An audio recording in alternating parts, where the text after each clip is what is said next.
But enough of this palaver. Let's get the show on the road.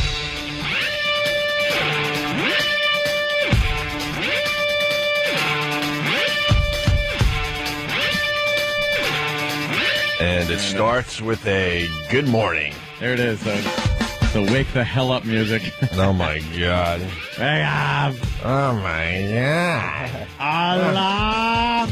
Oh, my God. Oh my God. I want to finish one storyline.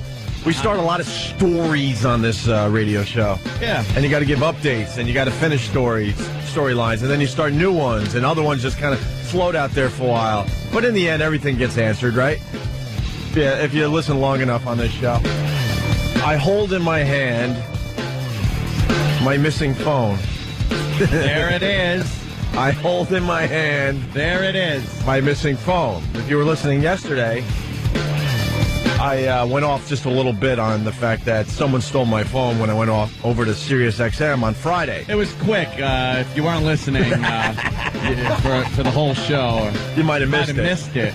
You didn't catch it if you were listening between 7 and 7:08. But any other time you're listening, you may have caught it. May have caught it. Yeah. You handled it well, though. I think you handled it well. You weren't too over the top with it. I was a mental patient. Oh, you were fine. I lost my effing mind. A lot of people threaten to burn down a 45-story building when their phone is missing. Of course. And if you weren't listening yesterday, I went into the bathroom, I put my phone down, I did my business, and I left the bathroom. Less than 2 minutes later, I went, oh my God, I left my phone in the bathroom. I walked back. It was gone. Phone was gone. Just gone. Tell your brother you left it out back last night, and when you woke up, it was gone. The insurance company buys you a new phone. Yeah. What's the definition of crazy, by the way? Doing the same thing, expecting... Insanity is doing the same things over and over again and expecting a different result. And that's what I did. We do every day here. Yeah, I know. Well, we expect it to not suck. Yeah. Yet we wake up. No, in some cases it's insanity. In our case, it's boring. So I did exactly that on Friday. I was walking around like a mental patient, checking the bathroom over and over and over again, and even checking the same spots over and over again, hoping for different results. The definition of insanity, right? Yeah. So we tore the bathroom apart. Bruce, he's a great security guy over there, and his So you, the security guy, and one of his workers. one of his workers. So there were two security guards. So it's just two security guards in the bathroom. Yes. Searching for this phone. Yes. Jim Brewer. Jim Brewer also.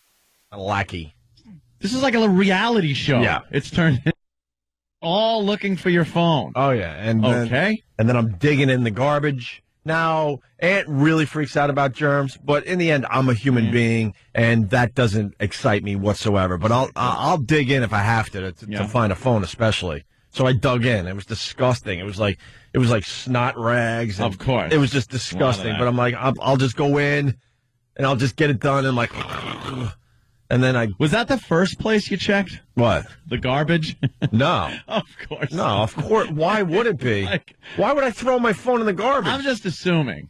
If you're digging through the garbage, Oh, yeah, it's the you last pretty resort. much looked at all the other flat surfaces in the bathroom. Yeah, you don't want. All right. You're hoping for the best. You don't want to. Yeah. You don't want to go for the disgusting garbage right off the bat. Right? No. So after the show yesterday, coincidentally, after a massive rant and a lot of threatening, Yeah. I got a call from Steve, our Steve, saying they found your phone. Holy Jesus. And of course, Anthony. Now, to scour a building of that size Yeah. must have taken them. You know, that kind of makes me feel a little better that they would do something like that for someone involved in the show. Not only did they find the phone, they found it literally a minute after we got off the air yesterday. So they were Really? waiting. Yeah.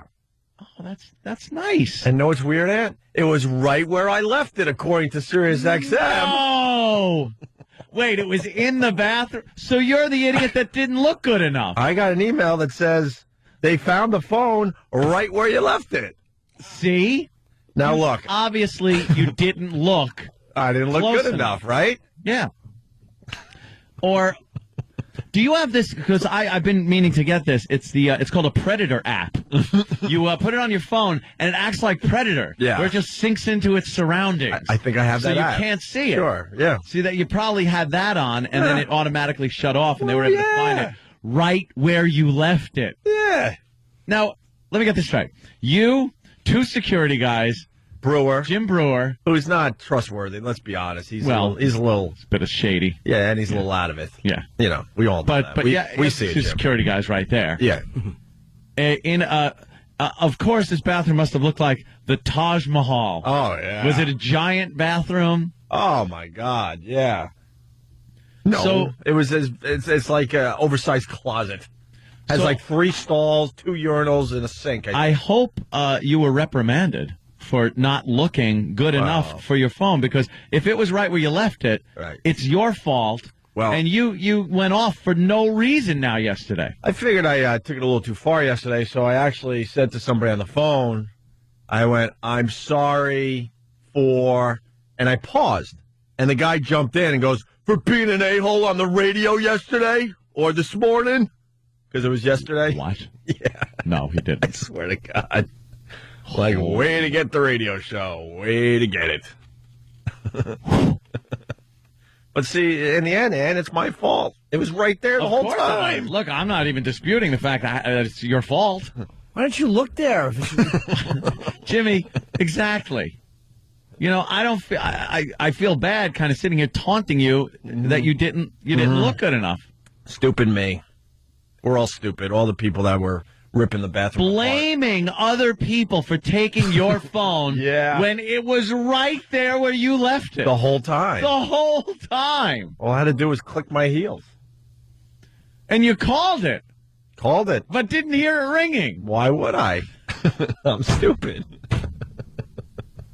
Holy Jesus, you're kidding me. No. You are kidding me. They did not tell you that it was right where you left it. I'm extremely... That is an effing insult. I'm extremely happy I got my phone Of back. course. But, you know, who do you think you're dealing with? You think I was born yesterday? That old saying. I wasn't born yesterday. I always say I was born at night. That is according to medical records. In Tribeca. The old I wasn't born yesterday. Yeah, no S, Sherlock. You would have ripped your mom's you-know-what if you were born yesterday. Unbelievable that they came up with that story. They couldn't have come up with a better story than it was right where you left it. I got to communicate. Like, hey, we found it. Good news. Your phone was found in the bathroom right where you left it. They should have said, like, But it I'm was like... outside the bathroom or in a hallway. Like someone must have saw the heat was on and dropped it. Look, you know, I would have kicked it under something and made believe. Yeah. Oh, look what I found outside the bathroom. here Oh, wow, it this is. is weird. To actually say that it was right where I left it is insulting. Yeah. Absolutely insulting. So Oh, I guess this little radio show of ours has a little power, huh? just a tad. Well, apparently not. No. Because you left it in the bathroom. Oh yeah. I left it in the bathroom. That's right. What a set of balls. But dude, he's got to look where he left it. I know. Yeah. Why would you look there? I thought it was gone, so I'm happy I have it back. It's always the last place you look. Yeah, you're right. That's what they say. You're right. Let's say hi to Dan in Albany. Dan. Yo, Opie, what's going on, buddy? Hey, Dan. You know, in the words of the famous Ronnie B, since you found your own phone, that makes you a hero. You're a hero. I am. You're the hero of this story. I didn't find the phone, so I can't be the hero. No, you left it where it Oh, well, was. then whatever Chucklehead did find it, that's the hero. Yeah, they're officially the hero. You're right. Thank you, sir. All right. Speaking of phones, Jimmy did a great job on Hannity last night. Oh, my God, yes. Oh, thank you. Yes, I was watching with great anticipation. I haven't seen it. I watched, and of course, I was joined by a bunch of people on Pal Talk. So we all watched together. Oh, embarrassing. And commented. No, it was fun. I would have been very shy. Oh, it was so fun. No, we were watching and just laughing and everything. It was great. Your first line got Mr. Hannity very nervous. He's like, oh, well, obviously he's a comedian. Comedian. You know, they'll do this and say crazy things. He's actually great. He came into the dressing room and we were talking. First he asked, he's like, "Where's the boys?" He's like, "Why won't they come on?" He really Come on, a show in a second. But he wants you guys to come on very much. God, How about the invite, you dummy? No, he's been inviting you, but not through. He actually has. He goes, wow, you guys are hiding, huh? I'm like, we're not stupid. This was around the Imus thing. Love to. And he wanted us on a million times. Like, hell no, that ain't happening. But yeah, he was there. You know, and Greta stopped in. He said hello. I didn't talk to Greta very much. No, I wasn't gonna say. Chit chat.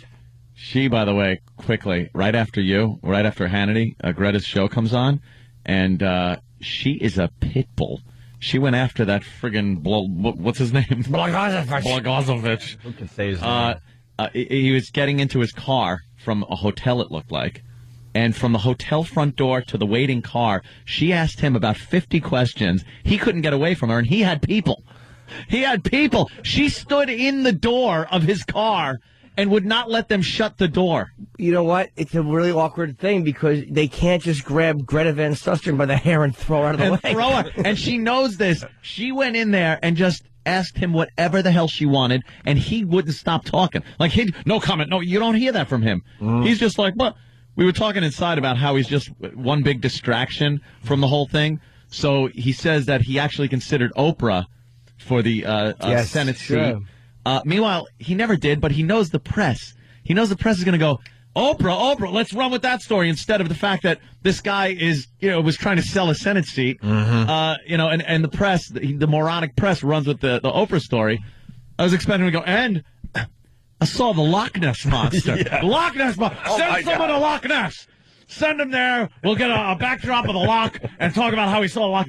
He's playing the press. He knows how to get a little distraction going. The distractions he throws. You were telling me that Greta grabbed his arm at one point. At one point, Greta grabbed his arm, and then one of the guy's security men stepped in front of a camera. You see the cameraman's arm go whoop and push him out of the way.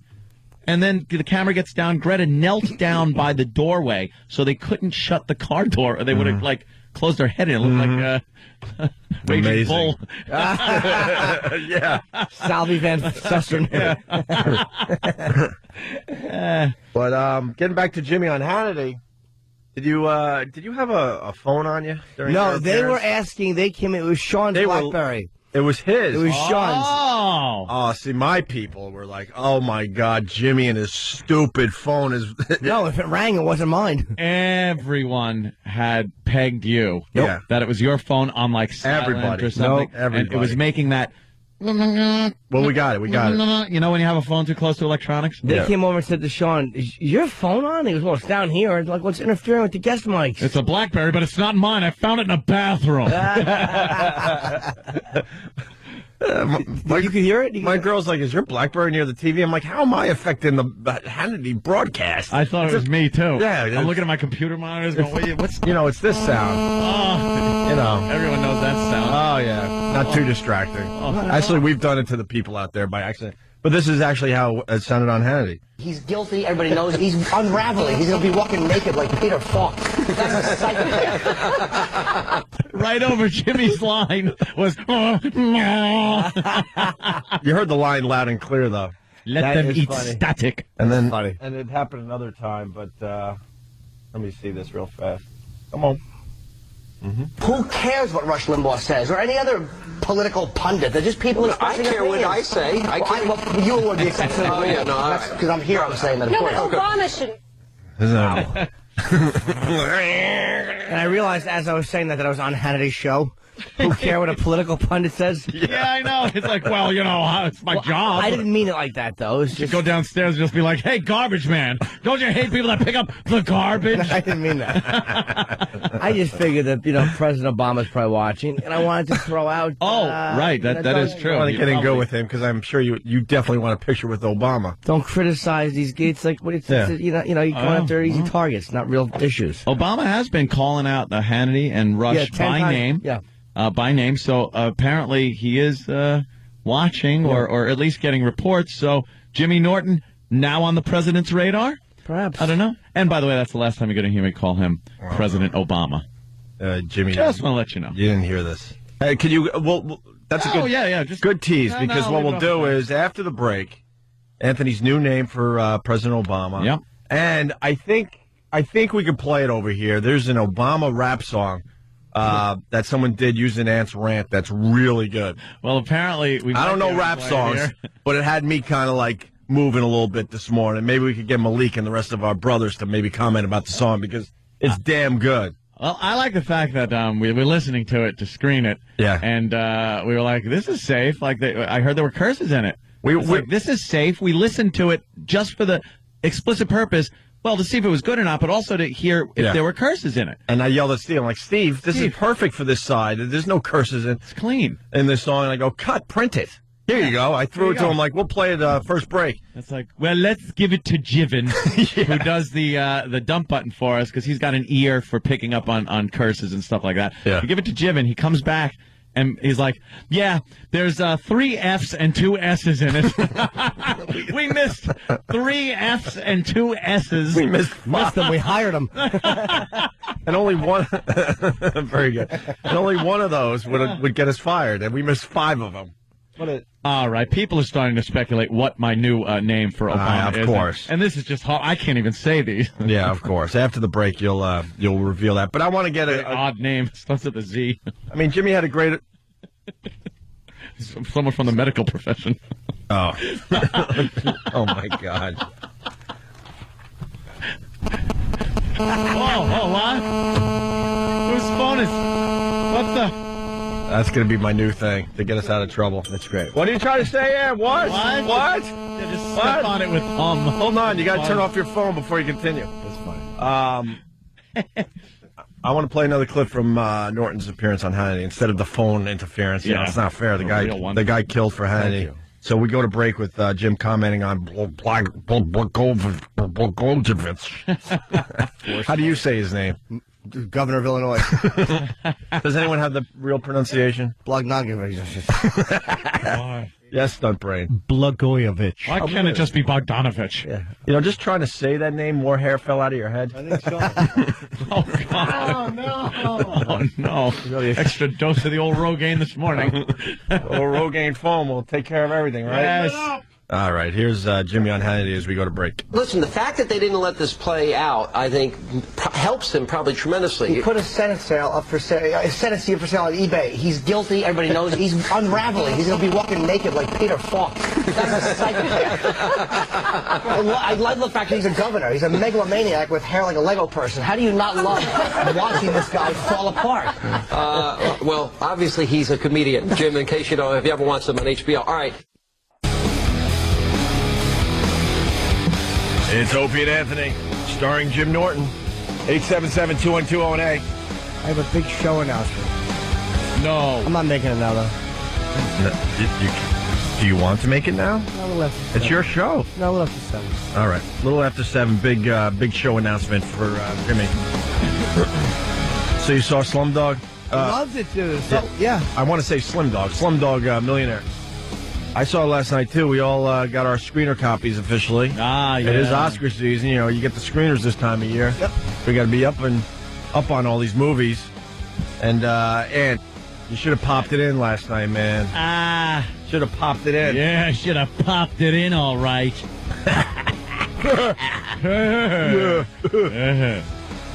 How good was that movie? I really liked it, man. I loved it. I really liked it a lot. I thought it was great. It was really well acted. I didn't see any of it coming. It was not predictable. It was just different. Yeah, they messed up marketing this movie. Anthony said it perfect in The Office. When you read the synopsis for Slumdog Millionaire, you go to yourself, why would I see this? Let me tell you something. Some kid in India is on, Who Wants to Be a Millionaire? Who cares? When I was in Atlantic City, I was scrolling through the movies on demand over there at the lovely Borgata. And that movie, I was like, oh, everybody's talking about this. Yeah. Let me rent this one. Yeah. And then I look at the synopsis and go, ew. This Yeah. just sounds like why would I want to see this? Yeah. So they missed out on getting my moolah. Well, we got an artsy theater in our neighborhood, and we go there from time to time. And sometimes we'll just go, let's try this movie. And I saw that Slumdog over and over again when I went there to see The Wrestler and a few other movies. And I'm like, well, I don't want to see this. But Yeah. then the buzz, you start hearing the chatter out there. A little chatter. You know, the people in your world are talking about the movie, and the movie reviewers, and this and that. And also, I'm like, all right, I got it. All right, I'll see it. Yeah. And I'm so happy I finally, checked it out. It was great. It really was I great. feel like I should have watched it. It's a great name for a movie, too. It's Slumdog Millionaire. It just sounds like a really cool movie. You think people really live like that in India? Of course they do. Yeah. They absolutely do. That depressed the hell out of me, man. They show the Indian slums, but they're just living in garbage. I mean, it's literally they live in a dump. Yeah. And I'm saying to my chick, like, why don't they just clean the garbage up? Because that's where that's where the good people were dumping their garbage, though. They were basically living in a and they're called a dump. A dump. Thank you. And they're called Junkyard. slum dogs. Yeah. And it's chilling how filthy they live. Mm-hmm. And they do live that dirty. And the kids beg, and it's just horrendous. A horrendous life. Yeah. Oh, gosh. I don't disagree. They made their bed, they have to lie in it. Yeah. Yeah, I was. Other little garbage pickers. It was so good, though. I was sitting in my amazing apartment with my amazing wife, and I was like, God, do you think people really live like this? Oh, horrid. Oh, well. Anyway, you want some ice cream? High above the streets of Manhattan. Yes. No, I was depressed by the depiction of how these people live over Terrible. It was terrible, man. But the movie was amazing. Man, stop having kids, you overpopulated, crappy country. Well, it's a caste system. What? It's a caste system. What? It's a caste I don't know what system. that is. They're all actors. Oh. No one made it okay for me. At the end, they did a Bollywood moment. That was so cool, actually. I loved it. And they were all dancing and Little stuff. dance And like I'm Hollywood? Oh, okay, they're all actors. Because sometimes after these movies, you're like, oh, you almost forget you just saw a movie and you think it's all real. Yeah, and then a bunch of colorful dancers. Oh yeah, they're all like dancing and happy, and the bad guys are dancing with the good guys. You're like, oh, all it's like right. the end of a Broadway show. It was just a fun little movie. Oh, Christ. But I did like that. It didn't make me sick to my stomach. It was different, Yeah. and the music was pretty catchy in Slumdog Millionaire. Yeah, but with a little rap beat to it, Oh, yeah? a little bit, yeah. But What was the name of the song? I was in my head. what, the MIA song that we play every once in a while the very last song that they played. during the credits? Yeah. And the dancing, the Bollywood thing. Yeah, God. I don't know. Do we have that, Danny? We'll find it. I got some stuff. Oh, what do you got? Let me hear a little. Wow, it was almost right on the nosy with that one. Oh, gotta get this for my iPod. The Good, the Bad, and the Slumdog. Oh, this is the last song. This is what they dance to? Yeah. Yeah. Would not get out of my head.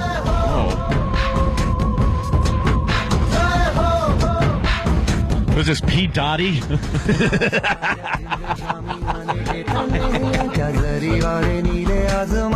the confidence of Kong in that one.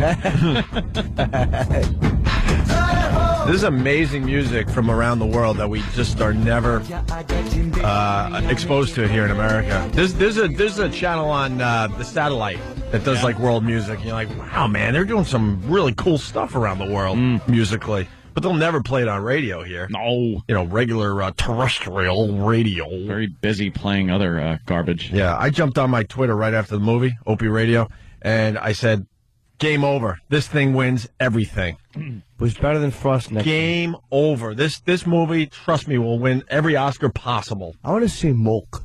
Molk. Molk. I haven't seen Molk. I can't say it because it makes me flubby. Molk. Yeah, but Sean Penn was supposed to be great. I saw Milk. It was good. I was listening It was to really some, good, some of actually. the people accepting for their SAG award, I gather. The SAG Awards. The other night, Sunday, was came it? out, yeah. And I heard a bunch of the actors coming up, and they were having fun. Even Meryl Streep, great actress Meryl Streep. She came up and had some fun with her speech. A couple other people came up and had fun. And then Sean Penn's got to get up there and just talk like, I think this really opens the eyes to people, that diversity and things. It's like, can this guy ever have fun? Can he ever have a good time in public? He better be one funny son of a bitch at home, because he is nothing but a depressing, serious douche. He's a downer. Whenever he shows up, a downer. He's a downer. He's a guy desperately trying to find meaning in the fact that he pretends to be other people for a living. Yeah. He's desperately trying to have a social impact or a meaning. All you do is pretend. Sean, you made it past the Spicoli character. It's okay now. Mm-hmm. You're not typecast as that guy. So you can lighten up a little bit. Can we get that clip? Is it worth playing on the air? Yeah. In perspective with the some of the other people that accepted and got up there and had fun with it. It's just him being a serious douche. Yeah. That he always is. Danny found something that's pretty cool on IMDb. They have the top 250 movies of all time, right? Movies of all time. Slumdog Millionaire is currently 34th, which is amazing. Wow. Beating out so far Apocalypse Now, Wall-E, American History X, Forrest Gump, A Clockwork Orange, Alien, The Shining, Raging Bull, etc. Slow down. Just silly. Well, you haven't seen the movie yet, so Raging Bull's an amazing movie. It's new and probably getting a lot of votes. It shouldn't be Clockwork. It shouldn't be Apocalypse. It shouldn't be... Beat Alien, for God love of God. Yeah, Alien. I love Alien. Alien stinks. Still holds up. It's great. What's number? Watch it every night. What's the top 10 on there? If you tell me it's Citizen Kane, I'll kick the screen in. No, number one is typically always Shawshank Redemption, and it is. Why? It's the best movie ever made. Wow, really? Average movie at best. Wow, I disagree heavily. Danny, Shawshank, Godfather 2. Danny, wait, haven't you learned anything from us? Why would you just pop the number one movie? Oh yeah, all I'm a the time? douche, aren't I? We could have teased this for 3 days. 3 days. I had to defend my favorite though. Who votes for this? What dummies? Well, go with the top 10. 10 is 12 Angry Men. I saw that in film class. That's old. And which one? The boring. one? 1957. The original one. It was great. Star Wars Episode 5, Empire Strikes Back, 9. One Flew Over the Cuckoo's Nest, 8. Cool. Not quite Shawshank. Shawshank was a great movie. It was though, an Jimmy. average movie Really? at Really? best. Turn me around, because that is probably you're one good of at my turning people top around. 3 movies of I all like- time. And turn me around like you turned Patrice. It's not that I can say the movie sucked, but when you compare it with a work of art like Raging Bull or Clockwork or Cuckoo's Nest, it's a good movie, but nothing like those. Nothing as good as those. Because Tim Robbins is boring. I just didn't care as much about it. It reminded me of Escape from Alcatraz in a weird way. Sex was in it. Fabulous. I didn't say that I didn't scrap and rewind. But I think I dare tell you, Jimmy, you have to watch it again. Many people may disagree. That's fine. Stupid Morgan Freeman narrating the whole thing. He's playing his Morgan Freeman character. Hold on. Dollsville. But it's not. Yeah, it's not The fair mayor's though. talking. Well, Morgan Freeman, when he did that, it was original. Right. yeah, But the problem is he's done the same exact thing for the next 20 movies he was in. man. I mean, that's kind of where it started with the whole, Morgan narration, bit. And unfortunately, he's just been kind of typecast in that kind of a narration role And a Dufresne. for the next 25 years. Boo. Boo. You will not ruin this movie for me. It's one of my favorites. It doesn't suck at all, dude. I'm not saying it's not a good movie. I say average at best when you're looking at it compared to Cuckoo's Nest and The Godfather. What are they, nuts? Well, let's go with the top 10. So then you got Schindler's List in 7. Pulp Fiction 6. Here's where I got a It's major. not belong in the top 10 either. Well, this is Pulp Fiction? Another overrated movie. Wow, why was that overrated? Again, better than Cuckoo's Nest? Pulp Fiction was amazing. Raging Bull is not in the top 250? Pulp Fiction was amazing. Go into a holding pattern here for a let's second. calm down a little bit. Pulp Fiction was an amazing movie. Was a great, perfect time that it came out. It was done amazingly. The way it didn't get tied up until the end. You really didn't know what was going on. Yeah. I thought the acting was really good. I agree. The storyline was fantastic. I loved it. But loved it, and it was filmed very well. I think Quentin hasn't had something like that in quite a while. I gotta say, I think Jimmy might have a point as far as this list goes because number 5, The Dark Knight. What? Yeah, These are people that are voting on new movies. Like those movies will fall to the wayside in Dark years. Knight is the 25th greatest movie of all time. Well, here's the thing, though. I saw that recently again, and Jimmy ruined that movie for me. I'm like, you take Heath Ledger out of that movie, it stunk. It's horrible. You know what I saw recently, and I know I'm going to get killed on this, but it was a good movie, and I don't want to hear it. Pink Panther 2. The new one? Yeah. I was laughing my ass off at okay, I can't even hold it any longer. Oh Jimmy was picking up a sharp object to stab. I stopped breathing because I thought Jimmy was going to take a shot at you, for real. I literally stopped breathing. Jimmy was going to punch me. Yeah. I would have looked at him less incredulously if he said, "My girlfriend's pregnant and I'm happy about it." Wow. You had a look on your face. We were about great. to say it finally happened, Jimmy. I was actually he lost his mind. I was trying to judge the heat in my coffee, and could I get the lid off discreetly and throw it at you? Oh God! What movie? Or are you just kidding? I'm kidding, of course. That's I pretty just good. wanted to see your reaction, and I got exactly what I wanted. Number 4. Which looked great. Number Why don't 4. you do that when you're acting. No one's ever given me motivation like that before. You just need Anthony go on your casting calls with you. Number 4 movie of all time, according to IMDb, Buono il Bruto il Cattivo 2. I think I said that right. I don't even know. The hell is that? I did 6 years of Spanish, and I can't even pronounce this movie. 1966, some foreign film. No. Is it French? Who knows? Oh, it's Italian. That's why. All right. What did Jimmy say? I know, just repeat what he said. It took 4 years of Spanish. It's French. Yeah. It's actually Italian. It's Italian? That's how Okay. lame I am. Third, Godfather 2. 2 is Godfather, and then Shawshank Redemption, number 1 movie. That's why these lists suck. When you see the current movies in there, you're like, all right, this list is a waste of time. Yeah, but these lists, though, it's compiled by users of the IMDb, and they only count votes from regular voters and users. So it's kind of the IMDb kind of filter the list, And it'll change. and have better criteria. Yeah. Over time, the newer movies that are popular now are going to drop out. Yeah, I but the classics, right will when always Dark be Knight there. first came out, it shot up to number 1, and there was a lot of argument about it because obviously it doesn't belong there or anywhere close to it. So it's slowly moving its way down the list. Yeah. Neither does 12 Angry Men. Sidney Lumet directed. It was a good movie, but it's not in the top 20 movies ever made. Boring. A little boring. No, I liked. I mean, it was well acted. They were angry. And there's 12 of them. Let's say hi to David. Let's say hi to David in Kansas City. David. What's going on, guys? Hey, David. Hey, Jimmy, I just want to ask you something.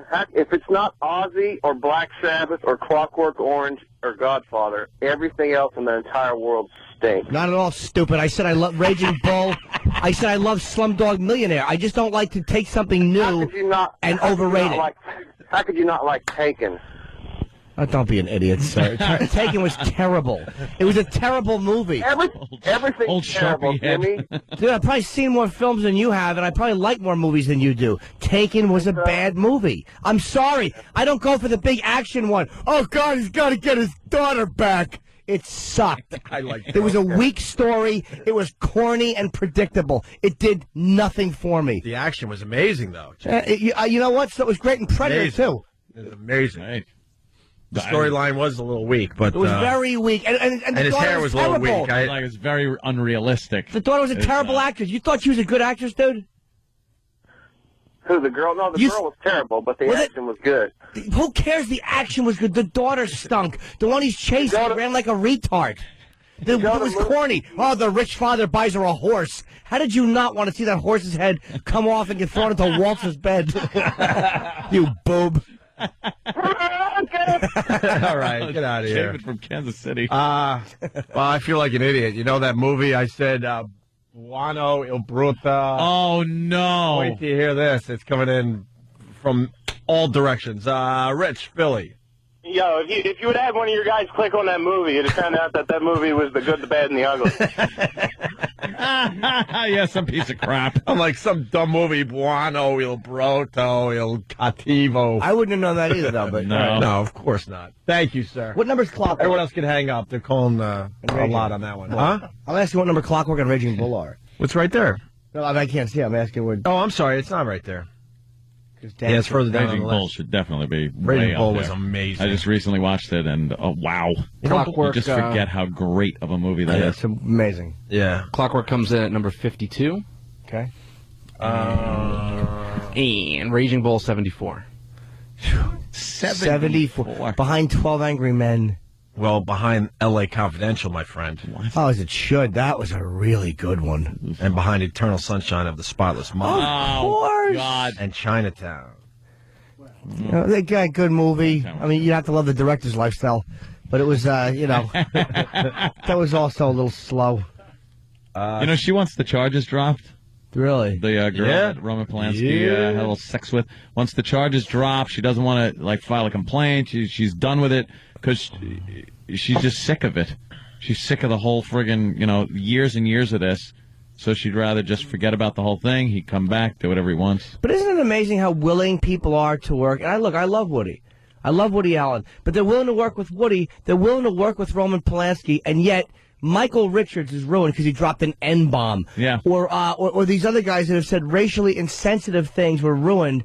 And this is a guy who drugged and had sex with a 13-year-old. And then look, Woody had nude pictures of his stepdaughter. He might marry her, but they can't line up fast enough to work with people. I kind of respect all of them. Hey. It runs the gamut as far as Anthony's concerned. Isn't it amazing, though? Yeah, it really is. Yeah. People are really attacking you because you don't like Shawshank. I didn't say I didn't like Shawshank. Yes, you did. You said you hated it. It was an awful movie. No, I said it was an average movie. I liked it. I thought it was enjoyable, and I'd watch it if it was on. It's not. Mike and Jersey Step Brothers is the funniest movie ever. Slow down. Slow down. Number one movie is Gap by Paul O. I think we might have him on the show today. Oh, what a treat. Now we're talking. All right, let's fine go. Director. Ray. Yo. What's up? Oh, you doesn't have to call me Ray. You could call me G. You could call me Johnny. You could call me Ray J. Die. You can call me Tool, or you can call me Douche, or you can call me Bag, but you doesn't have to call me Johnson. You guys are out of your mind. Hey, listen, Jimmy, what are you talking about with Shawshank Redemption, man? You honestly did not like that movie? But I never said that. Nuts? Sorry, I liked it. No, you really did say that. I thought it was an average movie. It was enjoyable. But I think it's very overrated. I did like it. I didn't say I didn't like it. If I didn't like it, I'd tell you I didn't like it. The original story is a Stephen King short story called Rita Hayworth and the Shawshank Redemption. I did like it. Did not love it. I agree with you guys with the whole fact that this list is a little, a little off keel here. Yeah, Awful, I want a legitimate list. That would be fun to kind of take a look at. Not these lists where they have to throw the new movies in or the new songs or the new albums. Yeah, because they're new. They do it with every list that And we they're go popular over. now, so that's How would you do the list, though? Who would vote on it, You know what? That's a very good question. But you could do a better job than this. Maybe our listeners come up with the top 25 movies of all time. Let's see if in 20 years, The Dark Knight is still up on that list. It's not even one of the best 5 movies of the year. No. No. No, not at all. I thought it was great. No. Heath Ledger was, he was phenomenal. He's the only reason I kept watching the movie. Let me tell you something. Yeah, Jimmy's right. Iron Man this past year was better. Milk was way better. Slumdog Millionaire was way better. The Wrestler was way better. And I would throw Tropic Thunder in there as a better movie than this. Tropic Thunder, I thought Robert Downey Jr., I thought he was phenomenal, and everyone's talking about Jack Black. I'm like, you guys are out of your mind. No, we're talking about how Jack Black... I didn't like Jack Black in that movie. I didn't see Milk. Did you see Milk? Milk. All right, guys, I don't want to hold you up. I'm punching up. All right, good job, Ray. Someone wants to know where... He doesn't have to call him Ray. All right. Hate that bitch. People are talking about Scarface. Well, Scarface, that movie just doesn't hold up. No, it doesn't hold up. I'm sorry for the people out there that live and die by that movie, but... What movie? Scarface. The blood is... Doesn't hold up. It looks like, The story's great. Al Pacino's great in the movie. Yeah.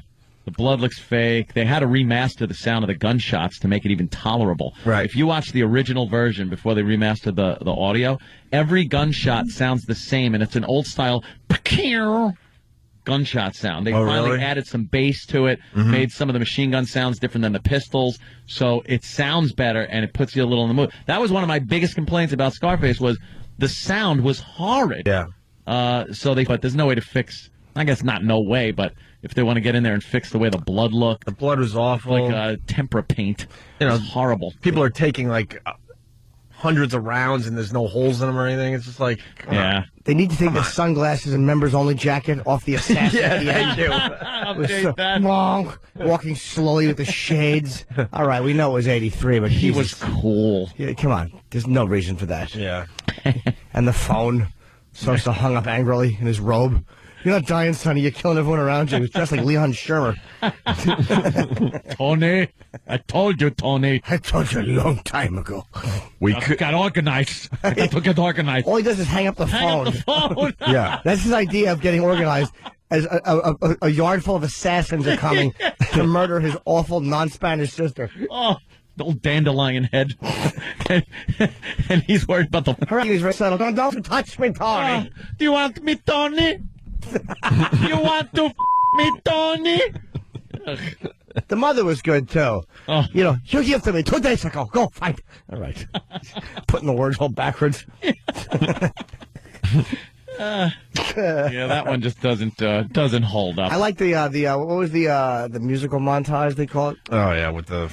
Take it to the limit. Take it to the limit. It's an 80s A montage. montage.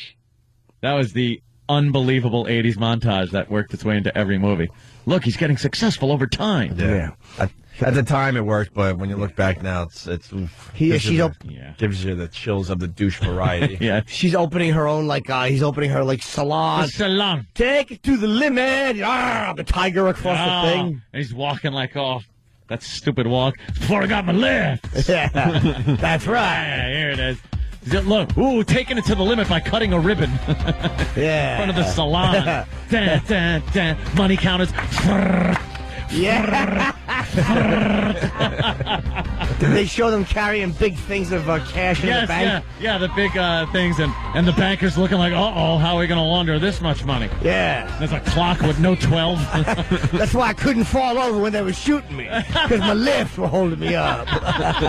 There you go. She had a lot of shots to my wig. It's not fatal, you know. They gave my wig to my sister. That's why she looks so good. Gina wore my wig, my curly one, little shoes. They tried to hang me like they hung Omar out the helicopter, but my lifts kept me from hitting the ground and dying. Yeah. Oh, yeah. I got to get organized. Let me straighten out my wig. Straighten out my wig and hang up the phone. I hung up my wig and straightened out my phone.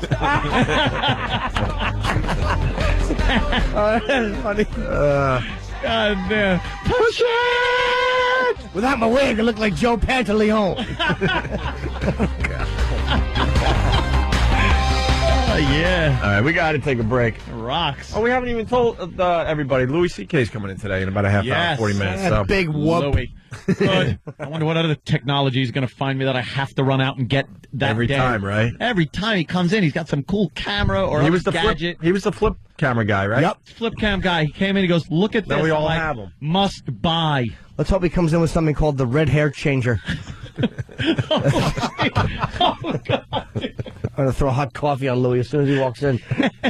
All right, after the break, Ant's new name for Obama. Ah, right. And the Obama rap song that was made using one of Anthony's rants. Oh, no. We're going to play that next, hopefully. Huh? Hope so. They got the beeps in place. Yeah, what's going on with that song? We should have had it Listen by very now. carefully. What happened? E-Rock's beeping it. good. Oh, great. We'll have it Thursday. And, Opie and and Anthony. there'll still be 2 F's in it. Yeah, of course.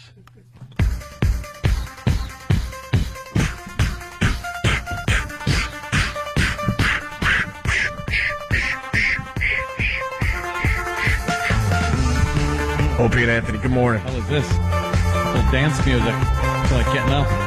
I almost forgot it's 2 for Tuesday. Thank God. Thank God it's 2 for Tuesday. How about that? Oh, God. What is this? I feel like I'm driving in my my Firebird down Babylon Speedway. 877-212-018. Oh, I got arrested for that Ponzi scheme.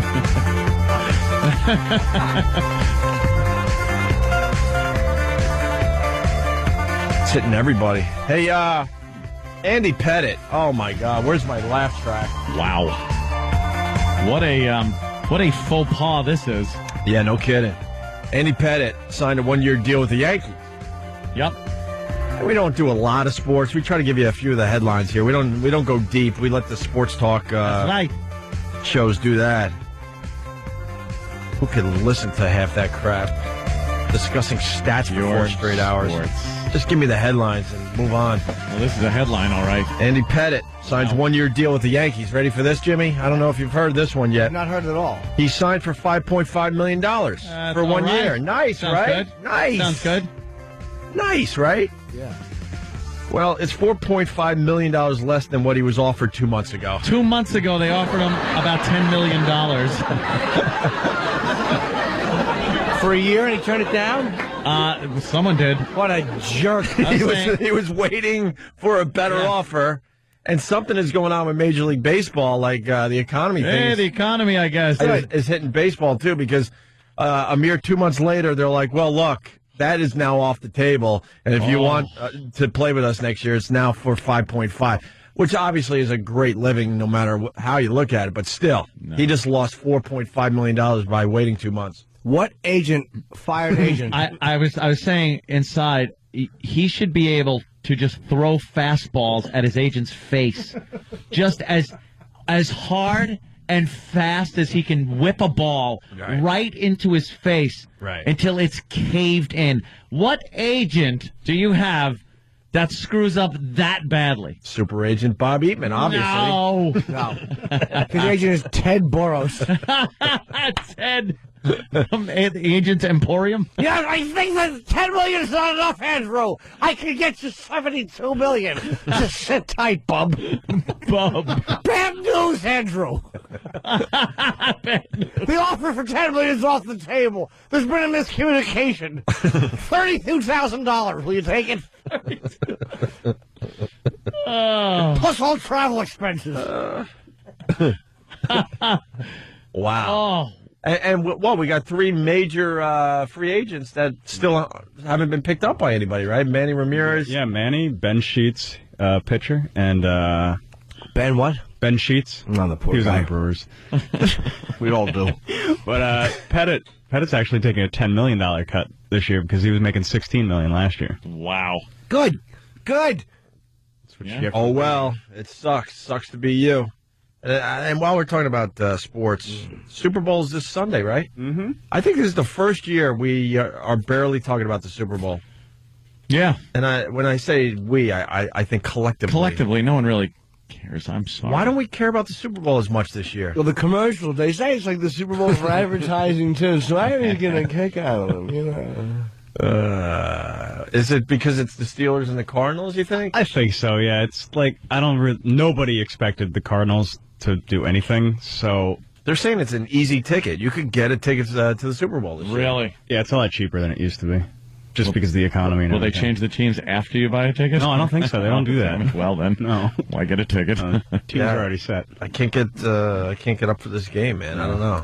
I'll be watching like anyone else, but I bet you the ratings will be down though. Yeah. You're gonna go see Metallica instead? Yeah.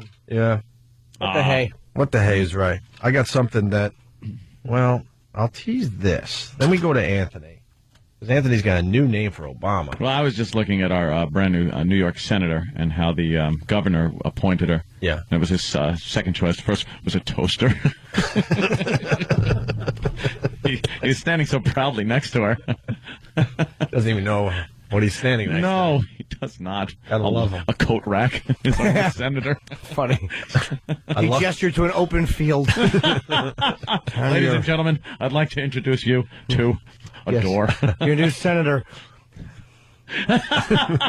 Governor. Governor. You're talking to a pencil. This way.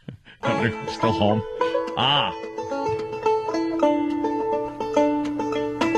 It's from a movie. Jimmy, this is for you. I want you to try to figure out what this I is. didn't think Jimmy was a big fan of this type of music. There's a reason I picked Jimmy, though. Usually I go with Anthony. I go, Anthony, figure this out. You got to figure out what this is. Daddy played the banjo neath the yellow tree. It rang across the backyard, an old-time melody. Melody. I loved to hear the music. I was only 5. Uh-oh. I listened as his fingers made the banjo come. Oh, the banjo. Do you know what that is, Jimmy? I do, yes. All right, what is it? It's a man singing about his youth and how somebody made the banjo really resonate to him. I'm going to reveal that in a few minutes, and it might get Jimmy going just a little bit today. Yeah. That's all I'm going to say, yes. Stephen S. from Bayshore. Hey, Ope, are you looking forward to E-Rock's great hot wings this Can I Super hear Bowl that Sunday? again? Why? Hold on. Why? Can I hear that again, please? No, not yet, Jimmy. No, not yet. I think you might be on to what I'm getting at here, though. Really? Yep. You're going to have to wait. You're going to have to wait a couple Look at him. minutes, Jimmy. Stephen S. reminds me of the E-Rock hot wing story that my lovely wife told the other day to some new people. Really? Yeah, I had a Super Bowl party and E-Rock came over. I think Danny was there. Danny, you were there, right? Absolutely. And E-Rock, kind of trying to be a brown nose, shows up with this plate of wings. I remember there being also no seats there, and Well, that's my old place. I remember it was described to me. I wasn't there. Yeah. But I did hear eyewitness accounts. Yeah. As one of the worst Super Bowl parties Yeah, ever. probably. We didn't even watch the Super Bowl. Jimmy fell asleep. That's how exciting my Super nowhere Bowl to party. sit. I remember Jimmy fell asleep, right, Jimmy? There were no snacks. No, I was standing like a horse. Yeah. It goes off. you guys had to dodge mice all Yeah, there's a all day mouse long. infested apartment Yeah, with no furniture. yeah. And E-Rock brought wings for everybody, and my girl, because she's a lovely person, unlike myself, who cares about people. She noticed that no one was eating the E-Rock wings. Uh-huh. So one of the guys distracted E-Rock while I dumped a lot of the hot wings into the garbage pail. Now, you might say to yourself, why would you do that? That is so cruel. But I was actually doing it so it looked like people were enjoying his wings. Yeah. But then I had to call him out on it on Monday when I said to E-Rock, wow, the wings were a hit. And he's like, yeah, I know, man. Yeah, they were all gone. They were all gone. And then I had to tell him live on the radio that we dumped the wings to make him feel good. He wasn't onto it when mice were running around looking for water. Nothing. That was... well. But anyway, thank you for reminding me of that, Stephen S. God, do I love it. Well, just of all the ways. I didn't want to look at Jimmy, and then I look at him and just like, yeah. It wasn't awful. It was funny. It was like of all the ways that you could have pointed out that he didn't pick up on it, that the mice were asking for water. Why? I could have them with little, like, hot sauce around their little whiskers, or... Yeah. How about, he didn't realize when mice were running around with things of blue cheese. Right. That's good. Gee. You got a little too weird with it. He didn't realize when all of a sudden the mouse had on a pluck you chicken shirt. What? I just, things like that, moments like that, slow you down a bit. It's like you got to take that and kind of pull back on the reins a little. Very funny. I was feeling a little too cocky this morning. Anthony was putting his lid on his tea through the entire joke, and he didn't miss a beat. Let me tell you how those mice come out looking for a drink. He cleared his throat. I need this tea now. What's your name My for whole Obama? body's hot. What's your name for Obama? Everyone wants to know. All right. All right. Besides that, Old joke. I want to call Obama. your logic is a little twisted, by the way. It's a little twisted. Well, a lot of people were calling George Bush, especially his detractors, people that just wanted to make fun of him, I think. Yeah. W. George W. Because, he's got that southern drawl, so they'd add his middle initial in there. Without saying his last name. No, it wasn't George W. Bush. It was just, hey, W. Hey, George W. I am, from now on, referring to President Obama as Barack Hussein. Barack Hussein. Obama. No Obama. But using the Bush logic, why don't you just say Obama H? I mean, Barack H. Yeah. Because it's not like I'm trying to distinguish him from another Obama, a Barack. It's just one of those things where it's like, it suits me. It fits. And it's his middle name. And what put it over the top was the fact that he did give his first televised presidential interview to a Middle Eastern television station. He wants the world to like us. You know something? Screw that. He went over to some goddamn Arab station as his first official, as the president, interview was given to some Arab Middle Eastern television station. So to me, he is earning his middle name, which is very common in the Middle East, Hussein. So I will call him Barack Hussein. Your new friends enjoyed that one? That is, I don't. Did your new friends enjoy that one? I don't have new friends. I don't have any friends that I haven't had. How many for people years. went, that's brilliant? He is now officially Barack Hussein. Obama. No, just Barack Hussein. Oh, well, back to little banjo music. Not yet, Jimmy. Not yet. What? I wanted to hear for a second. Not I was yet. quite enjoying that. Not yet. Not yet. Are you onto it, though? I don't know. I think I might know because I'm very worldly. Yes. Yeah. I have to play the rap song first because we're talking about Barack. Sure. This guy, Nate S., Yes. a.k.a. Pharaoh in Buffalo, Pharaoh. Wow. took Anthony's rant about Obama, or probably took a bunch of rants, One of my many, or a few of my many. and made a rap song, which is, I got to tell you, it's catchy. There's a bunch of beeps in it, unfortunately, because we're on the wrong side right now. For this, anyway. Yeah, you know. So bear with the beeps. Yeah. It's a much better song without the beeps. Maybe are we allowed to do the uncensored version on a website, or is this? No, you can't the language, right? Oh my god! The internet. It's good to keep it clean. Way to go! Put it up somewhere. We'll pop it on somewhere. Yeah, way to go! I'm drinking more water than a thirsty mouse. God, I hate when you get a laugh with it.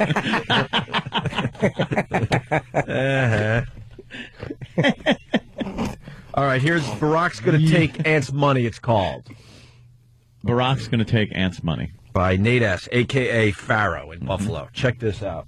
Hopefully, it plays well with the beeps. And about me sounding like a white supremacist over the past week or so since Obama was elected, I'm seeing things that are happening outside. I'm experiencing things myself.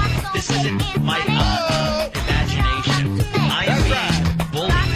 That is just what's happening. Come on.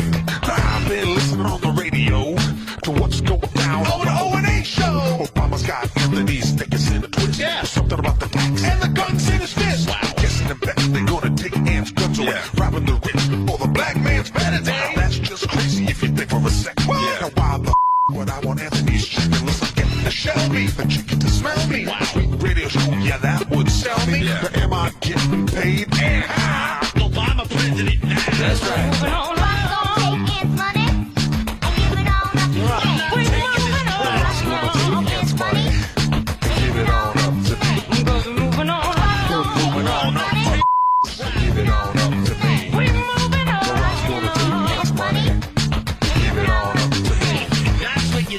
You're a high-profile radio host. Dude, I can't take this anymore.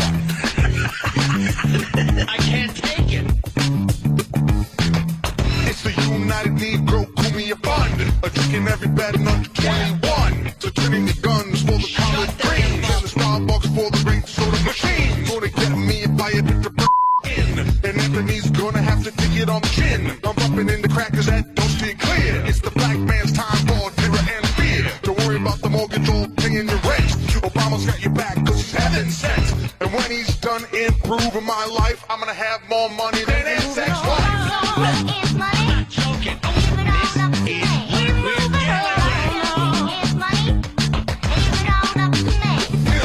This is in this country, you've been allowed to voice that opinion and then have a dialogue about it with other people who disagree with that opinion.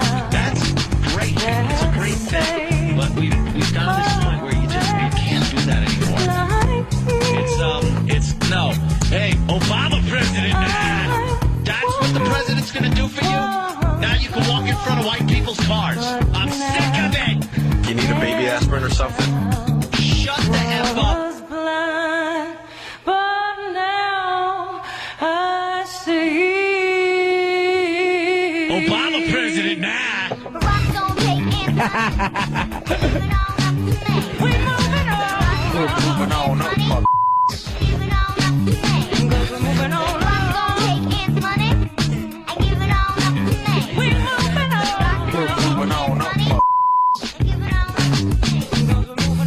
That's why they make front page news, because they rarely happen. What does happen is groups of thugs will beat the crap out of white people and rob them. That's the crap that makes page 17. Anthony. What? Why don't you use the power of the media that you have to try to bring... I am!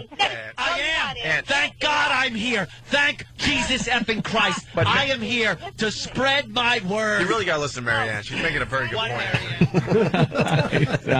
I sound Hey, that's crazy. not bad, man. Dude, you paint yourself like you're this oasis in a desert of just fluidless mice. I am fluidless mice.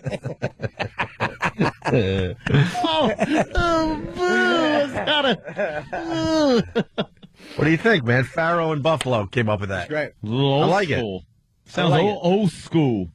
That's a nice, catchy little, Brock's going to take Ann's money. Unfortunately, it's true. Mm-hmm. Oh. Brock's gonna take his money. House next door. House next door. Someone at 1598 Pennsylvania Avenue.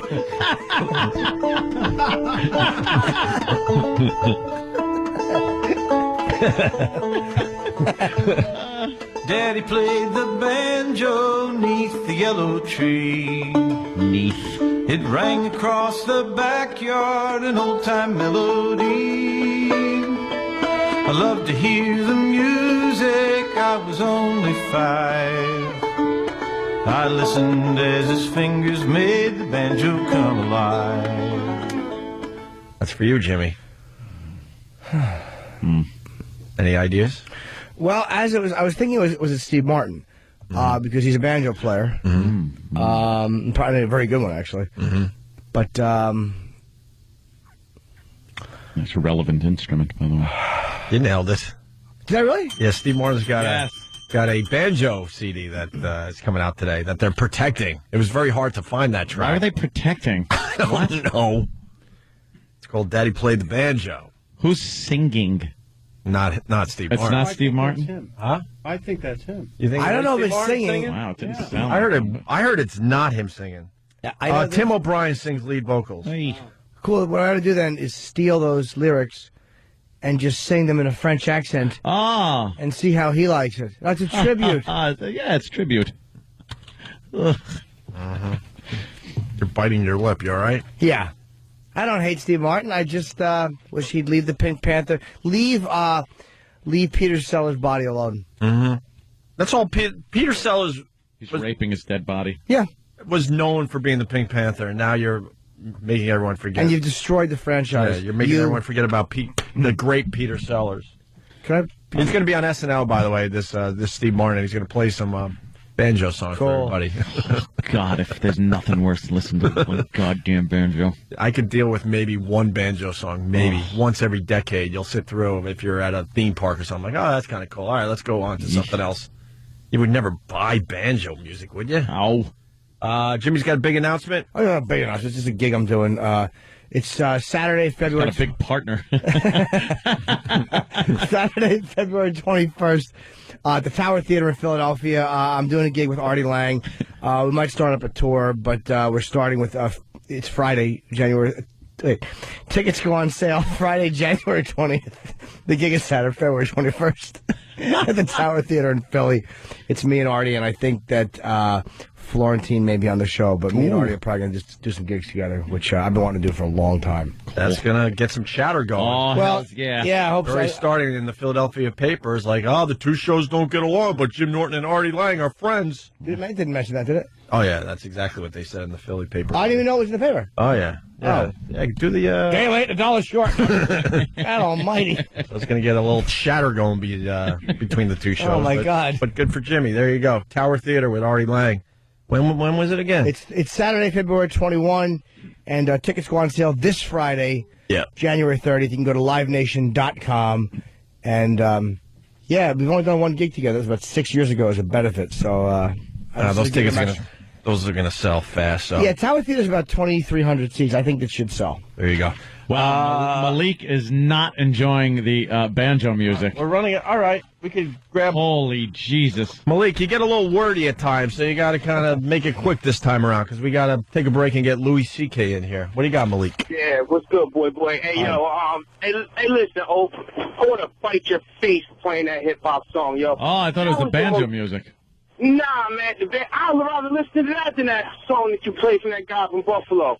I like his concept, but, yo, that's just the most typical hack rap song I've ever heard. How can you tell, though? It did sound like, old school. How can I tell?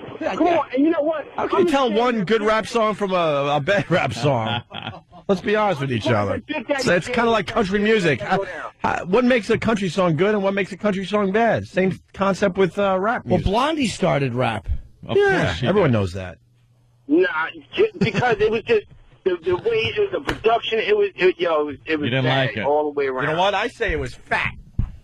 See, because I thought it was the banjo music, because I think banjo music to black people is like a Slim Whitman to the aliens in Mars Attacks.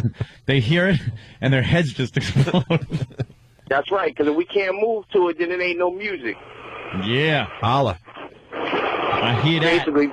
All right, my brother. All right, Malik. All right, punching out, fellas. Hey, yo, as a matter of fact, a movie you guys should watch, Frailty. That's a good movie. I've heard of it. I've never Frailty? seen it. Okay, I saw that one. We'll check it out. Thanks, Malik. Sure, I saw that. All right, punch out, peace. We'll have more time for you next time, but we got Louis C.K. standing by. Opie and Anthony, stay there. Let's play that. We're very happy. It's Opie and Anthony. People were asking me just recently, where the hell has Louis C.K. been? And here he is. What a coincidence. On the television. He doesn't have time for us. He's becoming a big star all over the place. Far beyond you. All I hear are raves about your special, too. Oh, thank you. Everybody's like, oh, my God, I saw Louis' special. And Chewed Up. It was amazing. Unbelievable. Still available on demand, too. Yes, sir. How you been, Lou? I'm real good. How are you? You were just talking about cars and how amazing it is that you can pretty much just steal a car. I think it's called stealing at this point. The ad was, like I said, $500. Yeah, we just had an ad. Yeah. You get a car for like $5.99 or something. Yeah, why not? $500. Yeah. Go ahead. Please just buy something off my lot. I'm starving. My kids are dying. No, we're doing real well. No, and GM stock is down to what it was in like World War II now or something, or World War whatever. I've been buying that one. Really? Yep. Is that a good idea? Bye. Who knows? It's a stock market. $1. You own It's like the going company. down the track. Who cares? Bet on a horse. A little bit of a long shot. Buy a GM vehicle for $500, or better yet, just buy GM. Yeah. For $700. That's what I do. I think I'm a 51% shareholder now. Yeah. Everyone else dumped. I bought it. And I'm running the company. You're back to day trading, I noticed. Why? You're getting some nice little deals there or what? No, I'm keeping it. And when are you going to longer than I have? And when are you going to pass the savings on to your pals? Because you're in the know a little bit, it looks like. I'm not really in the know. It's a lot of, use the force, Luke, kind of things I do. Back and forth, only use risk capital.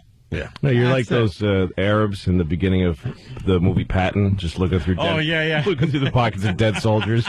Yeah, you might find something. Trying to make a little money at other people's expense. I don't care, Find a pair of dice and an All old you gotta Colt. do is, the stock goes down. You buy some call options, and you wait for it to go up. You buy some put options. You wait for it to go down. It's very volatile right now. There are stocks that, if you look, move up and down. Big swings on at least weekly basis. Sure. You look at a stock like Google.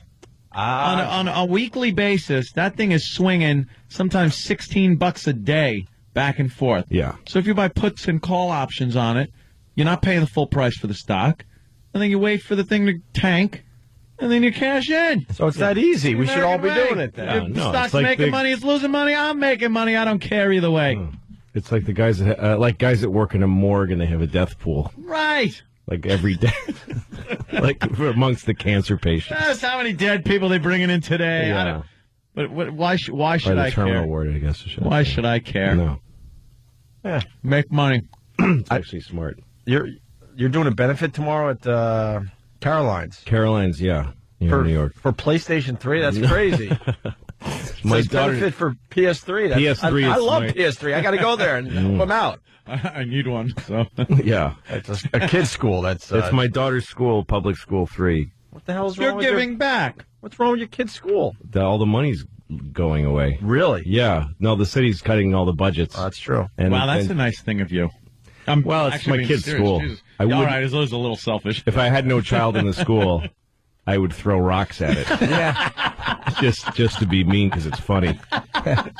Couldn't care less about someone All else's stupid, ugly child and his education. See their awful drawings knocked out of the window. Yeah, exactly. No, and I've earmarked the money for just my daughter's care. No other child is allowed to access a penny of it. She has a brand new computer. They're eating dust mites. Yeah, exactly. She's being taught by a Harvard professor, just one-on-one in the classroom. And do you go to like your daughter's stuff at school, like recitals and? Well, because Anthony ruined it for every parent out there. We were just talking about this yesterday. How you go there and you think your kid's special, and the reality is They're not. they just suck. No standout talent at a friggin' fifth grade recital or anything like that. No. There's no standout talent. It's horrible. You go to a school play, none of them can sing or they just suck. Once in a million, you're going to get a talented kid. Yeah. Well, it's Up in not. the You don't five. go to enjoy the show. I mean, it's really narcissistic, stupid parents that shouldn't have had kids. Yeah. That hope their kids are good at something. Good. That's not why you go. You don't go because like, oh, my kid has maybe gifted at singing. No, your kid stinks. Welcome. But you're making your kid feel good by going. That's why you go. That's why you go, so they could look out and go, where? They're all looking and gawking. Do the show. Yeah. Don't Yeah. look for your parents. It's like that's another thing that just wrecks everything. You know way too much about this. Elwood Junior High's production of Grease. Ah, fantastic. Got to listen to a musical of people that can't sing. I went to a, fifth grade kids singing about getting laid and things like that. Yeah, But, sexy dances. Do you think it's in the neg- Shake Shack? Is it bad if the children don't sing well to hit them in the dressing room? I think that would probably straighten out those vocals. they come back out, their faces all pink. They got water in their eyes. Yeah, Beat 'em. being slapped. Costumes suck. The sets suck. Yep. Because they're all made by, the kids. Yeah. They put them, all right, well, you're not in the play, but we'll make you in charge of the sets. And it's just that horrible paint on construction paper, and the lighting kid is some dope up in the top, and you can't even keep the spot on the star. There's horrible productions. And non-union. Yeah, non-union, that must have been it. That's the problem with that. That's the thing. Yeah, but then people got all mad at me because they go to their kids' shows and then realize, oh my God, this does suck. Yeah. Like you take out the fact that I don't know why they're bringing you. I don't know if it's not your kid, you shouldn't bring other grown-ups and make them go because it's a support thing. It's not. It's not for the. But I go with my daughter on trips with the school. Oh, the field trip. Oh, okay. On field trips, I'll chaperone, and I go sometimes, and I volunteer for lunch recess, because that's a mess. There's nobody there doing it. Lunch So the recess, kids don't get to. They get 10 minutes to eat and 20 minutes to play, and that's it. They're back. Every day. It's too crowded. Back into their cells. Yeah, it really is like a prison cafeteria. But I went on a trip once to the botanical gardens in the Bronx with my kids. Boar Fest. Yeah. Holy plants. Yeah, exactly. Holy plants. That's going to hold a bunch of first graders' attention. Yeah. But so we go up there and we're on a school bus. And it kind of gave me an insight into how the system works because the school bus, I think of it as like it's the school's bus company. Uh-huh. These people drive school buses for the school. It's just a bus that the teacher called in, a yellow bus driven by some idiot.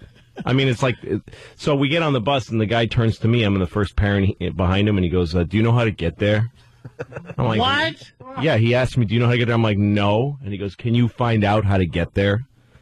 So we're in the West Dude, Village. I never remember stuff like this when I was. Yeah, so I call up on my phone. I say, just go to the Bronx. We're going to the Bronx. So we're on the West Side Highway, and I call the lady. I call the Bronx Botanical Gardens, and I go, hi, I'm in a school bus full of children on the West Side Highway. I need to know how to get to you. And the lady says, you can't take a school bus on the West Side Highway. That's illegal. And I say this is a true story. I say this to the parent next to me, and she goes, "Yeah, this is not okay. This is really bad." And it occurs to me, I've never seen any large vehicle on the West Side Highway. Now that you mention Yeah, it. and when it gets up into the Bronx, it's twisty and turny, and it's not okay.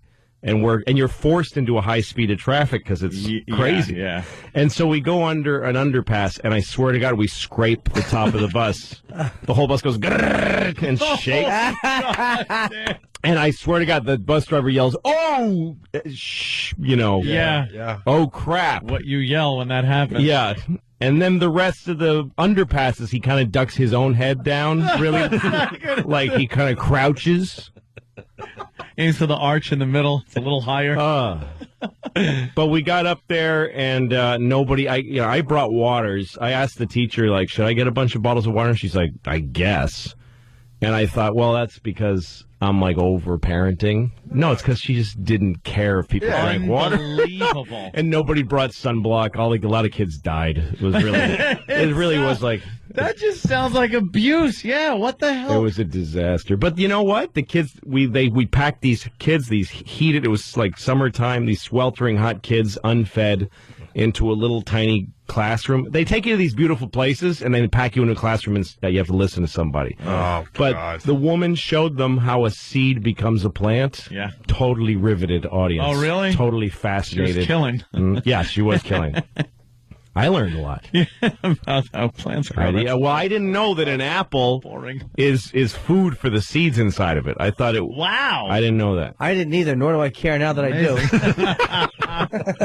I hate apples even more now. I remember field trips when I was a kid, going out on a field trip, and you'd have to get your permission slip, and your parent would sign. But I used to like having my mommy go on there because I was such a mommy's boy, crybaby, little wimpy girl.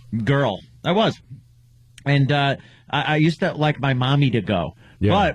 But the really bad thing is, like, I used to make her dress up like a whore.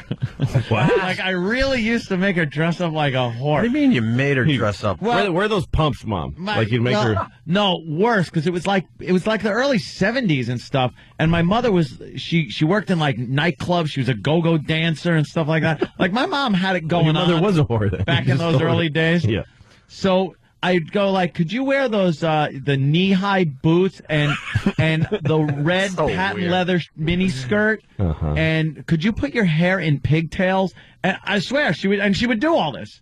Wow. She put her hair in pigtails, and all the like kids would be like, oh, "Your mom is so pretty," and I felt like good, like I felt all good. And we went to go see A Good Man, Charlie Brown at Radio City Music Hall. And Mom was a field mother, and she wakes up that morning. We're supposed to leave, and she goes, "Anthony, I'm so sick. I'm so sorry. I can't go." I start crying, and she's like, "All right, I'll do something." So she's swigging Pepto-Bismol. She was hung over to the point where she's puking. She got a horrible hangover. Now she's got to get on some diesel-y bus, dressed like a slut. With her daughter's son. Yeah, with her crying daughter, son. Her boy girls is in the passenger seat. And we get there, and I'm making her, I thought you meant her daughter's son, like Sarah Palin, like her. No, her daughter had a kid, and she was covered. No, in Palin's kid had more girl. dignity than this. Oh, I was just a drop of a hat, and I was whimpering and weeping as a child. So when she said she couldn't make it, I was just, I lost my mind. She had to go and then get her hair in pigtails and get the friggin' patent leather mini skirt with fishnets on. Pigtails for Mom, huh? I made her put in the pigtails. Oh, it explains a lot, doesn't it? No kidding. Wow. What is going on in your head? God. What? Oh, my God. I didn't even make that connection until The you old just said days. that. Oh, boy. Wow. That's so we're So backwards. you think? Oh, you think? Well, most people end up screwed up because they were molested by their parents, but you're screwed up because you molested your I was parents. trying to molest my parents. It's totally opposite. Yeah. I was trying to molest my mom at the time, I guess. Wow. Dressing her up. Did you like kids' music growing up? What? Did you like kids' music growing up, like little children's songs? Yeah, I think I did. Like for a certain portion of my life, not like 20 12. 3 thirsty mice. Shut up! You set up bastard. Set up his own joke. You set me up, ass. I bombed before with a thirsty mouse joke. Jimmy's really letting me forget it. Gonna work it the rest of the day. Yeah, I was wondering why you were. I was like, that's not really that pertinent a question. Oh no, believe me, it was Nagasaki all over. No, I started going to the trips. I started going to the trips with my kid because the teacher asked me to, because they'd go to a show, and my daughter can't take a show. She gets really upset. Why? Drama. She gets really, really upset. Where does that come from, you think? I don't know. She takes things really to heart. She's very sensitive. So How old? She's 7 now. But it's been like that her whole life. Like when she was 3, I showed her a Charlie Chaplin movie, Hard Times. And she loved watching him fall down. It was fun. Yeah. And then there's this scene where him and this other, he's poor in the movie. Violin music starts. Yeah, it's really sad. And him and this poor girl. It's not like he had an expressive face. No. He and this poor girl break into a department store and start playing husband and wife in the department store. And she says, "Are they married?" And I'm like, "Well, they're pretending they're married." She thinks that's so cool.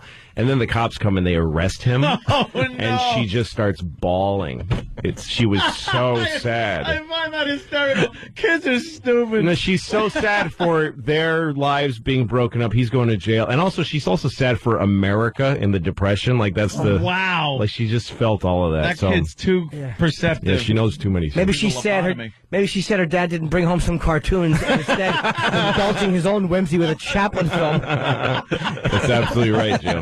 That's absolutely right. She's taking on the world's problems at an early age. Yeah. Oh my God. But so the teacher asked me to go to trips because she would always scream and run out of the room when stuff happened in these shows. People are saying so I come along. Cried less than me, though. Yeah. Well, I used to try to talk her out. Like we went to a show once with these little puppets, and it was a moment that was really a little over the top. Like they overdid it. Some puppet goes, "Those look like rubies." Oh no, it's a dragon's eyes, and the puppet starts screaming and gets eaten.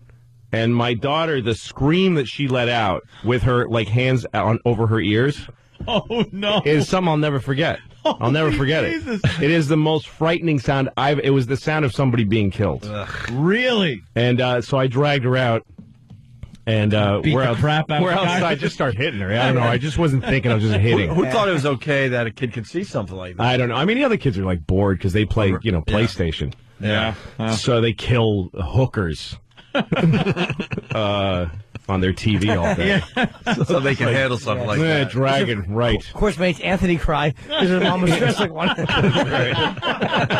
hurting my mommy. Leave my mommy alone. Why are you hitting my mommy with a crowbar? Grand Theft Auto. Blue's a good father. I'm all right. So wait, what happened? Oh, so I took her outside, and I feel like I felt at the time that my job as a father is to break her of these fears. And I'm saying, look, if you're going to be able to enjoy some things, this isn't fear. This is about being thrilled. And she goes, but she argued forcibly and just said, no, I don't like being scared. When somebody scares me, I get mad. I don't like it. I don't like when they do something scary without telling you it's going to be scary. And I don't see why anybody would want to feel that way. Like, she made such a case that I was right in the middle of her. I got to respect this, you know? Should have just went, Don't look behind you. All right, listen, we got to take a quick break. Louis C.K. That's something. What a perceptive kid, though. Yeah, he's really smart. It's been a long time, Lou. Tomorrow night, you got the benefit for the PS3. It's a kid's school. It's Louis'. But it's just me doing my hour and plus huge, comedy. man. I'm not. Where nobody's educated. I hate when you do a benefit and they have to educate they tell you. No, we're here. We paid the money already. It's just a show. It's just me doing a show at Caroline's. That's good to hear. And now we're going to hear why Louis is here. We're here today to get. Please donate. We did. Program. Yeah, we did. We're here. Shut up. Tomorrow night, Caroline's. This is going to be huge, and it's going to sell out. So get your tickets now. 212-757-4100 for Louis C.K. tomorrow night. And then Saturday, March 14th, down the road a little bit. They're not going to remember this, so they should just go to louisck.net for all your tour dates. But he's playing in the Orpheum Theater in Boston on March 14th. Ooh. That's a huge show, and I'm probably taping it for my next special. Really? Yeah. Another special you rated. Wow. You guys are crazy. I'm really happy for you. What's the, do you have a name for it yet or no? Hilarious, which is the tour that's the name of the tour I've been doing. Cool. So I'm done with it. I'm going to shoot it probably in Boston, 99% sure. If not, then one city down the road. And then I'm done with that material. We've been talking about how we ruin things for listeners. You ruined the word hilarious for me. Yep. Yeah. Because I saw you do your hilarious bit. Right. And I'm not going to attempt to do it here. Right. And I'm like, God, that observation is great. It's hilarious. Just the overuse of the word. People, I'll say that much. Yeah. People just use that word. No, all the way too words, much. Amazing and genius. Yeah. You know. When it's not amazing. No. It's not hilarious. Yeah, just wait. It's like that. Dude, the chicken wings are amazing. Really, you were amazed? Were you actually amazed, or you want to maybe like take it down and describe what they tasted like?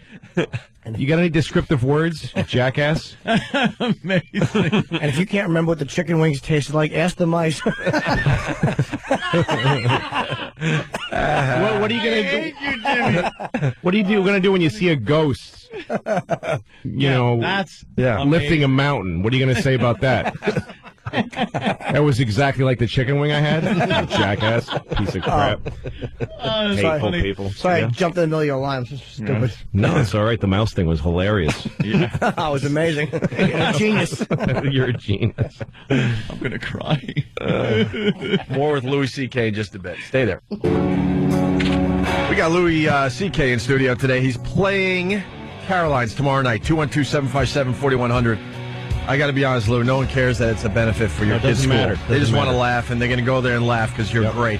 That's all that matters. Yeah, in the end, the school will do well, though. It's fine, yeah. Yeah. No, I'm raising a lot of money. I'm actually kind of bummed because now that the tickets are selling, I'm like, I could have kept that and given them like half. Yeah. Yeah. But I already, said I skim a little off the top, Caroline's is being cool, too. They're taking like $5 a person, and that's it. So it's all going to the school. Good. It's all good. And Louis, what were you going to say? I was just going to say, I wish Louis would have brought something in today for me to buy. Every time you come in, like last time, it was that goddamn flip camera. Yeah, the flip camera's awesome. I ran out and got that thing and love it. Yeah. And I was like, God, and I have to tell everyone, I'm like, Louis C.K. was onto this a lot, but because then it became like everybody got one for Christmas and everything. But like Louis C.K. was onto this one a while ago. Turned me onto it. Yeah. And the bastard turned me onto it before they came out with the next model, so I have two. So do I. Yeah. I have the HD and the non-HD. The regular one. Yeah. The regular one, the non-HD one, I use. I roll it out on my targets at the range and shoot real close to it, so you get the front view of what it's like at a range to be down at the other end, the business end of the range. That's awesome. So if I hit it one day, who cares? Where's that video? There's one. It's on YouTube. Very cool. It occurred to me that the success of those devices, it must make it easier for people who murder people and then tape it. Like they used to. That's what Polaroid film was created for those people. Just a horrified woman's face, half naked, in that awful Polaroid HD. washed out color. Now you can get it like an HD or hear her scream. Yeah, exactly. And it's not with a clumsy camera on his shoulder. He's just holding it with one hand, holding her mouth closed with the other. If only Hogan had lived long enough, he would have been so amazed at the technology of the day for pornography and being clubbed over the head with a tripod. Whatever the hell. He was motivated. Hogan! He was motivated. He had to set up that tripod and get everything just right, get the lighting right. Oh, was he fantastic? He was a bad dirty boy he was. Yeah. Louis was saying that he's had a few radio interviews he wants to talk about really quickly. Because he goes around the country and he's on a lot of radio shows. Yeah, everywhere. Are we one of the better ones, Lou? Oh, you're the best. I mean, isn't it? Well, you have to say that because you're here now. No, I wouldn't do that. Is it between us and I wouldn't do that. Oh. And then someone else is going to call you out like, oh, come on, I was just saying it because, who am I offending that I care about right now? Neil Bortz. I don't know who that is. But no, I did. Both of these things happen on shows that I like, actually. But I don't even remember. The first one was just see if you can guess who the person was in the room that did this in each show. You don't know the names, but the type of person it was. Yeah. Once I was talking about my ankle being worn out. It's a bit that I did. Heather Mills. And I go, I don't even understand that. Septic model. Exactly. Just talking about people with no legs. Oh, okay. No legs? You said ankle, so I was assuming. Oh, leg ankle. missing. Oh my God. I didn't say it was a home run, Lou, but I didn't realize. Better than a thirsty mouth. What? Thirsty mouth? Thirsty mouse. Oh, I think No! I think he's a thirsty mouth. That's what I No, thought he he said said too. thirsty mouse. Maybe I ought to leave the nice jokes to Jimmy today. I'm sorry, Lou. Go ahead. They're in his wheelhouse, I think. Yeah. No, I was talking about being 40. I'm 41. And how when you go to the doctor, they don't try to fix anything anymore. I go to the doctor because my ankle hurt for 3 months, and the doctor just says, yeah, your ankle's worn out. That's all. Wear and tear. Just take lots of leave. Yeah, that's what he said. And I'm like, well, what if I was an athlete? And he says, well, you're not an athlete, so no. So we don't have to worry keep about those it. options off the table.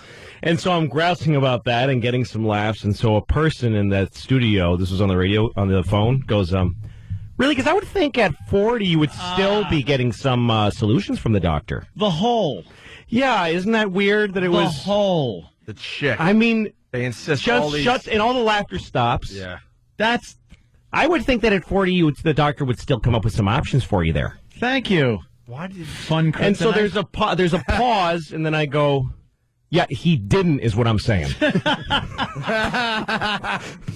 Where I'm going with this is that he didn't. That's the engine of this piece of comedy. That's how it functions, is that it didn't. Get it, dummy? What are you helping by correcting the piece of comedy? You would think. The whole point of any piece of comedy is that you're inflating and exaggerating to a comedic effect. So it's the easiest thing to cut the legs out from under it. It's the easiest, stupidest, most worthless thing to do. I hope you gave her this speech. No, I didn't. I just said, I packed all of that into, he didn't is what I'm saying. Right. And I just sat there so mad, and then the rest of the interview, I'm just like, yeah, and just answering questions yes or no, and I just want to get off the phone. Well, she doesn't understand because, again, we've said before that when certain holes just leak brains and humor out of them. And that's why when they're on a radio show, they just get up and their seat has funny on it, but the mic has none in it. No, it's like the fun of the show is a balloon, and she literally put a vagina on the side of the balloon and let the fun out. They insist on having the women part of these morning shows. And then there was don't another. get That it. was somewhere in Pennsylvania. I don't remember where. And then there was a show in Albany, and it's a show I really like doing. But we're talking about my kids, and I go, yeah, I've got 2 kids, and I'm divorced now, so I have my kids with me by myself all the time because we share custody, and it's hard. I have to have like I had to take a dump the other day, and I had to do. Can I say that? They're not going to. Oh yeah. I had to do it with the door open because I got 2 kids to watch and nobody else is home. So I can't, unless I'm going to gather them into the bathroom to watch Daddy take a poop. I've got to have the door open while I'm watching the kids. Right. And she goes, same person, basically, just keeps moving other cities within the same morning somehow. Same genitals, Same different day. show. Yeah. She goes, really? Because your daughter's 7, I would think that she could take care of herself while you're doing that. Oh, my God, that's not the point, Oh you my idiot. God. That's not the point. And I was like, well, yeah. And I went the other way with that one. I'm like, okay, that's how you want to do your show? Yeah. It's like, yeah, no, I guess that's true. I guess she could have. You're right. Just clothesline your jokes. Why would the Jews go into the bar? If they owned it, wouldn't they have been there already going over the books and the deliveries? Yes. Yeah, a guy who goes into a bar with a duck on his head, and the bartender says, "What do you want?" or something, and it's always the duck says something. Really, because I didn't think the ducks had the power of speech. Yes. And why wouldn't the bartender comment on the duck as opposed to just speaking? Really, because usually when I go to a bar, they don't even talk to me. They just seem real busy.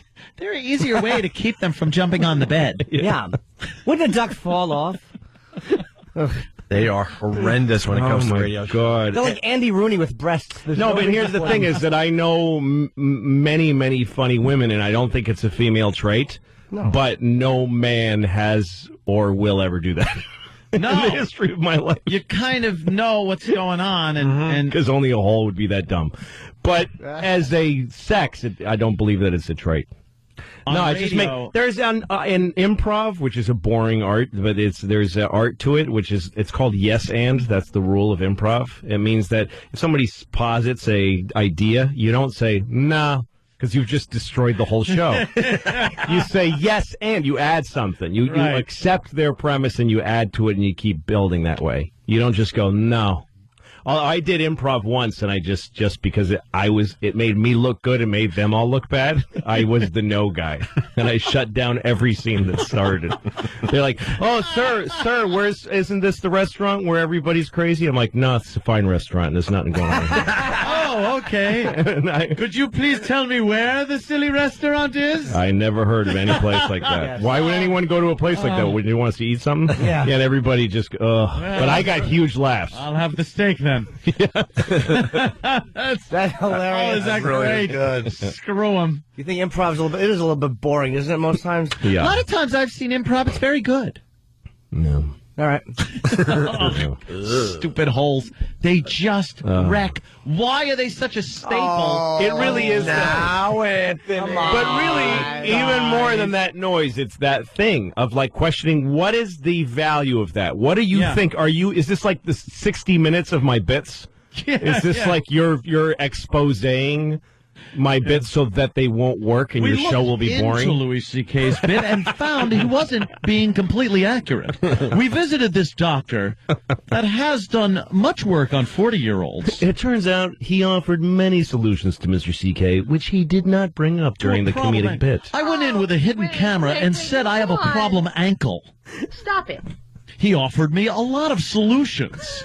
No, it's not funny. Yeah, there it is. You know you're right. Oh, Anthony. Oh, you know you're going to go to hell for this. Oh, I know. Yeah. I don't get it. Yeah. That's the one. I don't get it. Yeah. Oh, guys. Uh-huh. That's the best one. It's like, oh, guys, like, stop the craziness now. Oh. Oh, yeah. Ugh. Now, guys, let's not make fun of people. Yeah, that's the number one rule. Let's just not make fun. Yeah. Anyway, yeah. They're devoid of humor, and if there are people that are funny in the room, it's just over. And I don't know why program directors or shows think it's a good thing to have that. We were told so many times, you guys, I think maybe a girl in there, a woman, her side, her point of... No. Why do we want that on this show? If you stumbled upon a woman who is really funny and added things, then maybe you'd put her on the show. But to have somebody because that's the way they get put in is, you're here to be on give the women a side of the show, which has to be contrary, has to be just worthless and shutdowny. Because the women will look at you like you're keeping them in control. The guys think they're in charge, but we all know who's really in charge here. Gang rape on the console. Show her who's boss. We just like doing horrific things to women on our show. Not having them as an equal to what we're trying to do every morning. We doing here. Yeah. All right. What else is going on, Lou? We were talking about movies earlier. Yeah. A lot of good movies as the Oscars are right around the corner. Jimmy and I separately saw Slumdog Millionaire last night. I ain't seen that yet. Didn't see? No, I saw The Wrestler and I loved that. Wrestler is awesome. Yeah. That was the scene where he's with the guy with the staple guns and all that. It was like amazing. That was like and they even mention it in the movie The Passion of the Christ. There really was that. Yeah. Horrifically, but really good. Yeah. Very good. Yeah, and Mickey allowed them to abuse his body for that movie. That's obvious. I saw an interview with him where he said he didn't want to do any of it. Like he had to train for 3 months, and he's like, I hate wrestling, and I just thought it was stupid. He didn't like the script. Really? Like they told me I had to go. Darren wanted me to go away for 3 months to this camp and learn, and I was like, no, I'm not doing this. But I love that he admits that now because it shows that he was dead wrong. It was worth it. Yeah. It was the best thing he ever did in his whole life. Yeah. But better than Rumblefish, Lou? Comment? It's the weirdest movie I ever saw, Rumblefish. I know. It's very strange. What's that? Sorry, I was, The sound of Anthony. no, I'm like, I'm reading Pal Talk people. All right. Such racists. We could take a break and continue here. Can I say a some big, other things? Yes, Jimmy. big thanks to my friend Ann Coulter for sending me such a nice email about my Hannity appearance. It was very sweet.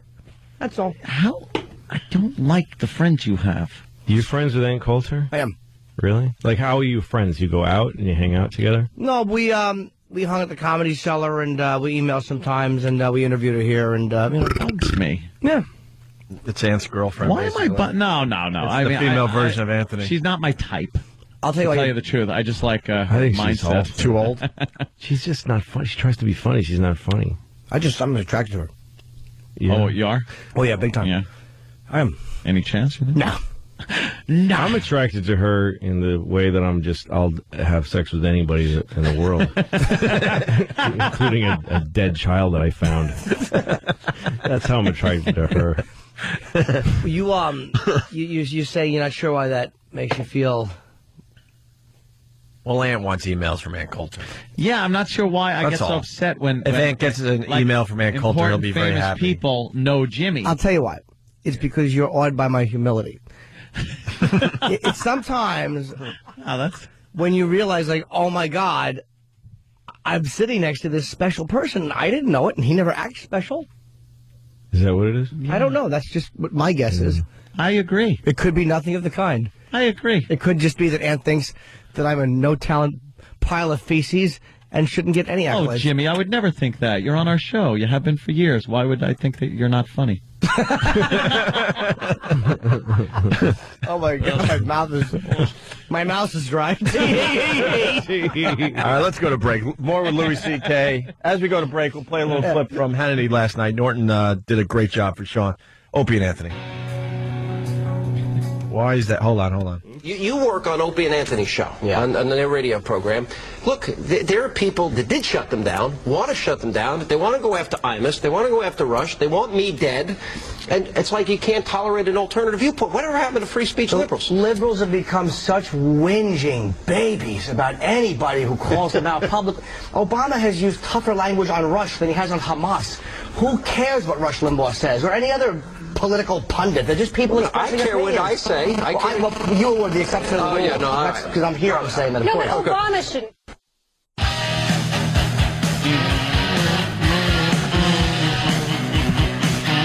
You're checking out the Opie and Anthony show. Louis C.K. in studio today.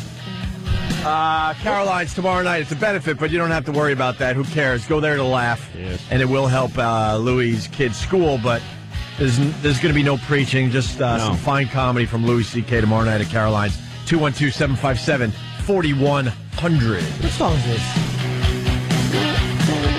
This is Rat. Day Tripper, yeah.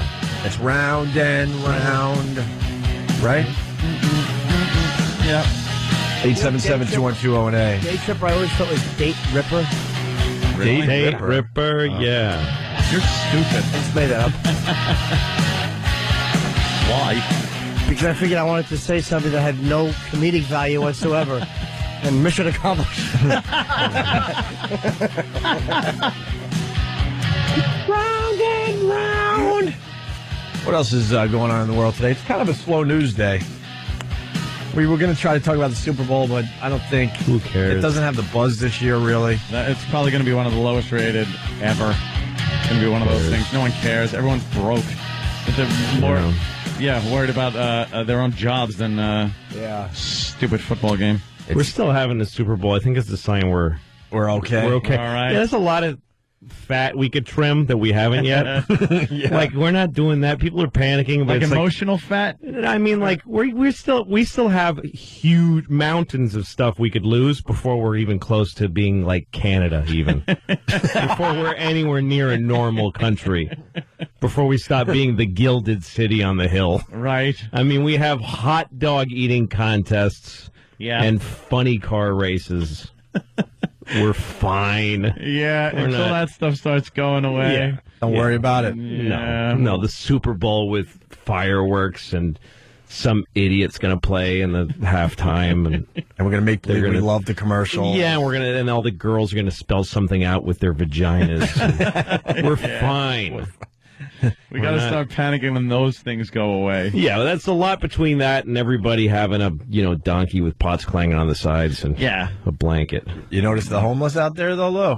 There are a lot. Well, and our population's grown a little bit in the last couple of months. Yeah. They're overnight homeless. I figured out who some of these guys are, seriously, because I was on 14th Street and I was actually high on marijuana pot, which I never do.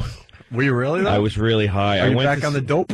I never get high. I don't even drink. If I go drinking, I'll have half a beer and everybody makes fun of me and then I hide it somewhere. Crazy. I can't do any of that stuff. But I went to see my friend Doug Benson, a comedian, who is a giant joint. And he loves his pot, that guy. Yeah, so I went and hung out with him, and I got high, and I need to get away from people right away because I'm high and I can't cope with people. And I just don't like the way my mouth and hands feel or look. And I get upset. Yeah. People are looking at my mouth and hands. So I go and I... Such a pot thing. Yeah. But so I go to the meatpacking 14th Street, all the... I just want to look at people, but I don't, because I also don't want to be alone because I'll kill myself. Don't interact, though. Yeah, I don't want to interact, exactly. You go to the meatpacking district, then you don't like how your mouth and hands look. It's around the hog of a tranny. Yeah, exactly. I hear you. But that's now a big teeming nightclub scene. It's crazy now. Huge. So I'm watching people walking around and fights starting, and it's kind of interesting. And there's a homeless guy perched on a mailbox like a crow, literally crouched. Really? And he says, can I have some, and he asked me for money. And I looked at him because he didn't look he looked like fresh homeless. Looked a little too clean. Yeah, he didn't have that many layers on him. He hadn't slept on that many nights out or anything. And so I asked him about his life and stuff, and he was Pakistani, and he worked for the city as a janitor. And he said, just matter of factly, he says, I have a problem where I see snails on my hands and arms. And I need to cut them. And then I start to scream, and I can't really keep a job when I'm like that. But I've got medication that keeps that from happening. Like, he didn't say there are snails in my arms. He says, I see that sometimes. He knows it's not there. That would have freaked me out. But he really believes it when he sees it. So he takes pills that stave it off. Did you work in a French restaurant, Lou? It was like, those were snails. So that was horrible. So the city cut prescription drug benefits. They just cut them because Bloomberg's slashing, and then here come the snails. And so here come the snails, and it takes him 2 days to get fired. 2 days with the screaming and slashing his own arms, and he's gone. That'll do it. That's it. So, but he was otherwise, and he had in his bag, he had a lot of these, all his toiletries and clothes. Like, he was trying to take care of himself. He just was, anyway. And then I kept running into homeless guys who looked okay and seemed the same kind of borderline. One guy stopped, and I had a Red Sox hat on, and he goes, Red Sox, and he knew everything about the trades and stuff. I'm like, this guy's watching television somewhere. When you like a homeless guy who's chatting with you about Lost, and you're like, this guy's he's going to be okay. Yeah, he's all right. Yeah. But then as he's talking to me about the Red Sox, then he starts twitching and going, fine, bitch, and then he ran away, and I'm like, oh, poor guy. That guy's he's 2 pills away from being fine. But those pills cost like $1,000 each because this is the cruelest country in the world. So those are overnight, like 1 day of prescription drugs going down in the city, and then 50,000 homeless people with the exact same problem. I'm with you. I love talking to homeless guys. I love it. Yeah, who's more fascinating? It's like watching a movie. Yep. You don't know what you're going to get. Their story you gotta watch is their going hands so they don't stab you or anything. Yep. But besides that, their stories are definitely going to be more interesting than most of the idiots that you love in life. People that I literally feel love for. Oh yeah. I don't want to hear it. Yeah. But that guy, really? Snails in your hand? That he's from Pakistan. He also had a really interesting story because he came over here when he was 12 years old. This is how a lot of immigration. This is how legal immigration works. His family Pakistani family owns like 10 gas stations in Queens, and his distant uncle paid for him to come, sponsored him to come to the United States, took care of all of his legal work, got him a green card. And to pay for that, he works in the gas station from 12 years old till 18. Right. Lives in the basement Slave of the gas labor. station. Yeah. Literally lived in. I'm like, gas stations have basements. Yeah, wait a minute. I lived in the basement. It's just a bed and a lamp and he just sleeps, pumps gas, slave labor for like 6 It's like years. maximum overdrive. Yeah, and then when he gets to 18, go hit the streets. And that's the life of a lot of these guys. Why such a Their slow own animal family. on him? Why couldn't he have had a faster animal? I mean, you can't get away from snails, you idiot. Just walk away from them. That was bugging me. The fact that it's snails. That story, that's the one thing that bothered me. It might have been worms. I don't You remember. should have thrown warm butter on them. Like, what snails? They can't even really stay It's attached kind to you. of creepy. No. You It's just kind of push like them. You just push like, them over. Ew. Yeah. Exactly. But it's not even A little leeches, slimy. you know? Well, you get that feeling in your body, I guess, without those pills. You just That's wanna- gotta suck. You get vomit. mad at this. Yeah. You're right on. Wow. Ugh. Yeah, gross. I need a then pill. why don't they be homeless then where there's health care? Like Well- Canada. Well, because they had health care for a minute. They had the pills here, and then they didn't. Like the second you get laid off then. The you have second you laid off, benefits, you look at head your north. bottle, you look at your little Yeah, amber yeah. bottle, and you go, Yeah. that's how much time I got left before Zero refills. before I'm worthless. And then run up to Canada Yeah. and get it there. That's got to suck if subconsciously you know, all right, I'm sane as long as this Exactly. as long as I got the pills in this bottle. There it is. Here's my sanity. And No, then- like and weeks what happens? You take that last pill, going, Here they well, come. Here come the snails. That's got to. I'd rather be crazy and not know it. That's exactly because there it. are people out there that are crazy and they understand it. Well, because they're underwater. The guys who don't know it are guys who just never got diagnosed or never got. Right, this right. guy took care of himself. Yeah. And then he just knows. He goes, imagine that, going like, I know they're not real, but I'm not going to know they're not real. Yeah, it's like flowers In an for hour. Algernon. My You know, it's one of those. Exactly. My dad was one of these guys that had to help everybody, and he took in a lot of people, and a lot of these people were exactly what you just described. And there'd just be crazy crap happening in the house, and we'd have to call their family. Oh, I guess he's off his medication again. Yeah. Go in his room, find whatever the medication was, force it down his throat, and he'll be okay. You're trying to kill me with poison. Yeah, exactly. Oh, dude. It's like, why are in we like a dealing half- with this guy's problem? A half an hour, you'll be like, hey, what's up? He's like, hey, thanks for giving me that poison. I feel I better. really needed that. But we would be, in a You're panic. with the CIA, and you're... We had one of those. Really? We had one where he was convinced we worked for the government and that we were following him. And he would go at it with my brother all the time. Like, I know you're with the FBI, CIA. You're following me. I don't want you following me anymore. My brother loses it. Like, look, I'm their son. This is my house. I grew up here. I'm doing some work around the house. I'm not following you. Yeah. So fast forward about a week. My brother's up in the attic. And he's doing some stuff. I forgot. He's doing some repair work. And he puts his foot through the ceiling.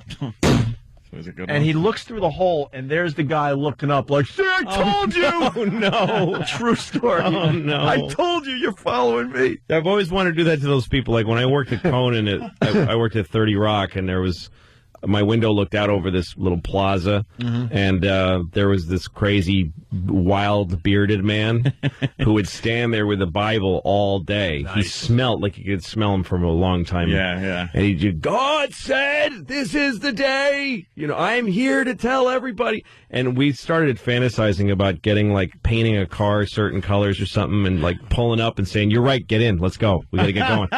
Like, just totally fulfilling all this craziness. Wear some, like, show him a badge and go, you're right, the president needs to see you right now. I knew it. Oh, okay, I'm ready. Yeah, how would they react to that? Like a crazy person? Well, I got my stuff in a cart around the corner, though. Just throwing him on Conan like that. Yeah, exactly. To tell his story.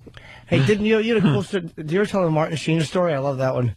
Martin Sheen. Oh, yeah, he was on Conan, and we did a bit with him. And I wrote a bit for Martin Sheen to do on the show, Apocalypse Now throwback bit. And so the publicist actually said he wants to hear the idea before he commits to it. Makes sense. So I called him on the set of Gettysburg or some movie he was making, and he was in character. He was talking to me as Robert E. Lee. Ugh.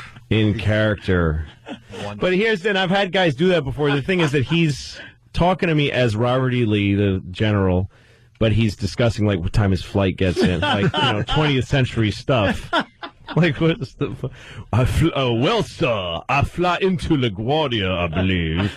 I'll have to leave my sweet Magnolia as I catch a connecting flight. Catch a connecting flight through DFW.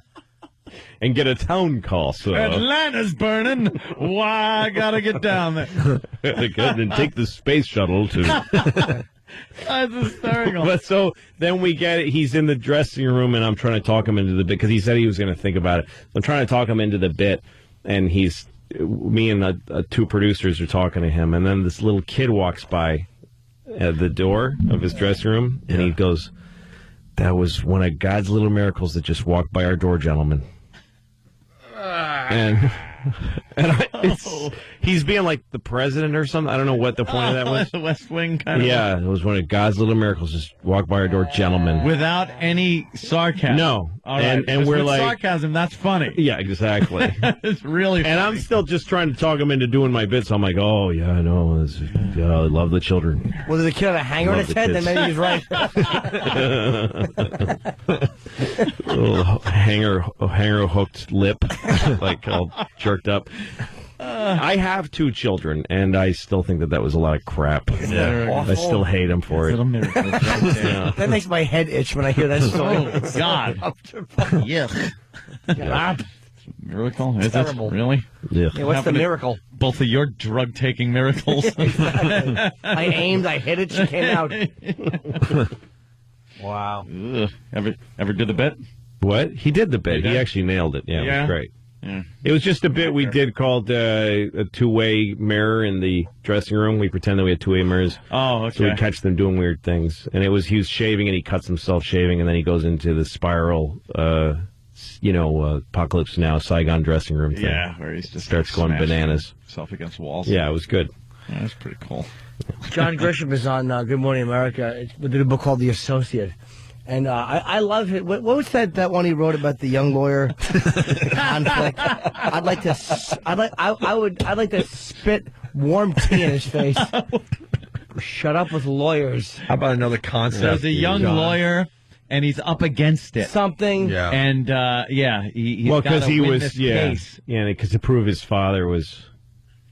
Wasn't there a time where Tom Cruise, every movie he did was a guy who had to have something to prove because his dad was. Of course, because his dad was. Every single like one, the car racing, the lawyer, and the pilot. Yeah. All three were a guy who, a lot of talent, but real self-destructive because his dad was a real. I flew at your dad. Yeah. Let me tell you what happened. Let me tell you what the really real happened. story. It's classified.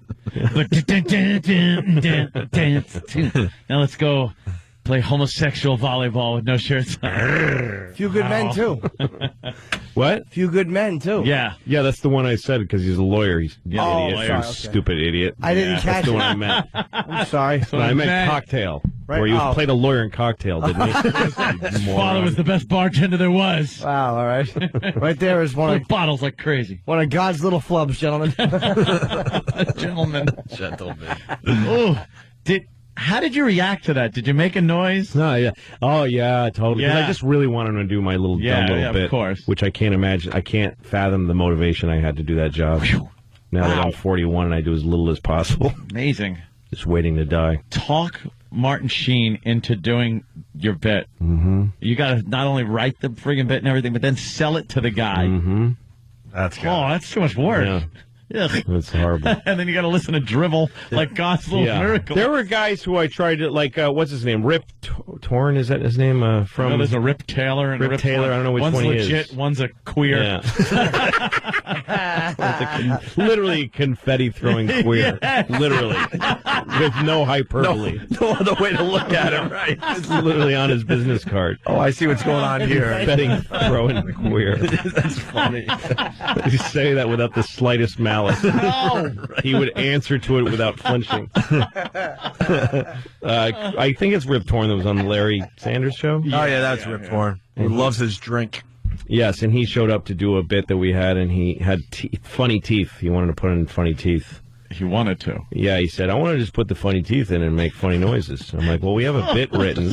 What? Yeah. And he was hammered. He smelled like booze. Oh, really? And I'm talking to him. I'm all 24 years old. I don't even understand what he is. And I just know he's famous. I didn't even watch the show at the time. And I'm like, will you do this bit? And he goes, well, I want to put in the funny teeth. I got these funny teeth. I'm like, well, this bit, we really prepared it. It's probably going to be really good if you do that instead. Well, I think my teeth are funny. Oh, no. I'm like, well, I'm not sure how the teeth... And he goes, they never give me this kind of trouble on the Larry Sanders Show. I get to do what I want there. And I go, yeah, go ahead and put the teeth in. Do whatever you want. We'll cut to you, and you do whatever you want with those teeth, buddy. And I thought, I'm letting this guy just hang out to dry on his own because I don't care anymore. Right. And then he did it, and it killed, and it was really funny. I don't even remember what it was. He knew what he was doing? Yeah, he did. You gave him the rope to hang himself with. Yeah. Yeah. And he did. And he lassoed a redheaded punk with it. Yeah, exactly. I was so hoping for a good ending there. No, sorry. Oh, wow. Yeah. That's happened before with Eve, the R&B artist. I don't even have a sense of what she does exactly. Eve, black woman who's famous. Yeah. Right. I was working on the MTV Movie Awards, and I had to do patter with people. Like, I had to give people funny things to say off a teleprompter. Ooh. And the thing on awards shows, those stupid jokes are the best you can do. That's why they're like that. I've worked for those shows a few times. The reason those jokes are so bad is because that's the highest you can possibly reach.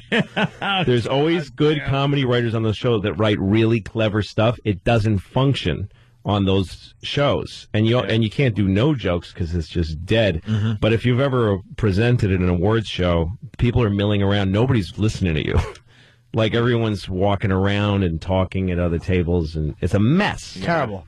There's no focus. So all you can do is squint, and you should, and I used to tell these stars this, who were like a little lost, look at the teleprompter more than you even have to. Make it clear that this is our bad joke and not yours. Okay, yeah. Don't look like you mean it, because you're gonna go down hard. You're gonna eat it. This is really going to suck. Yeah. Squint. Yes. Put glasses on even if you don't wear glasses. Yeah, exactly. But so Put your hand over your eyes. Yeah. Right. Like you're looking do with your into finger, a like, can you valley. roll that back again? Yeah, roll it back. Yeah. But Eve was presenting with Vin Diesel. Well, that guy's good. Wow. He's terrific. Vin Diesel wanted to do a bit. He showed up early to rehearse and said, I want to make sure I don't like ever to look like a fool. I want to make this right. And I know this is a comedy-based show. Why did he make movies? Why does he use that stupid name? Yeah, exactly. But we wrote a bit for him where he's up with Eve, and she says, hey, Vin, is that your real voice? And he goes, no, it's actually a fake voice. And she goes, really? Can I hear your real voice? And he goes, okay. And then he goes even way lower and says, this is my real voice. And I asked him, can you do that? And he did it, and he can go lower than he really is. It's crazy. So we're going to do it. It's kind of works. Sure. It's kind of a funny bit. So he goes, they're coming from separate wings. Eve didn't talk to anybody till the second it's about to happen. And she's looking at it with me. We're about to and she goes, I don't like, this is stupid. Stupid. I'm not going to do this stupid thing. And I go, but Vin is expecting this. He came to rehearsal. No, I'm not going to. I'm going to just go out there and say, how's everybody feeling? Are we feeling the love? And I'm like, yeah, go ahead. I don't care, okay? Because I like how Lou just gives no, I don't care. People. Like, whatever. Go. Good. Go look. Kill yourself. Yeah. So she went out there, and Vin, she said whatever she wanted, and he kept reading the cards. I really wish there was a tape of it somewhere. Oh, no. So it's two completely different things. Yeah, she goes, how's everybody feeling? And he goes, yes. Like, he answers. He's doing his part. And she goes, does everyone feeling the love? And he goes, this is my real voice. Holy shit. And then they both look around like, what just happened? And then they go to a package of, the clips. Yeah. The awards for, MTV stuff. And he was really upset. He must have been. He was almost crying. That's how much he wanted that to go well. Really? Yeah. He took it as a personal failure. Was he mad at her? No, he wasn't. He was too dumb to be mad at her. He's too dumb to realize she's the one. He thought he screwed it up. Screwed it up. Oh, no. Yeah. So I hate her. I really hate her. Every time I see her, I hope she dies while I'm watching. This is stupid. This is stupid. Really? Maybe you're stupid and ugly. Wow. Good. Go on, do whatever you want. Yeah, right on. All right, listen, we got a break. That's so funny. We're going to do a little mopping up next. We got Louis C.K. He's doing Caroline's tomorrow night. This is great. 212-757-4100 for tickets to see Louis C.K. tomorrow. All right? That's exactly right, sir. We'll finish up next. We got to get out of here. Got to move over to the other joint with Louis C.K., who's playing Caroline's tomorrow night. It's so funny you're playing that tomorrow. I'm there February 5th through 8th. That's so funny. It's such a weird coincidence because we're both comedians. Yeah, no, it's and an it's odd a comedy club. Right. That's kind of what I was saying. Really, because it seems counterintuitive that you'd want to. I'm with you. Yeah. That's stupid old crap. Most shows have them there, Lou. Yes. All right. Anything else before we move on? I think we're good. Let me think. Nothing I had planned. We did our job for the people out there. Well, now we get. They're lucky we showed up. That's right, Jimmy. That's how I feel on a daily basis. Hey, boy. lucky we here. Enough out of you.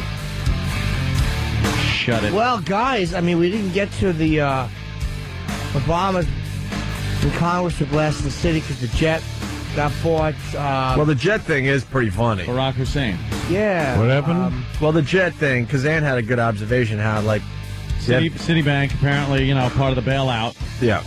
The government gave them a lot of money, and they decided to buy a, how much was that? $50 million $50 million private jet for their executives. That's what they do with the money? Yeah. Well, what do people think these guys are doing? Yeah, I think they think they're doling it out door to door. Yeah, we screw you out of some cash here. So they decided to get the $50 million private jet. A French jet too. It wasn't. They didn't even. But buy see, American. it's not even embarrassing. It's just that's the way it is. Yeah. And like they gave the 350 billion so far to the banks, and they just said thanks, and they just kept it, and they're not doling out loans. No, they're not helping. Fixing banks. They're buying jets. They own everything. They don't care. They're raping the country. They have never cared. Yeah, they have apparently. all the there was that story once how an ATM machine got loaded wrong, so somebody put the hundreds in the tens drawer. Yeah. And so idiot moron Americans lined up around the block to get 10 times their money out, as if the bank isn't just going to go and say, well, we know how much you took, give it back, Jaga. In Monopoly, it says banker in your favor. I get to keep that. But that's, and like the guys in the car companies that showed up in jets, that's what those people do. They're fat pigs. They don't care about other people. Why they didn't care before. Why do you think and then they show up in cars like, oh great, that means that they always just drove cars. Yeah. I think it's because that fixes it. We never saw this, really. Yeah, well, that's because we're stupid. But we never really saw it. Yeah. We're seeing it now. And now we're seeing it. What's up with the corporate jet, though? Obama's jumping on this thing? Yeah, I think he's... basically saying, give the jet back. What are you doing? If we gave you a bailout and stuff. It's like, but it is. It's like your friend coming to you crying, going, I'm going to lose my house. My kids are starving and stuff. I have no car. I got to take, I need some money. And then you give him some cash, and there he is, in the brand new gold caddy. chain. Yeah. Or loading. Hey, how you doing? Loading up his car with his brand new golf clubs. It's like, where are you going? Like, what? Heading for the airport, man. We're going to Disney. But that's what those people were, just pure money for blood people. They're not. They really are disgusting. Well, but that's if you're going to attack it and say that they should take a car to the Capitol and all that kind of stuff, then you're a communist. Which is, I don't think there's anything wrong with that. I think we should be more socialist, but you got to be honest about it. If you're saying that those guys should be like pinching pennies because their workers are suffering, I laid off 8 guys today. I guess I'd better trade in my gold toilet seat for something else. That's socialism. But if we give them money, I think that temporarily, at least, the government has the right to go, all right, you know what? If you want this money, you're going to spend it this way, so we don't have to come and bail your ass out again. That's socialism. But if it's temporary, I don't think it is. Temporary socialism. I don't think it is because they're asking you for something. Yeah, but you're replacing the Darwinist Ayn Rand capitalism. I don't know what Darwinist model. is. You have to I gotta go back though to Christ. You're replacing that with the responsibility to the people by those who wield the most power, which is corporations. They have to suddenly be responsible to people and act in a way that takes everyone's needs into consideration. That's socialism. But they're Instead back of on just their saying feet. get whatever you can and have that jet be incentive for the just grab and grab and grab. That's what this country's But if based they're on. back on their feet, then they can do what they want. Like in socialism, right? It doesn't work that way. Like if once you get the money from the government, and once you're bailed out, now the economy's better. You do what you want again. Well, it's like Hong Kong socialism, how the Chinese maintain Hong Kong as this whorish capitalism system, and they let it be there because they need the money. Now they're doing it in Shanghai also, and they're doing it in because every big city. Communism doesn't work very well. No, but So they're that's blending why it. They're blending communism with capitalism, which is what we're going in the other direction. And they got a class system that's horrific. They got the extremely rich and the extremely poor. So Just like here, welcome though. to here. Yeah. That's what I mean. It's like it doesn't really work that way.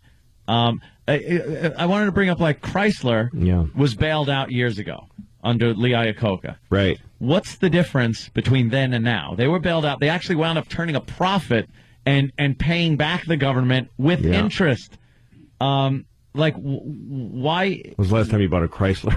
Well, I know. I'm just saying exactly. Or a Dodge. It's I'm just saying why can't that model work today, where you lend them money? I don't know. And I don't know they pay anything. you back with interest. I don't know a after single they thing about what I'm talking be about, so I successful. can't answer you. I know. I don't know that either. I actually do know the Why- answer to that. Yes, Jimmy? Because the economy is so much worse now that the anticipation of getting their profits up in order to be able to pay back is definitely not good. No, it was pretty bad back then. Just made that up. Was hoping it Chrysler. sounded right. Yeah, and also GM is down to what it was in the 40s. Yeah. I mean, that's great. Fantastic, isn't it? I don't know, I'm excited for it all. The new General Motors car. All right, let's get out of here. Tour America. It's See the music- USA in your Chevrolet. It's music marathon time, so we Yes. got to get out of here. We're going. Butterfly windows. Yeah, we're going over to Sirius XM Satellite Radio.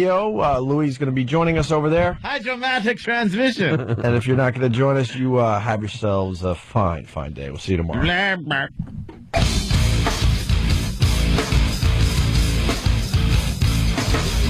Is this us? Yeah, it's us. Fucking Louis. I can listen to you all day, Louis. Louis C.K. made the walk over to Sirius XM Satellite Radio as we continue with the program. Talking about wear and tear injuries and whatever. Maybe it was just a good conversation for 4 instead of a million. Sometimes we do that. Oh, let's do that again. And it doesn't have the same feel. Nah. Everyone feels uncomfortable. Just conversation. Yeah, What are it you was just asking me to conversation, sign sure. here? Yeah. Who's Isn't that- Susan?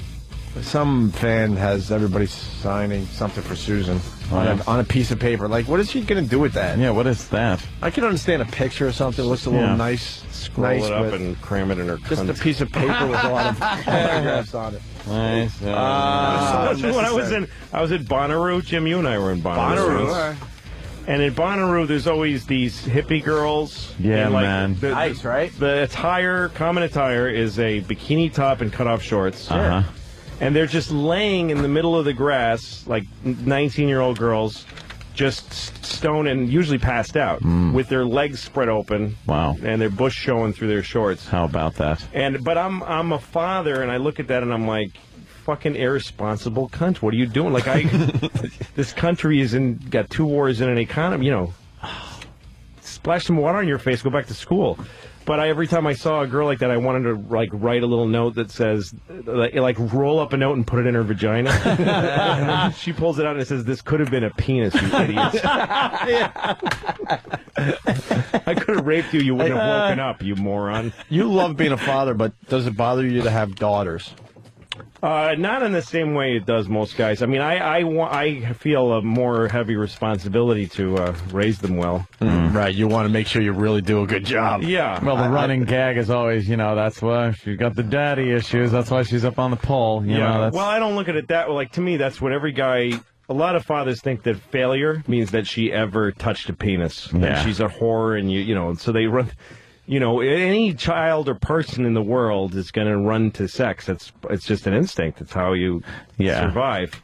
So if you get between a child and sex, they're going to find an end run around you through shame and disgrace. the quickest line from a person to sex is, a happiness and pride and joy and if you get into between that, they're making them take that end run. Go through shame and disgust and self-hate and Jimmy getting shit on. Your success as a stripper is my failure as a father. Your success. Even though it's bringing in a nice coin right now, even though it's paying for my retirement. Yes.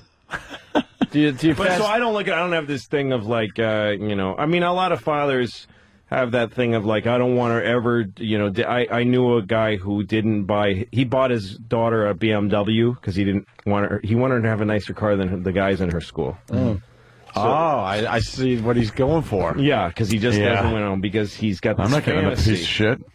But now the dude is driving the nice car. Yeah, he's driving her nice car while she's blown him. You just made it even easier for the guy. Yeah, exactly. So, but the way I look at it is and also you're doing the opposite. You're making the girl have a high threshold of what she needs. She's gonna need a guy with a BMW. If you raise a girl with some confidence and some, and you give her some bedrock, you send her out into the world like feeling like she can do whatever she wants and give her some still gonna get her face and ass fucked. Yes, she is. She is, Jimmy.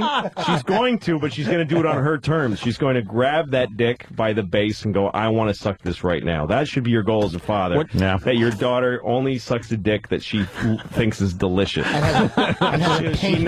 She sees the smelly, shriveled dick of a rich guy like you and says, I could take it or leave it. I got my own. I've set myself up. Yeah. I know I can get myself a job and take care of myself. I'm only gonna viciously suck dicks that I want to. I'm only gonna let guys who are quality guys fuck me hard in the ass while pulling my hair and choking. What's your worst fear having daughters though, as they get older? Yo, man, I'm a fan of your shit. Your daughter's my girl. Yeah. My biggest fear. Just that there's nuclear apocalypse and they're just on a pile of debris. Just right. No, lost in the sauce. I have horrible fears as a father. Horrible. Yeah. I mean, I'm not plagued the by horrific stuff. I'm just saying. Well, those are the ones you have. Those are the ones you have. Is there's horrible things that can happen to them in this world. I can't believe. Then you better not see the movie Taken. Yeah, I would never. Yes. That kind of shit is just so manipulative to me. It's like really it's so easy it's easy button to push with a parent. But to me, if the the idea that my kids are going to go to school by themselves, even that I'm going to open the door and say see you later, have a good walk to school. That to me, it's unconscionable. I don't see that day. I can't live it in my head. Wow, that's fucked up. A day that they leave without, and I did it every day from second grade. I used to walk to school alone. Walk to school alone, just like, hey, I'm going out. You hop on your bicycle and just fucking tear out somewhere. And you wouldn't even come home for hours. And then you come home and your mom's just like, oh, yeah, back.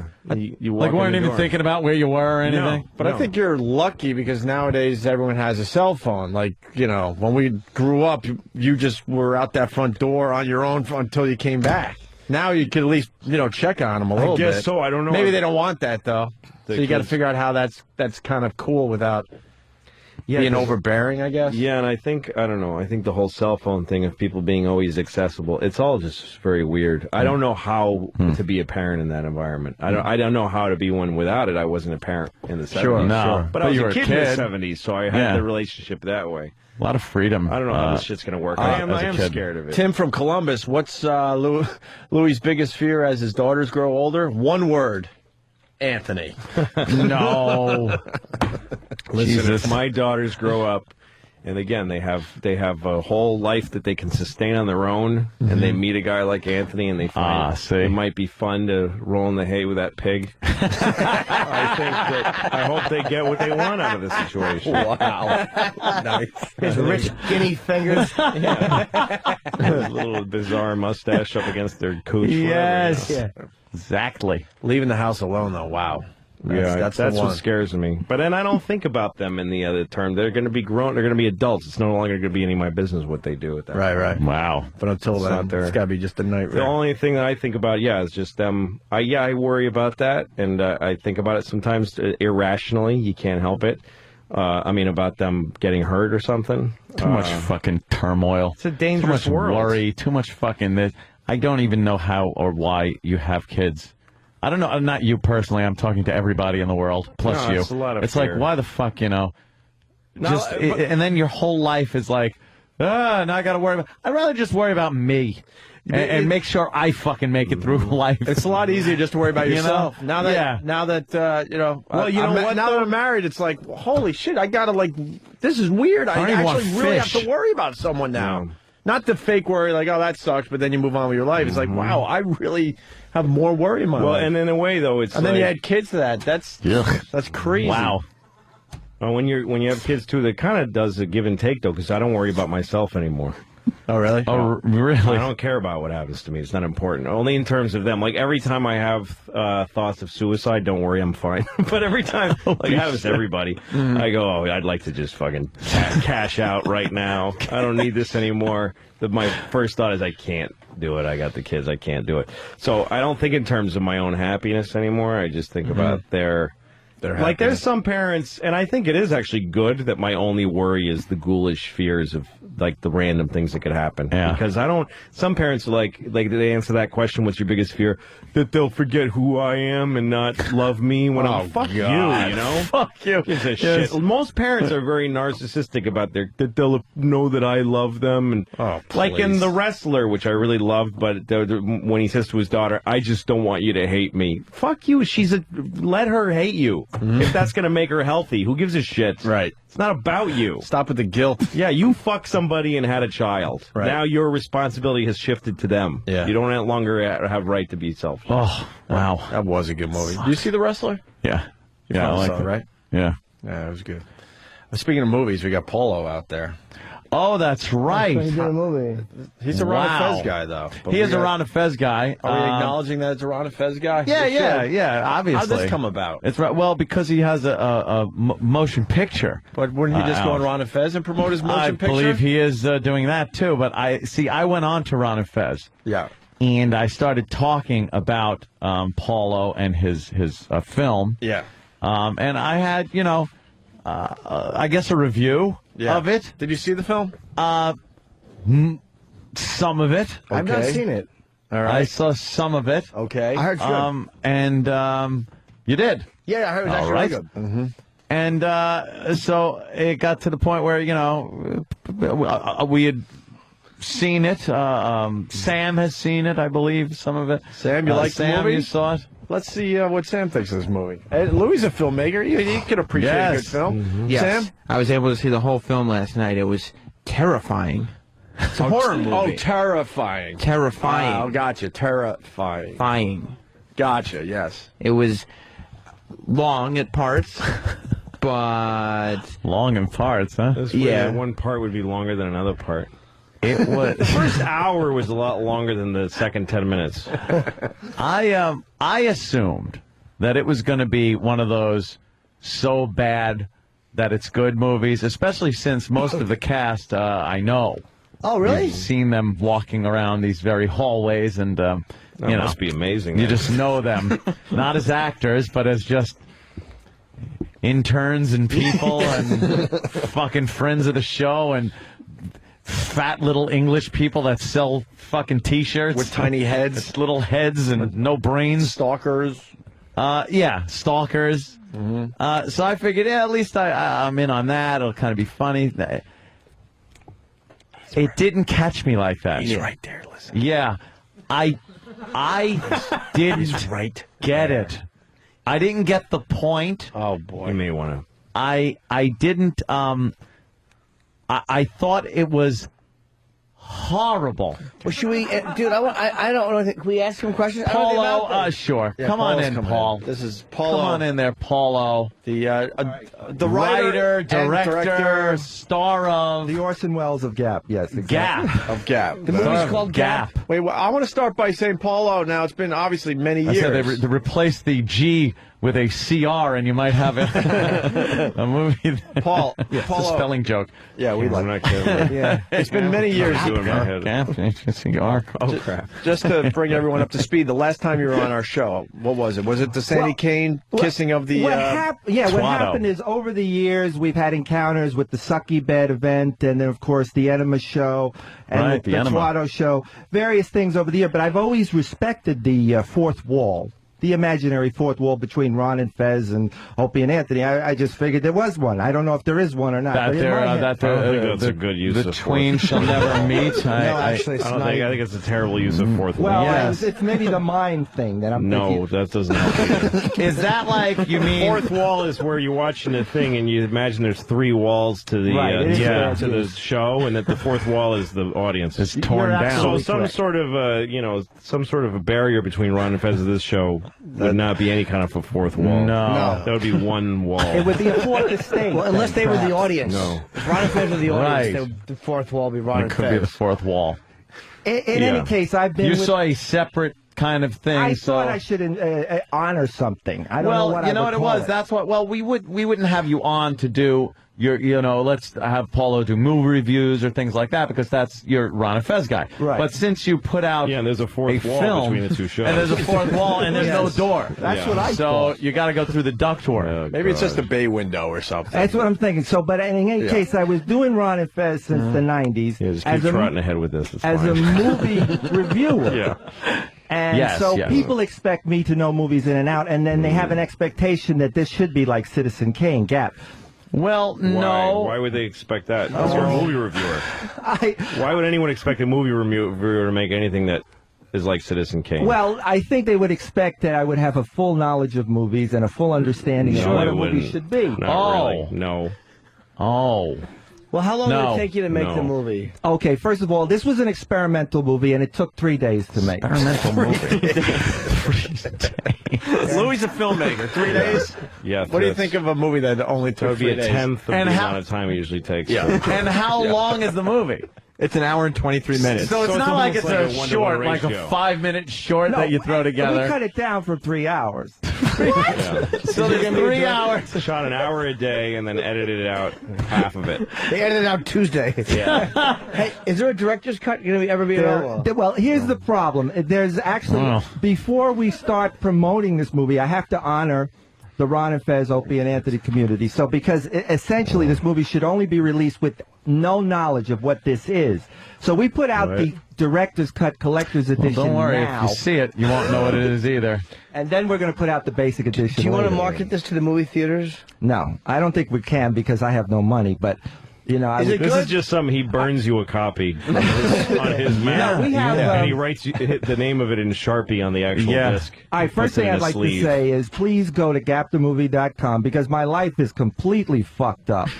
It's horribly know fucked. this. So we need you to buy No, this I movie. heard you on Ron and Fez recently. It sounds like you're getting your life together. You got a new girl. Is the new girl thing over already? No, that's actually the one good thing in my life. Because you married, I think I was at one of your weddings, and you married somebody who left you to go to England to be with somebody else, right? Lovely girl, Melly. Yeah, Melly, right, sure. But she was obsessed with this guy who was in prison for years. So why would you marry someone like that? Because I thought we worked through it. It only takes 3 days to shoot a movie. And you can always sort of Apparently figure not out there, a- Paula. Well, he See, got out How of long did it prison. take for her? Oh, he got out. And then he says, I need you. I'm drinking myself to death. So I bought her a ticket over there. She was going to help him out. Holy shit, you bought her a ticket? You didn't think she'd fuck him or anything, right? Anybody whose name we is kind of Melly. talked that through. We worked it out. I thought we worked it out. What'd that she wouldn't say? Fuck it. She said, no way. I'm going to help him. That has to be the worst name I ever heard, Melly. Melly. It's just, even if you're trying to be nice. Yeah. Yeah. You go, hey, who's on the phone? It's Smelly. It's Like going to every be time smelly. it's It's smelly. Even if you're not trying to call her Smelly. So Actually, she wasn't going to fuck him. She was definitely fucking you, though. and that's Wait, not Paul, even- hold on. How long did you, as an open-ended ticket, or how long were you sending her for? To I help the said 2 guy. weeks. 2 weeks. 2 weeks. Nothing So she could didn't happen need in the 2 return weeks. ticket, apparently. Oh, boy. So was he someone she had fucked before?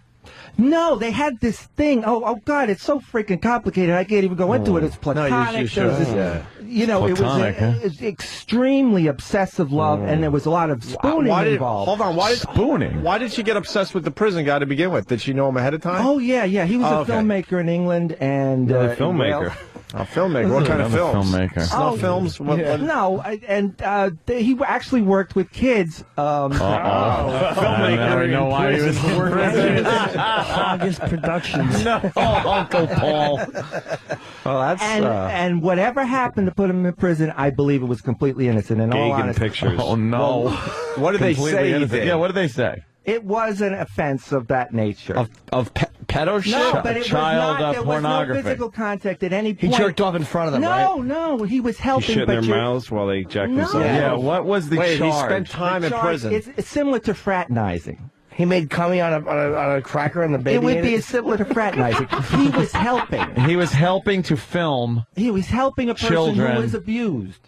who were inappropriately being filmed. He was holding the And he was trying, and he was meeting them at restaurants, trying to counsel them. There was no. Boom was a cock. I swear to God. I'm not trying to. He would meet him at that. restaurants. Hold on. What? He would meet him at restaurants to Chuck E. counsel Cheese. because they were being abused at home. Sure. And that's against the rules when you are working with kids, and so that's what he went to jail for. How long did he go to jail for? So he's Like 8 months. Because he was fucking them. he's obviously a kid toucher. Why can't you admit that? Yeah, what's wrong with that? I mean, I'm they trying got to him be on good something. about So the this, kid 'cause goes, "I want. My dad's touching me. I don't know how to get through this." And he goes, "Why don't you meet me at the Olive Garden?" Yeah, Right. and Let's talk about it there. Won't that be easier? Yeah. There's In a any table case- you can jack me off under. Let's get back to Captain. What is Movie. no. What's wrong with you that you would allow your wife to go to England to be with this dude? Far more I'm too interesting. nice. I'm too fucking nice. I'm a fucking idiot. What do you want from me? Wait, your wife wanted to go chit chat with a pedophile she had spooned with, and you bought her a plane ticket. Yeah, I'm an idiot. And you wonder, yeah, She's in the movie anyway. My ex-wife is in the movie. That's one of Dawn's failure marriages. Oh, great. We had a great relationship, but there was always No, this my darkness. sister Married actually Paulo. did the ceremony. of She Paulo and Melly. Oh, wow. she is. Do you miss Melly? Ordained. I do. I love her, Priestess. but I Priestess love or this something. person I'm with, so I'm very Smelly. happy with It's that. smelly. Would you take Must really Smelly miss back? Smelly. This is the point. I have moved on, and I do know she's fucked up. So Oh, Melly? Melly. So there's no point. I have a much better person now, For now. a widow I mean, woman. you're going to mess that up. You know, Yeah. who's perfect. What happened to Perfect for you. Did you kill your wife, or how did that go down? Jesus Christ! Wow. Now, Gail, we know I want to know some answers today. the late Gail O.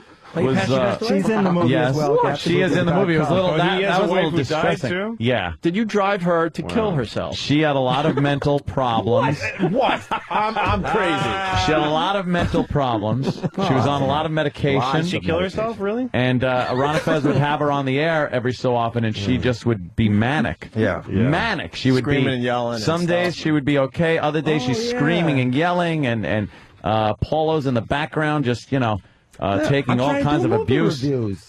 And doing movie reviews, and then to see her in the movie was a little distressing. And it had nothing to. It was like the Bela Lugosi scene in fucking in Plan 9 from Outer Space. Did she die when during he's the in filming? front of the house and just kind of Right. Did Did she no die during reason. the filming?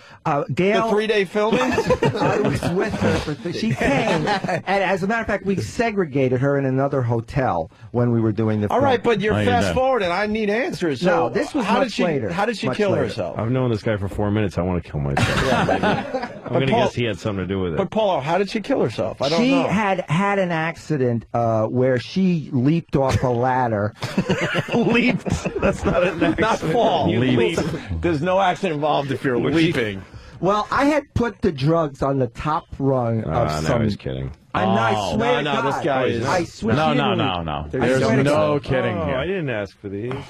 I swear to God, she. Oh, as long as you Doesn't. got them. I was. I might even I have didn't one. want them, Donuts. really. Donuts are pretty good, right? Donuts, that's weird. I never would have asked for Thanks, these. Ken. So weird. As long as I don't want to be rude. Those donuts I've look lost so good. weight. They did to me. What are you doing? I want a donut so bad. He's got a rod. Great. Donuts and sushi is a great combination. It's not, Lou. That's wonderful. No, it's not. It isn't, though, is it? Because they are very contrasting tastes. Oh, you hole. All right, listen. This story is too good. Yeah, so let's yeah, focus all right. back here. So, All right, just so one Gallo aside. died. Yeah. So you put her drugs, Right. her medication, or these were illegals? No, they're all legal. Well, they're all legal because they all came from pharmacies. But she was over medicating herself. Oh yeah. All right. So so you put the drugs up on the top rung of a ladder, and No, where the was this top- ladder? Let's say about. Oh, she used the ladder. Yeah, she used the ladder. All right. Where were the drugs? I'm sorry. They're way on top of a bookshelf that may be 9 feet high. What kind of drugs were there? House? You have It was a 9-foot tall- bookcases? Yeah, it was tall. Fucking bookcases are there. I was a double stacker.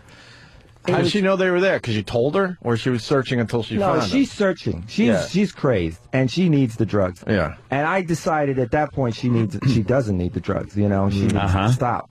So she gets up on the ladder, and I find her. I went to the store. I came back. I find her on the floor. She broke her shoulder, so she had to go to the hospital and everything else. Then later, the She screw. died of a broken shoulder? No. Give me a chance. She broke it with a train hit it. Right. She thought the screw would have. There was a screw in the shoulder that was starting to poke out. Oh boy. So it needed to be redone. Yeah. Wow, you just bend it over with a hammer.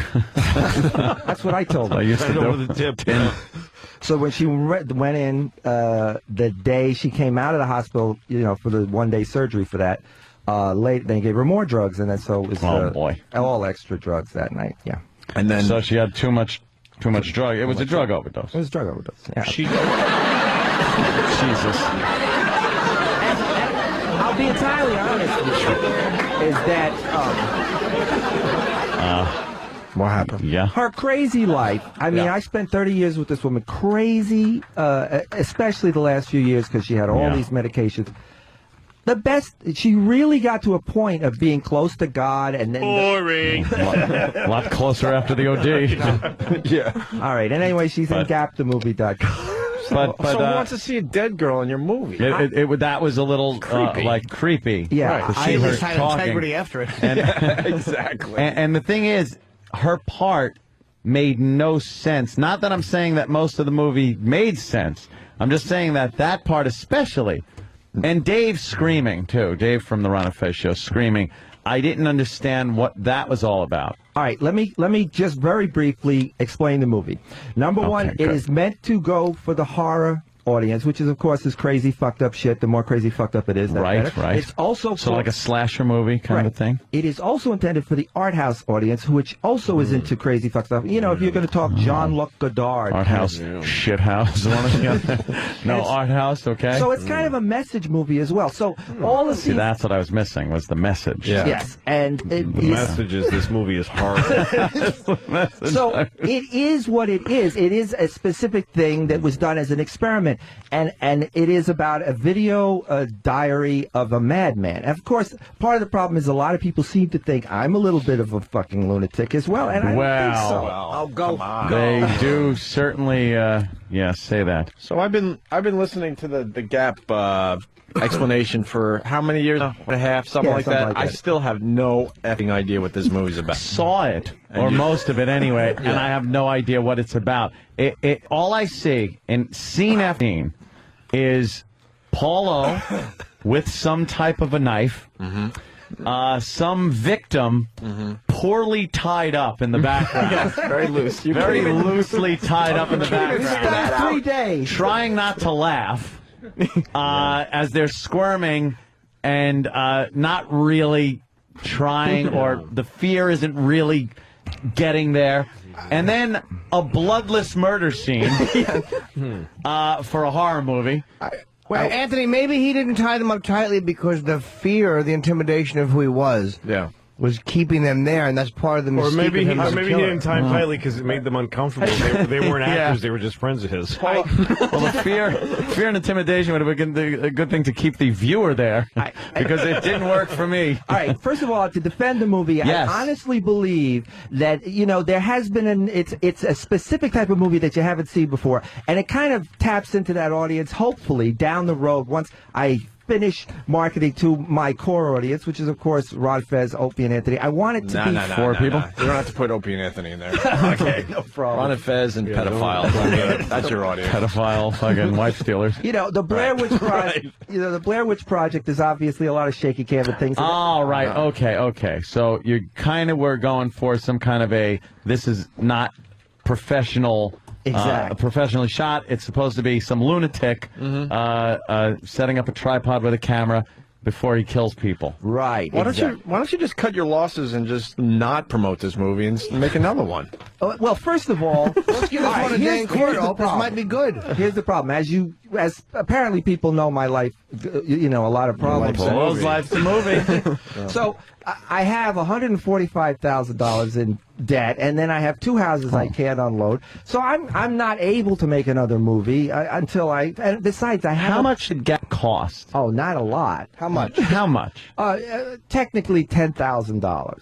Why so much? Well, because I had to go to New York, and we had to get people together and get hotels and stuff because I had to sort of gather people. So your logistics cost more than the actual taping. Editing was a little bit, but the editing was a little bit. What you actually had an editor? Yeah, I actually had an editor because who was the editor you hired? The governor of New York? This fucking thing goes on forever. I cut it down from 3 hours. From 3 hours. The scene. With No Filter Paul. Yes, who's a genius. Does a great work. See, you're using that word again. I want to see that. That scene goes on and on and on to it's maddening. And I don't mean in a good way. It's not like I was saying, I don't mean like watching this and going, holy shit, this is great. I was like, holy shit, they're still fucking doing this. I left. Usually when I'm watching a movie I haven't seen before, and I have to go take a piss, grab a beer, whatever, I pause it. Sure. I didn't pause this. I just went. I took a piss, I grabbed a beer, I washed my car, whatever. I come back. Fucking No Filter Paul is still in the chair, loosely tied, with no shirt on. Everybody is in their underwear. That's true. Yeah, everyone's in their underwear.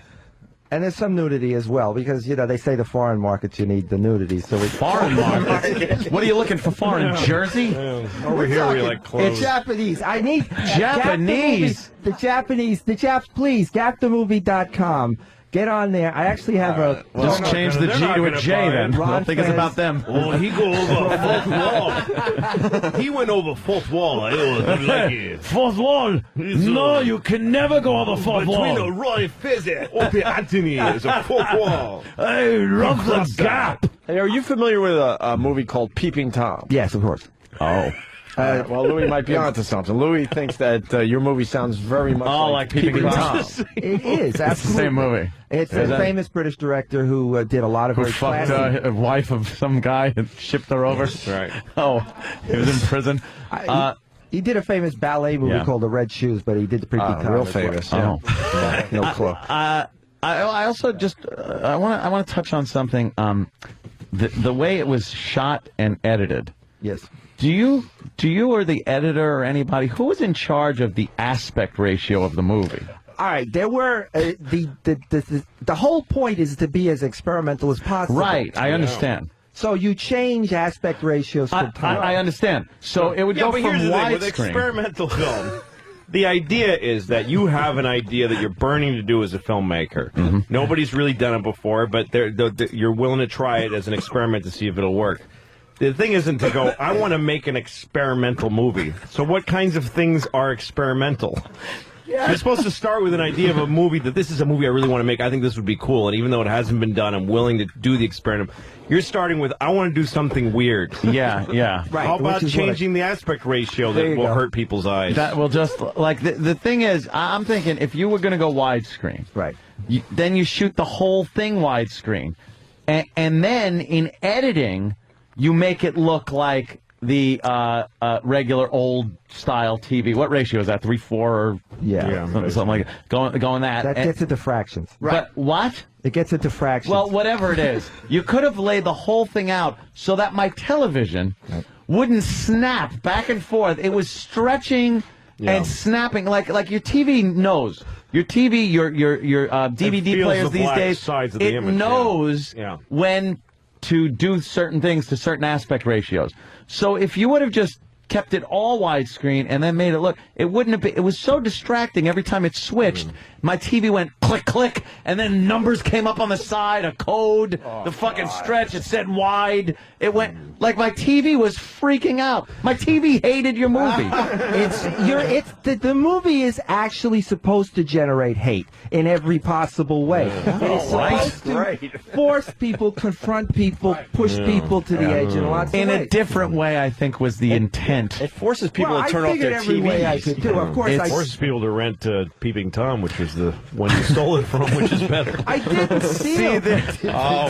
Which was better. We all steal. See, what you're saying is... I didn't steal. Yeah, well, you we and all the, steal. You and the thieves all steal, yeah. Hey, Paulo, what I'm saying is there's a difference between, let's see, you're watching a movie about a bank robbery, and you're like immersed in it and going, holy shit, I'm afraid, I'm concerned for these characters, there's a bank robbery going on, and then actually being involved in a bank robbery. Right.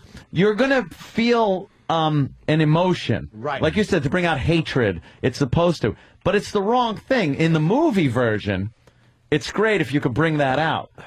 The physical act of watching it made me hate you. Okay, well, first of all, not the movie. It's essentially an anti-film. It goes against all the film jargon and the film logistics that you're used to. So, you see, in a way, that... The groaning you're hearing is Louis C.K., a filmmaker. Right. A filmmaker. No, we I should like do. what you're saying. Shut it, James. I do. No, we should do because Louis is here. Jimmy is an insufferable prick. Can we get the first? No, he does. Can we get the first scene of the movie and we can watch it? Please. Because I've never seen Get any. the first scene up there. Would you Let it mind if roll. we broadcasted the first scene of this movie? You really want to go to the no Can I say something about hold on, Louis here? No, we don't. Louis is a brilliant filmmaker. He's a brilliant guy. There's no question. But Fantastic. You're a genius. there's an idea You're hilarious. here that maybe you pushed that he didn't think of. And it's almost like he's trying to cut off your legs because what if your idea is all of a sudden better? I'm burning with jealousy. Right. But let me just say to Louis C.K. It's killing me. Let me just say to Louis I C.K. went the wrong way with my career. As I say, what this is intended for, first of all, this has been developed on air for a year and a half, so everybody's aware of it. Not by anyone's choice, by the way. I understand that. That's understandable. But here, it's really supposed to leap out of, like, the shadows, and you don't know what the fuck this is. It makes you want to leap from and a ladder. So, you know, like when you find it and have no knowledge like your of ex there. then you'll down a be bunch of real pills say, what the fuck is this? Paulo, I can understand. I understand what you're saying about it, but it's not. I understand the It's an aspect ratio is a anti-film. problem. No, and I did have a fuck the camera aspect problem ratio. because I had two different cameramen, so there was a problem. All right, listen. Well, two different cameramen. Holy shit, Desi Arnaz. Now you're a little crazy. Listen, we got to take a break. We got Paulo. He's promoting, I guess, Gap. Are you doing Gap. something crazy on Ron and Fez today? I'm always you said something available. about your last stunt. Yeah, and there was Hopefully we sent it's out a your- crazy it's your suicide, some but- life coach guy sent out a you. Oh, crazy life coach memo guy? to What does the you title guys mean? that I was going to be horrible. What does the title mean? The Gap. Right. Oh, Or it's Gap? actually, here's the message. The divisions in society, the generation gap was the core issue. Right. Yeah. But I mean, we're always divided from each other Right. on every level. What does that have to do with right. some guy in his underwear killing another guy in his underwear? He's wearing Gap torturing underwear. people, sacrificing people, so we The will audience. love each other more. Oh. So we'll learn. It's like a lesson. So you'll love each other more? Yeah, it's like. I think you guys are prejudging it. I mean, it's obviously All right. a social message. After the break, Maybe I was too stoned when I watched it. Maybe. I don't know. After the break, Gapthemovie.com. after the break, we'll do the Gapthemovie.com. opening scene because you got a filmmaker in studio, I'd like and to you'll see get it. an honest review. I'd like to Okay. see it. Thank you. I wanna That's see what I'm some of looking this for. film. And Of also you got to show off your horrendous tattoos sometime Okay. today. Sometime today. I Opie and will. Anthony, Nice. stay there. Nice. Yeah, let's talk about AshleyMadison.com for a second. There's a service out there, Lou, for people that are unhappily married. And instead of going through a divorce, because some people feel like, holy fuck, I can't afford a divorce, so they stay married, and they're doing some of that fucking on the side. Yeah, get divorced. And AshleyMadison.com is there to help those people. Get divorced. Just get divorced, right? Yeah. No, I don't mean to it's undercut. I'm sorry expensive. if you're trying to make some money. Too I'm sure it's a great expensive. product, yeah. Too expensive. So, and let's say the marriage is fine, but you're just not getting any sex, but she's taking care of the house, the kids, whatever. You just want to go out and fuck. You know what? I'm with Lou. Just get some boys. What are you doing? No, you get it's 100% discreet. Totally. It's discreet, Go so for it. she's not going to find out. Be a man. You're going to hook up with some chick. Be a And man she's and in the just end same it. boat. What are you doing? Maybe Yeah, be a she's man. That's exactly maybe right. she's in a marriage, a loveless marriage. You're One of unhappy. the two of you Stop hook it. up. Right. Don't be a pussy. Get a divorce. What if and everything's deal with fine what except happens for after the- that. Not touching your except for dick. the sex. Fucking let her touch the street. Yeah. Everything's Yeah. Fuck out fine of your except house. the sex. She's Yeah. a perfect little woman at home. Is she? Then Is you she? need some sex on the side. Louis makes a good point. Get the fuck out of the Just thing. leave No, your you miserable need- marriage. No. Well, regardless, if you leave or not, I think you should go to AshleyMadison.com. Look, if you can get laid by calling that place, do it. Yeah. But if you're in a shitty marriage, get out of it. AshleyMadison.com. No, a lot of people don't want to. They can't. What? Yes, they You're can. a lot stronger Yes, than a we lot of can. people, Louis. Yes, we You can. are a lot stronger than a lot of people. I'm not strong. Some people can't. They have I'm not strong. I'm yeah. saying this in retrespect. I couldn't do it. I'm have a lot exactly of like these assets. people. Let me tell you, if I had used this service, I'd be married today, probably. You know what? Thank God I didn't hear this commercial before. 100% secure, completely anonymous, and free to join. Go to AshleyMadison.com. It's absolutely free. Join now. What the hell? Find your lovers here at AshleyMadison.com.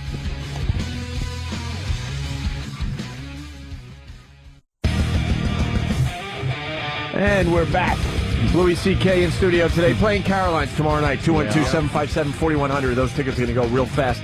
And, wow, boy, we're lucky. Paulo in studio. Oh, yeah. Promoting Gap on our show. Yep. I don't know what we did to Ron and Fez to deserve this. Well, but, it's the fourth wall is finally Payback's going to be a broken. bitch. Huh? The fourth wall is Yeah, finally that broken. fourth wall he's still going with, Louis. That is the incorrect use of I was fourth wall. fucking wrong. I'm sorry I was corrected. Thank you, Louis C.K. Louis already explained that just Gap, doesn't work. themovie.com, and I even got a promotional code Ron Fez. If you go there, he'll send you the film, baby. I need to Some sell people mine. are saying that they send money, you don't send the movie. Oh, That's great. That's great busting service. balls. People were busting You send balls. money, we don't send the movie. In this case, that is actually It's the the proper easiest thing. transaction you'll ever take part There's in. some accusations out there, Paulo. It was You're not sending out the movie. Because that's what people do on those message boards. They bust Why would balls. anybody take the time to make a complaint that's totally unbased in Because fact? there's a love-hate thing with Obviously, me. you are been slow on the shipping, or not even also- shipping. Paul, is it true that one of the backers of this movie was XM Satellite Radio? What? It's not true because it was a $10,000 movie. If I could have gotten XM involved, we could have spent $20,000. Really? You think? That's Yes, what on what? Oh, because Sam was just explaining to me that perhaps Sam, what do you know on this? XM was involved. I wasn't sure. Yeah, Sam? So I just threw it out there. Oh, I don't know if XM was involved or not. Oh, okay. I saw Allegations. Yeah. Yeah. Hey, frankly, I would love for somebody to become involved. Now, don't you have some kind of a Ponzi scheme going where, because I know people are involved in this, you give them, they sell your DVD. And they almost work up in levels like Amway. Yes. I'm not even kidding. I've heard him. He's doing something like It this. is a Ponzi scheme. It's Bernie made shit. I'm trying to get people in on the ground floor, absolutely, The because ground this floor. is a movement, hopefully, down the road when people are not aware of what's happening. Because, let's face it, there are people in Japan and stuff that don't really know what's going on. So eventually... They don't know what's going on. I just want to know what. He's right, why do we have to face it? Why do we have to face that? Is that a hard truth? And that people in Japan eventually- don't know. Let's face it, folks. Let's really say what's really going on here. That everyone's the elephant in the room. Paul, is that no one in explain- Japan knows about this movie. No one in Japan. And I have a hard time saying it personally, but let's face it. Yeah. People in Let's face Japan it. don't know about this yet. And eventually, I may have to die first, but the movement will eventually take movement. hold. Gap the movement. It's a whole movement. The movement. Paul, just explain to me the business model of people selling your discs and getting money back, and then there's like levels. How does that work? I have various people who love me and want to do things for me, and so I say, well, sure, if you sell some of the movies, I'll give you a little extra. A little extra. Yeah. So they Well, then some go for them. out and sell online. Yeah. And then they get a cut of the money. And they get a cut. Right now, I've got to see. My life is fucked up, so I'm looking for all the help I can get. I'm not. I'm taking a blind eye to anything that's going on behind my back or on the side, but. by all means, I I appreciate was it. taking a blind eye to your movie. You take a long, and a deaf ear. you take a long time to answer questions. That's true. Yeah, none of that made any sense. I'm evasive. What is Yeah, that, yeah. Anthony? What are you hearing? You sell like the movie, and then Yeah, I'm hearing like he's got some kind of. Do you know anything about this, Sam? This, Why are we some asking? kind of- Because he can't. Well, answer Sam knows a questions. lot about I this. know we Yeah. have to investigate. I have to fucking hate investigate. this guy. You know the guy's right in front of you. I There's hate like No, he doesn't some say kind of anything. scheme where he'll give you. Right, it's one of those things like if you sell the movie, you get like More $2 movies to back. sell? Yeah. But then if you sell 10, you get like 3 Yeah, per, yeah. and- So if you sell more movies, you make more money. Sure. Yeah. How many I know copies nothing have been about bought? this. I have no. I know. How many nothing copies about have been bought?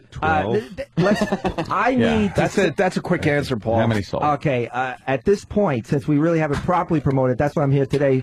We sold like 120. That's not bad. Who are those saps? How much a pop? Oof, And 120? right now we How have much them a at pop? $17.99. Okay. $17.99. We're dropping the price $2 today with the Ron Dark Fez. Knight.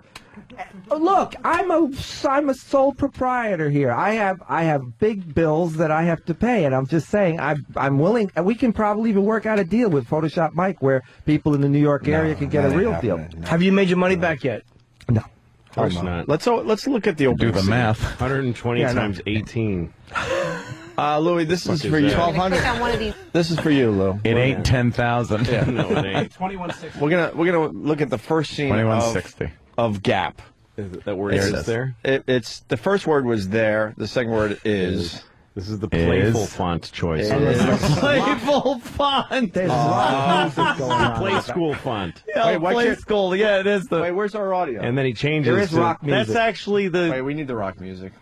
He writes Gap twice. And that's the shaky Yeah. Friends opening. Yeah, the Friends opening Friends font. opening I like font. the music stuff. These are all default choices on Final Cut Pros. I'm a monster. Oh, this is the movie? Yeah. Oh, fuck. Now, And that's me as a young toe-headed I'm a child. monster.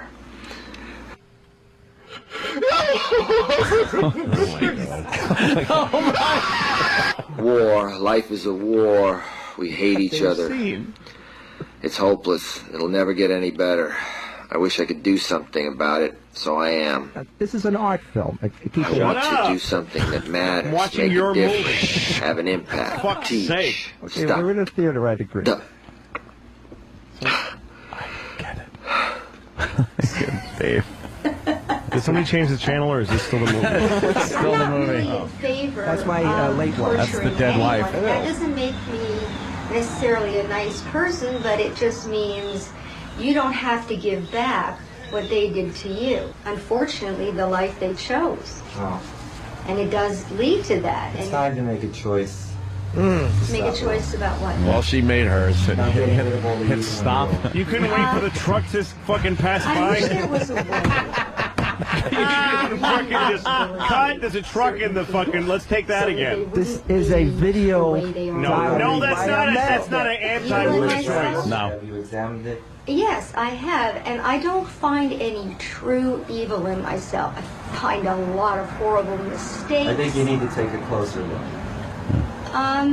Is this a toll booth on the Jersey Turnpike you shot this in? No, I made a lot of horrible mistakes, but they were never evil. I think you need to take a closer She's good. Well, if that's what She you is. say, She's but a- I don't she's know. Audrey Hepburn. I'm not doing this to say Audrey I'm another Hepburn. goody two She was good before she fell off a ladder I and had a just shoulder think that I infection. have never wished And she any wears harm on lots of anybody wacky or clothes over the If- years. if it would save Spent your soul, hundreds of would you thousands of sacrifice your dollars. life today? Not anymore. It would save my soul and my body. Your soul. Would Yes. you die? Yes, Okay. I would. All right. That's all. She should have. Okay. She should have This filmed is her the person suicide. I lived with forever and lived through tragedy after tragedy with in what seemed like forever, but it had to end. Cops in traffic court read This was read into the as good as record she better ever than got that. With her crazy hat. A crazy cop outfit. reading into This the was record what he saw you do on the highway when you were good day. speeding reads better than that. as good as it ever Get got. James Earl Jones. Wait. She found the right balance of medication. All right, hold on. couldn't here. get we high. got to pause this. All right, okay. Oh, you got the pause. All right. I want to know why, if this is some kind of a video diary of some fictitious thing, why did you put realism in there? Like, you talk about her it's really her. She really did do that. She's dead now, and you recite. It's not part of a movie. It's like the fucking director having his little home movie and a little comment at the beginning of a movie. They always say that you write what you know. You didn't write what you know. You put down.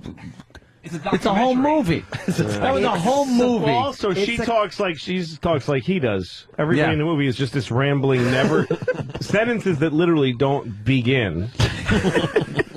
Some people have sentences that don't end. He has sentences that don't begin. They just come in the middle. One moment you're not listening to him, the other moment you are. You go, how did I get? Where am I? Where am I? It's a quasi-pseudo documentary. Quasi-pseudo. Yeah, it is. Throwing a few words together makes it all better. Quasi-pseudo documentary. Okay, now I'm looking at you and you're screaming apparently. Yeah, it's obviously something's going on. Oh yeah, now something. Okay, I'm always trying to clarify my thoughts, make sure I'm right, make sure I'm not making mistakes. I mean, there are so many gaps.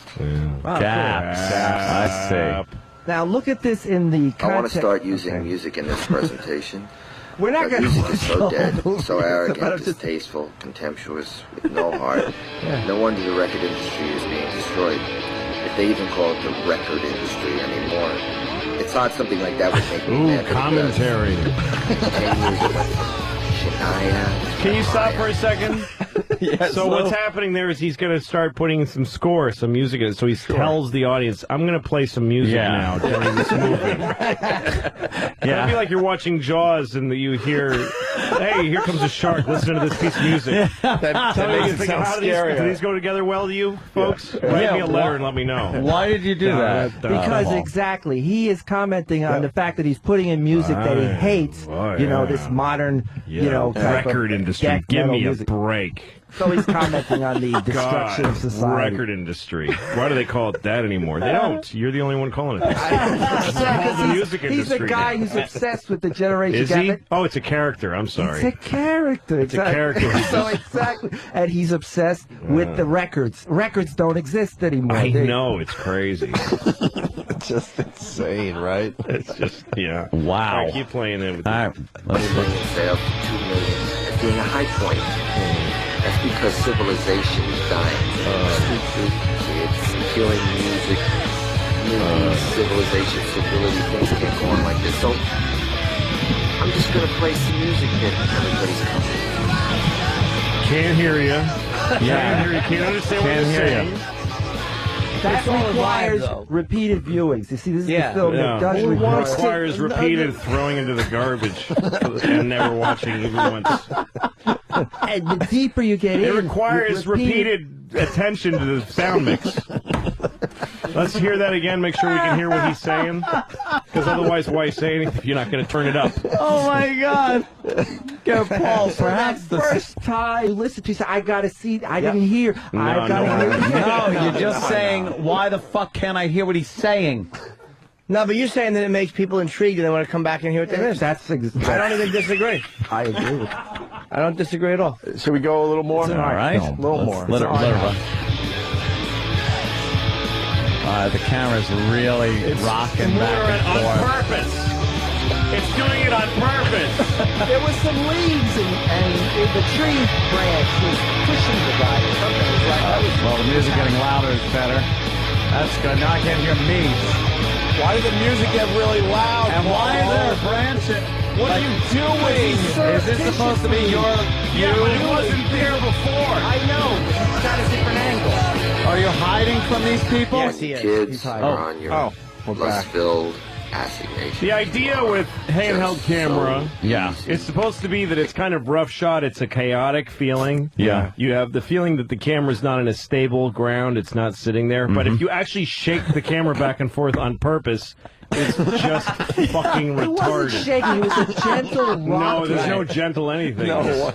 No, that was a fucking Looked like you were having a earthquake. seizure. Yeah. No, there was that no was you saying, fluid I motion. want this to look like handheld camera. Which you would have if you just held it in your Cameraman hand. Michael J. Fox. Yeah, exactly.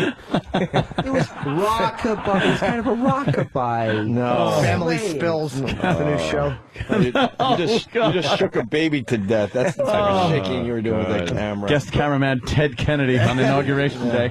Yes.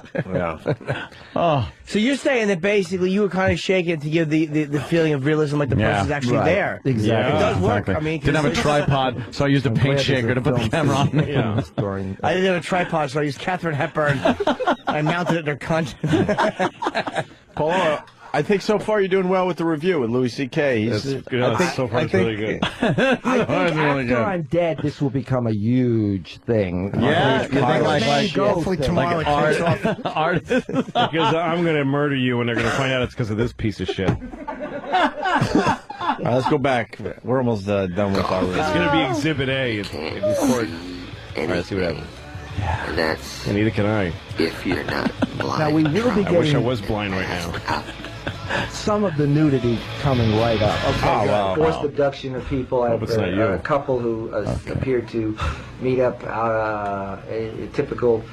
Typical couplings in the night. I mean, pointlessness of pointlessness. common sexual behavior of modern society, human species. Why is she laughing in the background? She's not laughing. Why isn't she screaming? She's scared. She's scared. It's like she's crying. There is crying. no You know, There's a naked strange girl on the faces couch in the that background. God needs to have. She's the world frightened. back in a purer form, and the only way I can do this is. How by did she not releasing really films think you were somehow, gonna showing kill her? people that the need Like is you're that nuts. to change, I would to think go you were back making to a Is that snuff supposed to film. be a blood stain on the back God's wall there? intention. So I What think is that's that? the kind of little details in the repeat Yeah, little viewing details. that Oh, my people God. will Purified pick it up. myself. You're right. I mean, And going back and forth on the message Is that board. supposed to be a blood stain? Yeah, no, It's not like- exactly. You're supposed to be thinking, is that a blood stain? You're not supposed to be going, did that idiot really think that I was going to think that's a blood stain? Did they think for a second that I was going to buy that? Fucking red paint. As a blood, what did you do? You know, Jesus. It looks like it was done with like a thin brush. That's kind of thematic reinforcement in a way. No, it's not. Subliminal. It's just a mistake on your part to have done such a shoddy Subliminal. job. There's nothing subliminal about it. It couldn't be more obvious. It's in the back. yeah.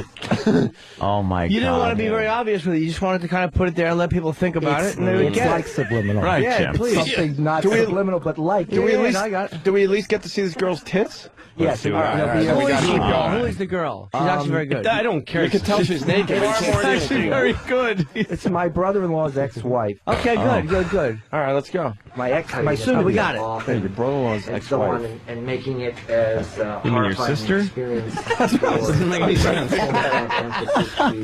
To make it understood that. All right, you're that holding some this can be happening. weaponry. This is Yeah, a- thank you. There's a Shears and a clippers knife. make you all stop. And I there's mean, also as I some say, long there's metal. a point All right, there. there's There let was me a just point. point some out. There's a girl, a naked girl, over on the bed with a look on her face like, come over anytime, guys. Yes. Instead, we're listening to a fat guy in an orange shirt With a horrendous mustache. say things that mean nothing. Right to anyone. Exactly. This is good camera work, though, because And there's a light behind No, you, that's the which goes, sun. oh, the most annoying thing in the world. No, the light is from the camera. doesn't matter what it's creates sun. it. Doesn't matter what the source of the light is. It's behind You your see the stupid camera, fucking man, head. and you're fucking painting on the wall. It is really fucked up. Is that the light from the camera in a reflection? Yeah, then in take that picture If you down. remember Clockwork Orange, Yes. there was a lot of that kind of stuff. Well, in this that is just film. like Oh, exactly. How dare you? It's one of the most carefully made, beautiful films ever. But it was Fucking made Kubrick. deliberately to look like How a porno dare film. you. It is. This doesn't. If A you porno ask- director, you wouldn't get hired as a porno director. I swear If to you God. gave this to a fucking I porn company, they'd go, "Fuck swear. you." I swear to God, in They interviews, wouldn't hire you to swab the cum off the floor. Kubrick said he wanted Clockwork Orange to look like They wouldn't a let you porno fluff film. the ugliest fag on the set. They'd say your instincts are so poor that we don't even want you around here. You're fuck something up. We're talking about the camera work. Oh, There's no fluff. oh, in it. good God.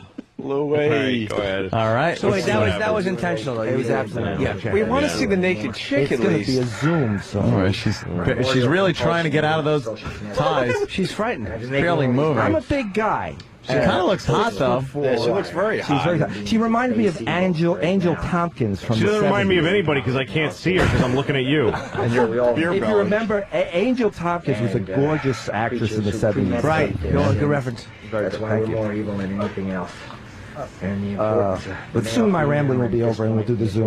The rambling's good enough because it shows the state of mind. Thank you. Oh, he's getting up. All right, it's getting up. Promo is He's getting up with the shears. Do this sacrifice for the benefit of the viewers.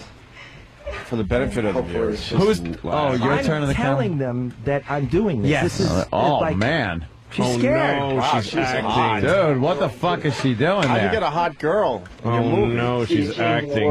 It's a disaster. Oh no. Oh no. She looks frightened, though. Oh, turn up that music again. There's a nipple. What are you? Are you? I'm looking at the back. Oh god. Oh, God, I hope this is... Oh, really? The back of your leg? As I say, I just killed Oh, now it's. How's the naked guy? What the You don't know her fuck? name? All right, we could talk All right, about hold on, let's this. pause. He killed her. Okay. Wait, let's go to Louis because Louis moaning over there. He's moaning. Wait, Louis had a problem with the murder scene, Paul. Yeah, let's yeah. go The to back of Louis. his leg. We're hearing you going, And we had a very good opportunity to see a nice set of tits, and you wouldn't even give us that in this crappy and you don't movie. even throw like just a little jar of blood in the shot or something. Yeah, why was there that a bloodless? Would you use all the paint on the wall? There was no more red paint. Sorry. There was a lot of blood later. We brought in a guy who was actually good in a lot of... Brought in a guy. Later. Benjamin Moore. And we used a lot of the old school effects, where we mix things in the kitchen. You must have cut all that out. It's late. Because I just saw the back of your leg and heard you grunting. Where's the murder? Well, Like, you're- that wasn't horrifying. It's implied. Was she dead? Implied. At the end of that? Because her tits were still moving up and down like she was still breathing. I thought you said it's a slasher People movie. don't die right away. They even did, when people were guillotined, they even did a study back in the old days about how long the heads would respond. Can we How try long? that now? Sometimes 10 seconds. Who did the study? Who funded it? Just guys who were interested in guillotines back Yeah, you know what? You're right. That's the best murder scene I ever saw. You just talked me into I'm enjoying winning it. him over. You just debated it into a good scene. Holy instead of actually shooting anything that matters. And I think with repeat I mean, viewing, Jesus Christ. Enough with the repeat viewing. Especially in this day and age. repeat No viewing. one has time for repeat. Well, repeat viewing. Viewing. Come on. Cut him some slack. So is that no filter Paul now on your couch? no, it's not. Couldn't even take the shit off the coffee table.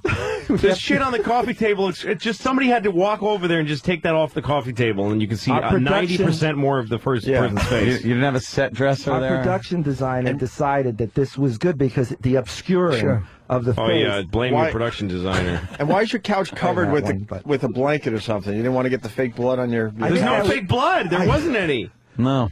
Why the? It's because he's at blanket? somebody's house where they were, don't let the naked person on my couch. It's disgusting. For your stupid movie. No, it's not going to make any money, you idiot. You'll see. All right. Should we move on? All right, let's move on a little bit. Why did you paint on my wall? Now I think we should fast forward to the no filter Paul scenes, especially because This is good, though. By the way, this scene right here is exactly the same. The same camera, the same babble, and the same bad murder, only instead of the hot chick, now you have some fucking guy on the couch. Same thing. Yes. There was no They're just difference. speaking his This is speech not a of the murder. filmmaker. This is a guy with a message that he's trying to impart. Don't do it in the third person like it's not you sitting here with the shitty movie. Paulo, do you kill people for real? We just haven't found the bodies yet. You know, like he was talking about. He can't answer a question. No, then the answer to that question would be no. You were in Caddyshack, weren't you? Yes, I was.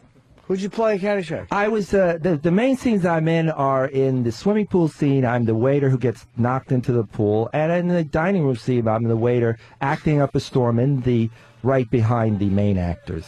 How'd you had to audition for that? I was in Little Mary Sunshine in college down in Boca Raton, and That's not an answer to that question. that's how. And they That's not an answer to auditioned that the question. people from that play, and I was the only one who got a. You're the one that in gets the knocked pool. into the pool? Yeah. Oh, I'm kind of impressed. You still get residuals from that, or is it not like No, this? they. The answer to Jim's question was yes. You auditioned though. Yes. Oh, it wasn't the. Yes. Did you audition for that movie? I drove to Los Angeles. No, we need an I parked answer. in the C lot, Well, and we took the ticket to But see. did you maybe we audition? could excuse me. I went to the office. I told them I was there. All right. To see Ellen Jansen's Because casting. she was the one that was casting it. So did you and please audition? let me finish. But So did you then I took the sides. fucking audition? Excuse I'm me, going to I took choke the you. sides off the table, and I when I read for the camera, then I auditioned. And I actually went back for a second audition, which I blew. Oh my God! Who'd you blow? Oh my God! It was in a hotel room, and they said, no, not good enough.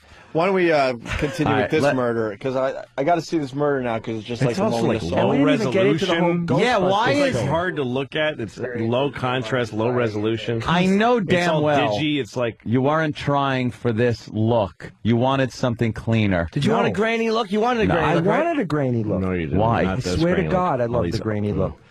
That's not grainy. That's not grainy. Shit Stone video looks artifacts. grainy. It's called noise. That's not knowing what fucking I kind of file you're low putting light- in your computer. Go look at Clockwork That's what happens. I He's edit got video a all day, what? and when it comes out like that, I go, "Oh shit." There's a lot of Yeah. grainy. Try again, but you Fuck. don't do things twice. What were you saying about Clockwork? Use the wrong though? compression on it or Clockwork some has a lot shit. of graininess Yeah, it because when does. you do it in low light. Barry Lyndon has a lot of graininess because they do it with candlelight. Oh, you should fucking shoot yourself in the face for comparing those two things. Oh my God, he's. You know what he did to make Barry Lyndon is a movie that's shot entirely with natural light. Right. There's no electricity used in the movie. Right. Stop saying right like it had anything to do with it. And the way he did that was Stanley Kubrick found lenses that were built back, like the first lenses ever made back when they only had that kind of, like he went and did all this research and historical archeology and dug He up didn't the have equipment. to though. All he had to do. All he had to do was turn on a do fucking what Paul flip did. cam and fucking Yes. and edit it on iMovie. With some unlicensed I'm music just that you're going to get saying. sued for using. And refusing to, and somebody probably said, "Hey, don't you want to move that light that's glaring in the black?" No, it's okay because I have a heart on it. I want to keep doing this right now. I'm just saying there are similarities to Barry Lyndon. There isn't a single one. Similarities. Louis Fields getting mad. All right, let's get to this Yes, murder let's out of the keep way. going. Sure. Experience at this point, and that the idea of now here I had him, who I always feel the male is the guiltier of the species. They're the more vile, the more evil, the real predator, the real source of all that is wrong with society. Did somebody off camera just cough? Yeah, I did hear that. Can you please roll it back? You really did hear that. Never happened. And again, we need to sacrifice. Nobody's respecting the set like they're sitting there. They're walking, or you can hear them walking around. There was a cough in the studio here, not at the. All that is wrong with society. If somehow women could take control and take over, it might be a better. There it is. Somebody cough or sneeze or It could have whatever. been him. He's choking in the background. That wasn't him. All right. In other words, Oh, there's a boring knife again. Would you just use the cam mic? Yes, or whatever. We'll see. No, it was a like good, it was a what? good camera. The most pointless. Oh, he's acting. It's really not personal. It's just that it's just to this film will hopefully be seen by everyone. No, it change won't. Society. And yeah, you're gonna die. Everybody you're has gonna a die shitty day. enough. Everybody has a shitty You're day. gonna die soon I'm having a enough. shitty day right now. You don't even know her name. No. I wish I was him, really living that moment. I'd rather be that guy, really tied up on a couch, Getting shears in you. yeah, than watch it happen. That was convincing. Let me go. Let me go. For the viewers. Now, I don't know your name. Yeah, you don't know her name. You don't know my name. I'll get somebody. I can meet another girl. Was there a script? It's really not about The way this was done. Yes or no question. It's a yes or no It was very question. Larry David. Right. It's a yes or no question. That's right. Was there a script? Well, I bought a computer. No. And I got Final Draft, which is a script writing program. I bought some paper with 3 holes in the sides and some brats. I then proceeded to write some. So there wasn't a script. We had extensive interviews with everyone involved in the film, so there would be a common ground. When I interacted with them, I would know everything that they were. Kind of like everybody working towards the same goal in their own way. In a weird way. Right, of course. I interviewed Oh my everyone, God. and I knew. I want to fucking choke Jimmy. Why? I want to choke you out. I actually understand I where want he's to going Vince with this. McMahon your head. I'm not saying that there aren't certain things that could probably be fixed in post, but I do think that it's a lot better. Everybody's just kind of razzing you. Yeah, they're I think busting balls is what I'm used That's to on part the of it. message That's board. what makes us funny, sure. I know what's going on here, by the way. You're going to turn into a real serial killer, and then this movie's going to be like, holy fuck, you know that serial killer? He made That this probably weird, would be the artsy best film. way to sell it. Right. You got to It'd kill. be all over the You're news. going to have to kill people, Well, Paula. let's just say we're at the beginning of our marketing strategy. So there's the murder isn't out of the question as far as a marketing As far tool as goes. marketing this. We are All at right. the beginning of it. They This pick is- you up for being a serial killer, then this thing is going to have some legs, my friend. Some legs. Let's get to them. Just don't kill me. Soon enough, you're going to be dead, and it's moments away, and the pain will be bad for the first few seconds, but trust me, it won't be that long before you are lost in oblivion. If this was, let me say something about what you just said. If this was a filming, if he murdered this person, and then tried to sell it like as a ghoulish, you got to see this. He wouldn't be convicted of the murder if this was the evidence, because the fucking cops and the jury would start watching and go, just turn it, let him go, turn it off. I don't want to watch this. I don't want to watch this. Well, I was kind of don't want to watch it till the point where I witness the murder and put him in jail. All right. The dialogue was kind of chilling, though. Pause this for a second. Because I want to comment on his dialogue, where you're walking this guy through the fact that you're going to kill him, and he's pretty much helpless, and he has to What do you hear have in what's your going to happen to him. pocket? What is in your pocket I there? believe that's my wallet. It's kind of a big wallet. If I pull it out So now, why you'll see did what you it have does. your Take it wallet out. while you were filming? Can you leave that on your dresser or something? That's cool. Can't be. Oh my God! Let's get to the murder, and maybe we can stop this. Would you stop disaster. short there, Jim? I was going to say carry copies of the DVD in there, but Let's look at the back of his leg again. There's a lot more blood later in the movie. And, you know, most of these murder movies don't have a lot of blood. And you actually do get a lot of implied violence and a lot of things that are pretty terrifying. Where are you stabbing him? You're showing his pause. chest and head. Yeah, where are you Obviously stabbing him? working the lower torso. I don't see. No, The well, lower- no, look. There's There's nothing there. It's I don't below the camera, out Yeah, of view of Jesus. camera. Where you Oh, stab my him in the God. ass? Where you just stab Ass him? and balls. Ass Penis. and balls. There's Yeah, no he looks like he's being blood. stabbed in the balls right now. Look at the look on his face.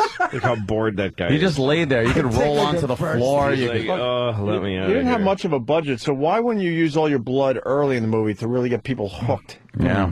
Why waste all the blood later on when no one is I see your still point. there watching? Louis' groans are the best, review you could ever have. It's just, All right, let's see how this guy Paul, dies. were you trying to purposely avoid the violence on camera Yeah. because it's like it's got like a Hitchcock vibe exactly. almost. And that's, believe me, you'd be surprised if we listed the amount of films where the violence happens off the camera and is Like implied. what? Name one movie. Yeah, but you're not implying violence in this scene. You're showing that it's definitely not happening. Because you're showing the vital organs of the person.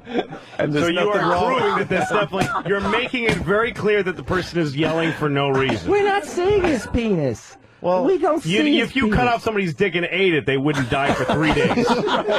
Right. Thank you, Louis. I had Jesus. a long metal thing that could have gone up his ass. Oh, wow. Sure. All right, it's Sure. implied up the ass. Sure. You could have made a better movie if you cared at all.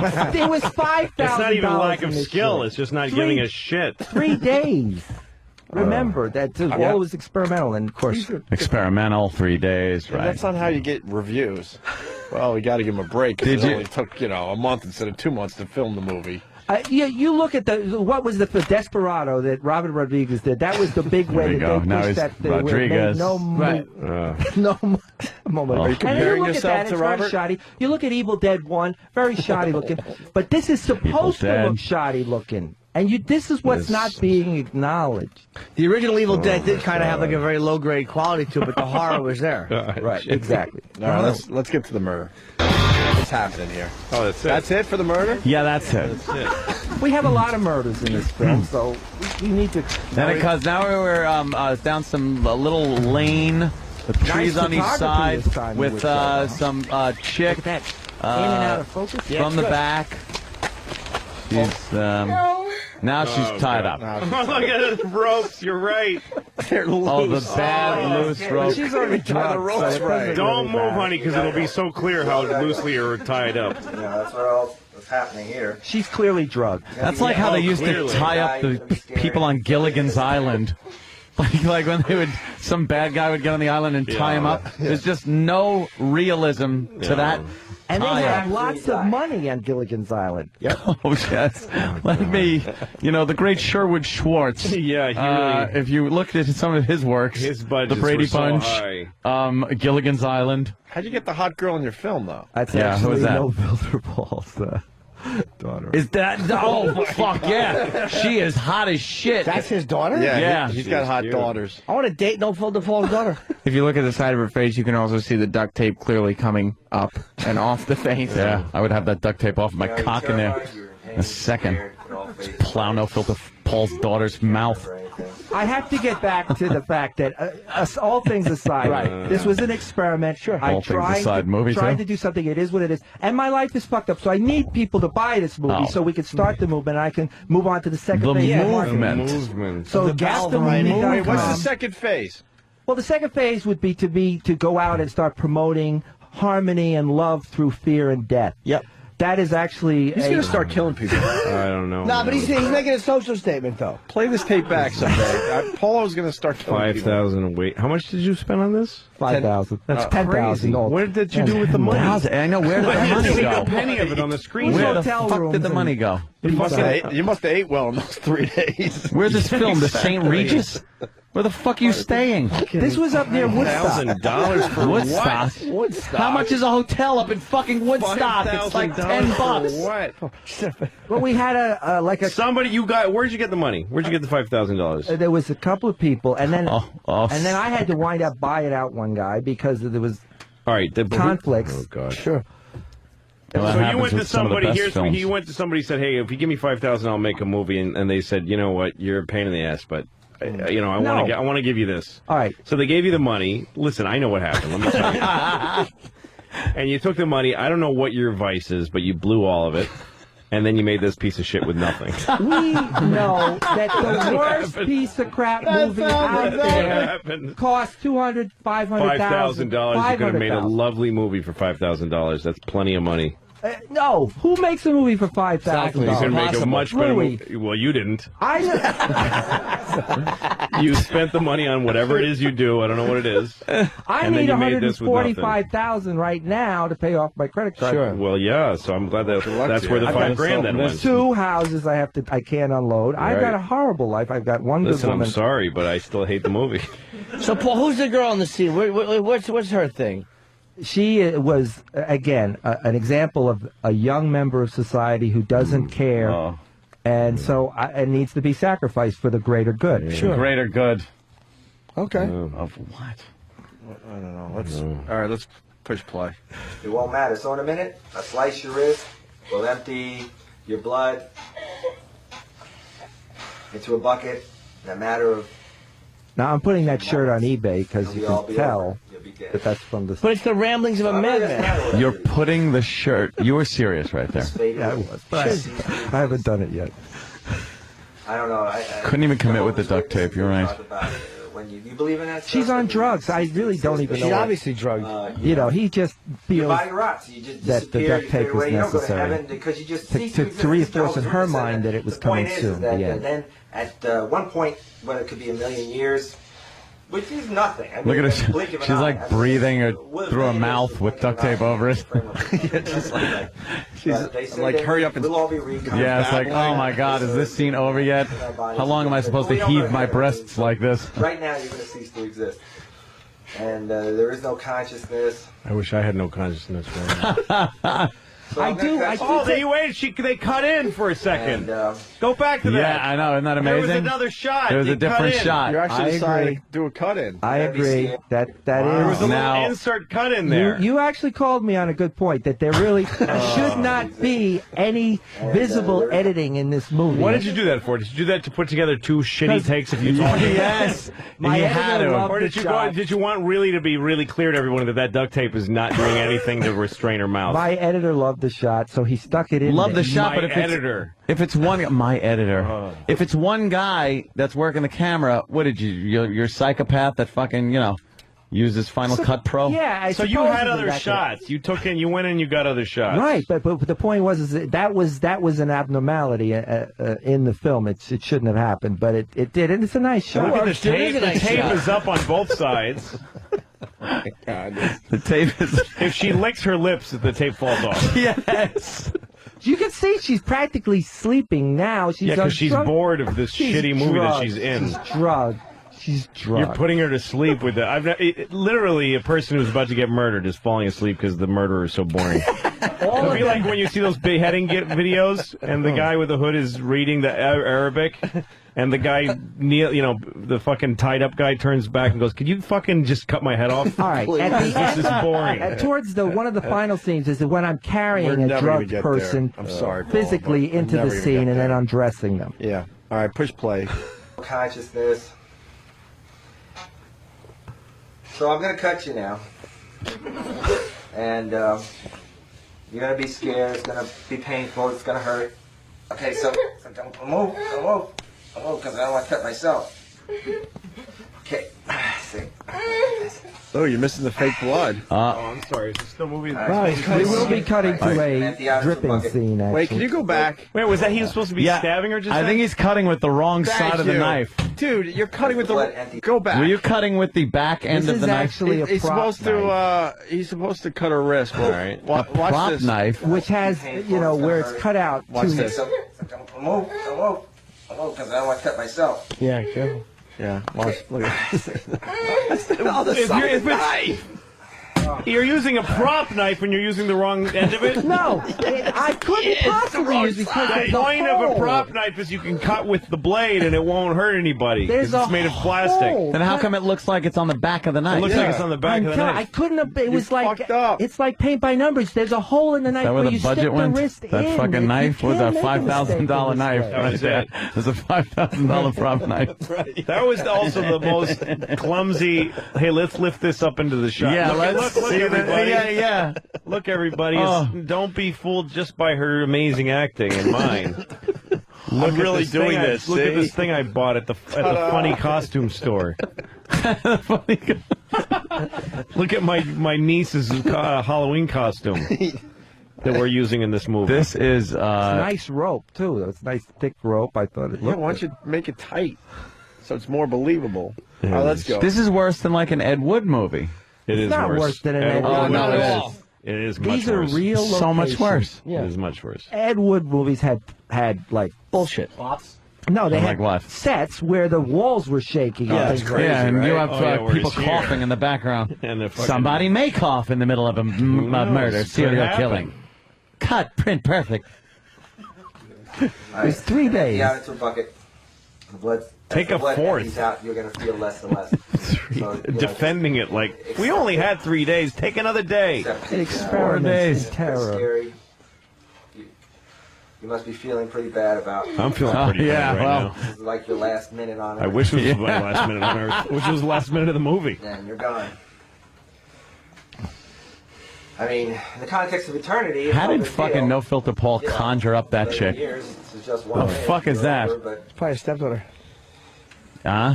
Yeah, all maybe. meaningless. You Yeah, understand that- I think that you're right. Okay. meaninglessness, Now, that truthfully, pointlessness Oh, of boy, existence truthfully, in the yes. first place. if you, hopefully at some point, when this movie is out and people don't know It about it, is and they- out. No, but I know. But at this point, I haven't really one's promoted. gonna- yeah. I haven't really fully promoted, and All right. and I'm going to continue to promote Call it. Ron and Fez. And in years from now, Years from now, right? they're going to say, people are going to find this movie and they're going to say, what the fuck is this? And believe me, that's the reaction that's going to happen with people. They're going to be confused because they won't know the backstory. I say it now. We all know I'm some saying, of the what the backstory. fuck is this now?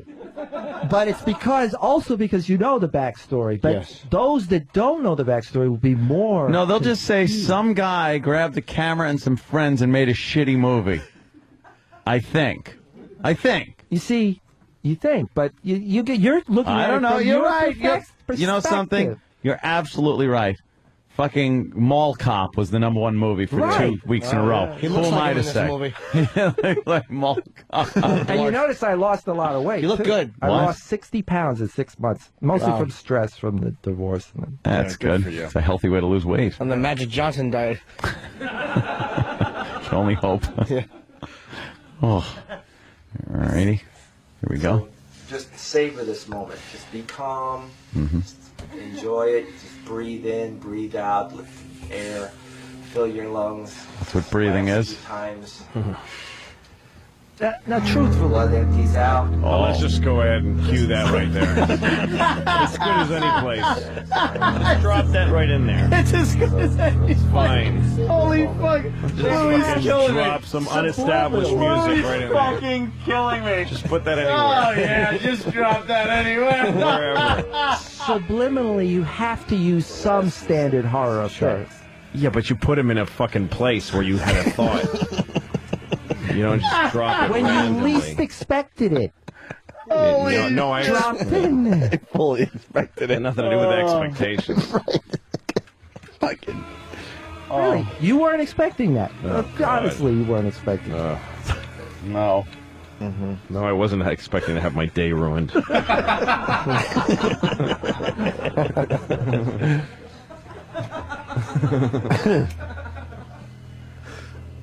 All right, and you know. Wait a minute, is this still going on?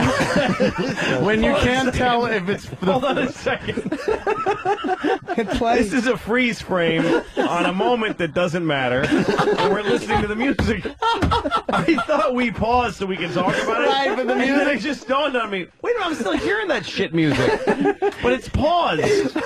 You freeze. I was frame. watching Making her people fucking die. check their. People are gonna have 2 remotes in each hand. Okay, my TV's fucked up. My video. Wait a minute. Did I press pause by mistake? How am I hearing the music when I press pause? If you experience the movie in the Jesus. proper setting, I mean, here we are commenting on the movie. Yeah. Actually, we're not allowed to experience. Here, I'm actually watching her die, and there is that chilling moment where I'm just watching her die, and that's all. It's nothing else but silence and the music. Silence and the music. Yeah. Watching her die, and it, Watching. and you may have thought it was paused, and that's interesting because that's how still this moment is. Oh, it's not paused. still You guys just aren't moving. It's still the movie's still playing too, right? Oh, I think we've had push play. Oh, okay. Now it's playing. What happens up top there? Something It's keep a it pure. fucking window dressing that. He moved.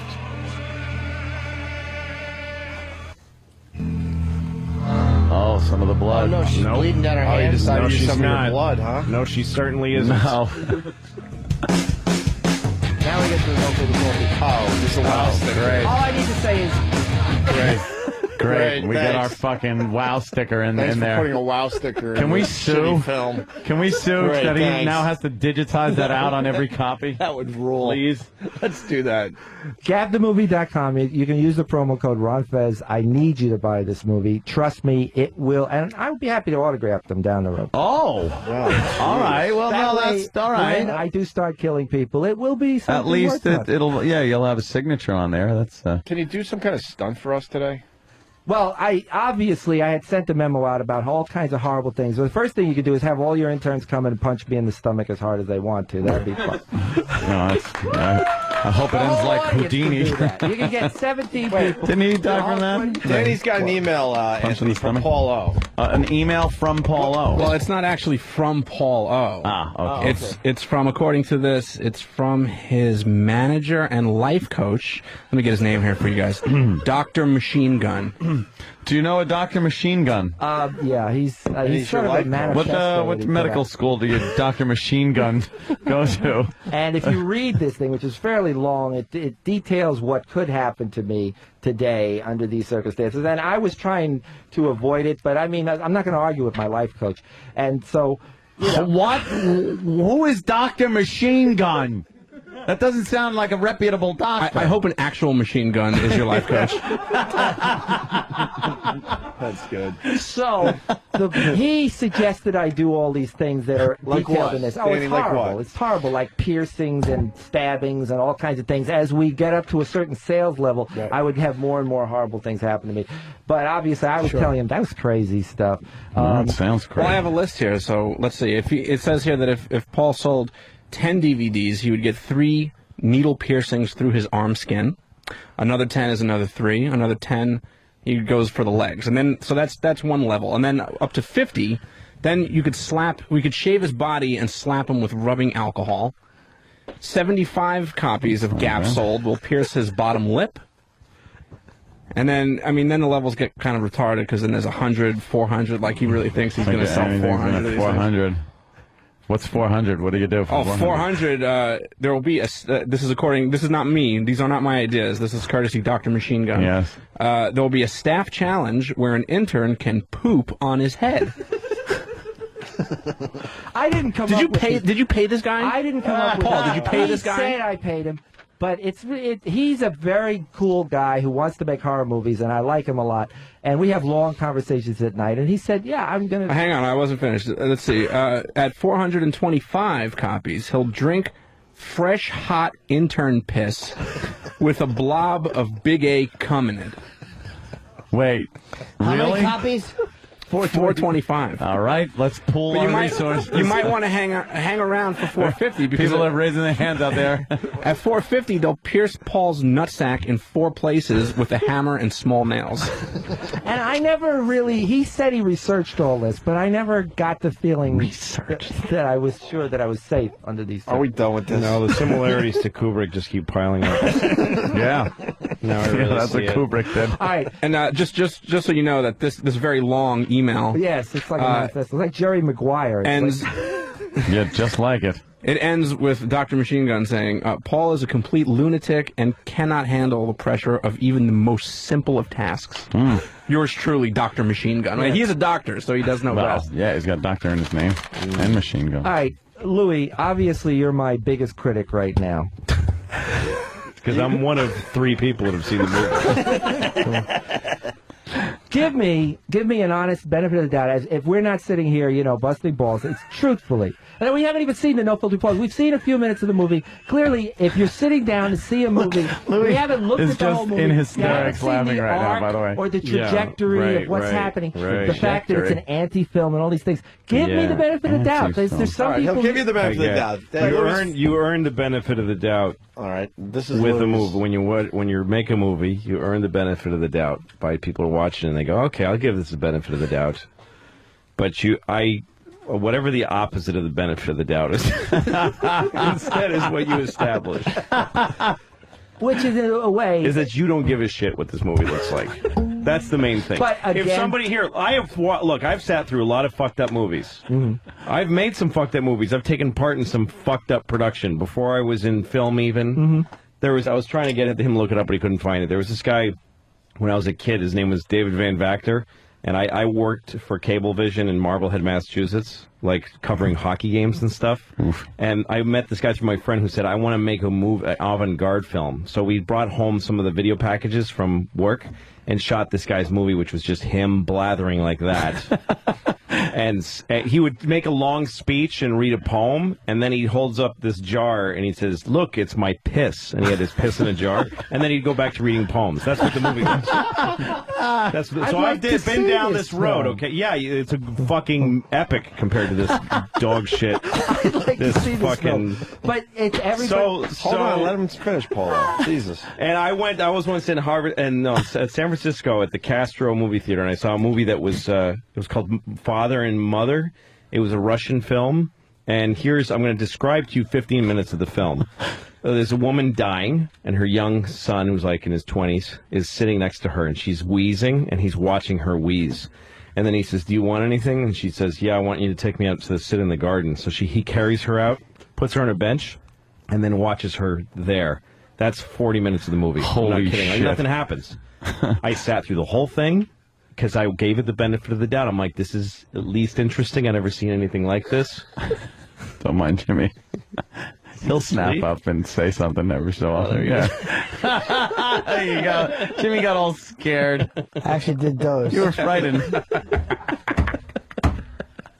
All right, so the context is that I don't like mainstream movies.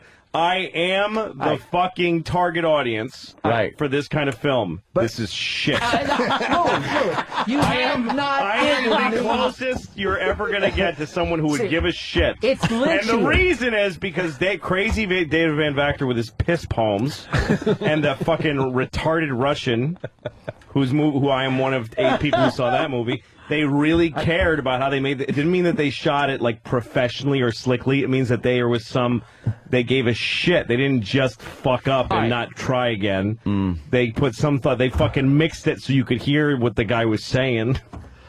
This is just First of shit. all, number one, we know Yeah. that this is experimental Oh, film. God, no, okay, that's we it. know that, Keep going that circle. and we know it's supposed No, to it's look not. like this. I just got to That's- defend his art, I guess. And you ever seen the early films, the short films of David Lynch, for instance? Again, David how Lynch dare now. you? How dare you drag him into this? How dare He you drag has him into brought up names of legendary Oh, my directors, God. Artsy directors. and No. like, and then I look up and just see that A wow Yeah. sticker on a car. did you do any second takes? There were not with the no filter Paul stuff because it's all gold. It really is. It's all What? How bad is the no filter Paul stuff? It's so it goes on forever. Can we see maybe? A Yeah, just tiny bit of get to that It's part. right. It's right now. It's There right a coming. chapter. Right Oh, it's coming up. This is What? it? 20 Yeah, minutes. that's it. Oh, the music. That's in there. That's no filter Paul in his car. Trying not to laugh. Laying across the front seat. asleep. He fell asleep in his car. What happened? Yeah, I'm picking off easy prey. Now it's just him, shirtless, badly tied up to a chair, bouncing around like a cartoon character. So what? Did you kill him and then put his shirt back on and then? No, I got What? him. He's drugged out from a night of. Oh God. I had no And I got him. intensity that day. I wasn't getting my message across, but that pig. Well, wait a minute. Now was you're so both now you're talking on monstrous. screen and off screen. Wait a minute. Now you're There's- fucking narrating I'm and able- talking at the same time.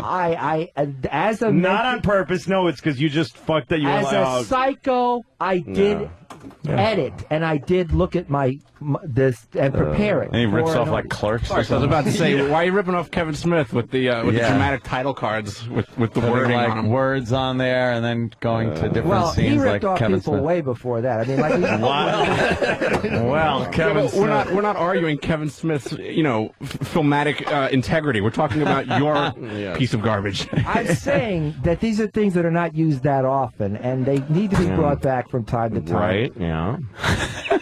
Throw it in there. Sure, why not? Yeah. Uh-huh. And what am I saying? Interesting things, musical terms which comment on the action. Not what? What comment? There's no comment being made. Agitated with excitement, agitate. Oh, you mean the word comment? The words you actually wrote upon the screen? Yes. Ah, no. The message. Well, let her rip. Across anyhow. any credence to any of you worthless scum, but I will appreciate you enough to avoid the moral bankruptcy of obscenity. Untie you, cocksucker! Bleeping out anything that he has Oh, my to say, God. because that's not exactly part of my message. This, by the way, goes on extent that- for how long? How long it's is probably this a 15-minute scene. Yes, 15 minutes. 15 minutes of just what you're seeing right here. Oh, my it's God. It's Paul trying to get out of the shitty tie job. He jiggles and curses for 14 and a half minutes. Yeah, just jiggling and saying, fuck you, let me out of here, you fucking cocksucker. Fuck you, fuck you. And then Paulo is just rambling through the whole thing. I think we're pretty well engaged in this scene, back and forth. Because No, it's terrible. Some sort of a statement. Look how bored he gets between strugglings. Yeah. He kind of looks around like, are we done now? Hello, I'm tired of you, cunt! Okay, so then he does that. He looks at people off camera. Yeah, he looks at the cameraman. Oh, there's another special shot, a little insert there. Problem, Dick? Looking at I No went Filter to the Paul's camera, legs. adjusted the Fuck camera. you! Fuck you! Because I'm not. And we're still on that shot. We're still sitting on this insert shot of his legs. Why are we looking at Because this? this is clearly something that would not be in a normal film. You won't see a shot completely ill-framed like that.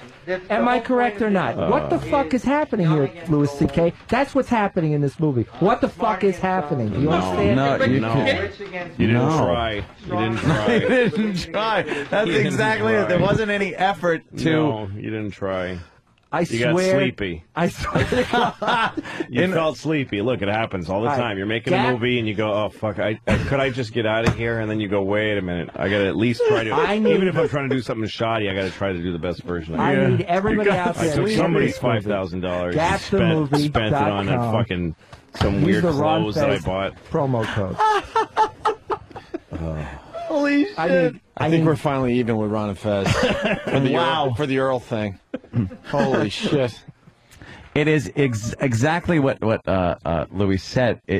It's not like, yeah, you're looking going, holy shit, what is this? No, you would do that if the movie was done well and someone gave a shit about it, and then you would look and say, wow, what is this? This is kind of weird. And this is like you just didn't put effort into it. You said you wanted to make a Didn't care. movie. That's the problem. There was more effort in you saying, I want to make a movie than making the movie. This is an anti-film. It is meant Just to... keep saying the same. What is an anti-film? Well, what by I the need way? you to understand is that it means Fucking it doesn't a still use picture. the editing process. I No, mean, that's not the case. yes, but No, you here, just didn't you see, when care.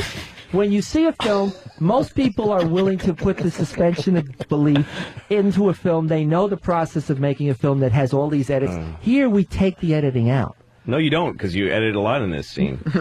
Yeah, you edited. But That's the it's thing. You him. do just enough to show that you didn't give a shit. We walk to the camera, Just enough. turn it off, turn it back on with a different shot. Spike Lee made a movie called Get on the Bus about all the black guys going to the Million Man Million Man March. March, right. It's about as simple a movie as you could ask for. Cheap video camera, and it's just single shots of dialogues. It's fucking great because it's low in scope and it's not trying to do much. Right. It's just some dialogue. And there's no lighting, and some scenes are hard to look at because they're so dark. I was on a bus And that it's went Mad March. so that must mean this movie's good, because you took a bus once. But he cared about the movie. I went to the Million Man March on a bus.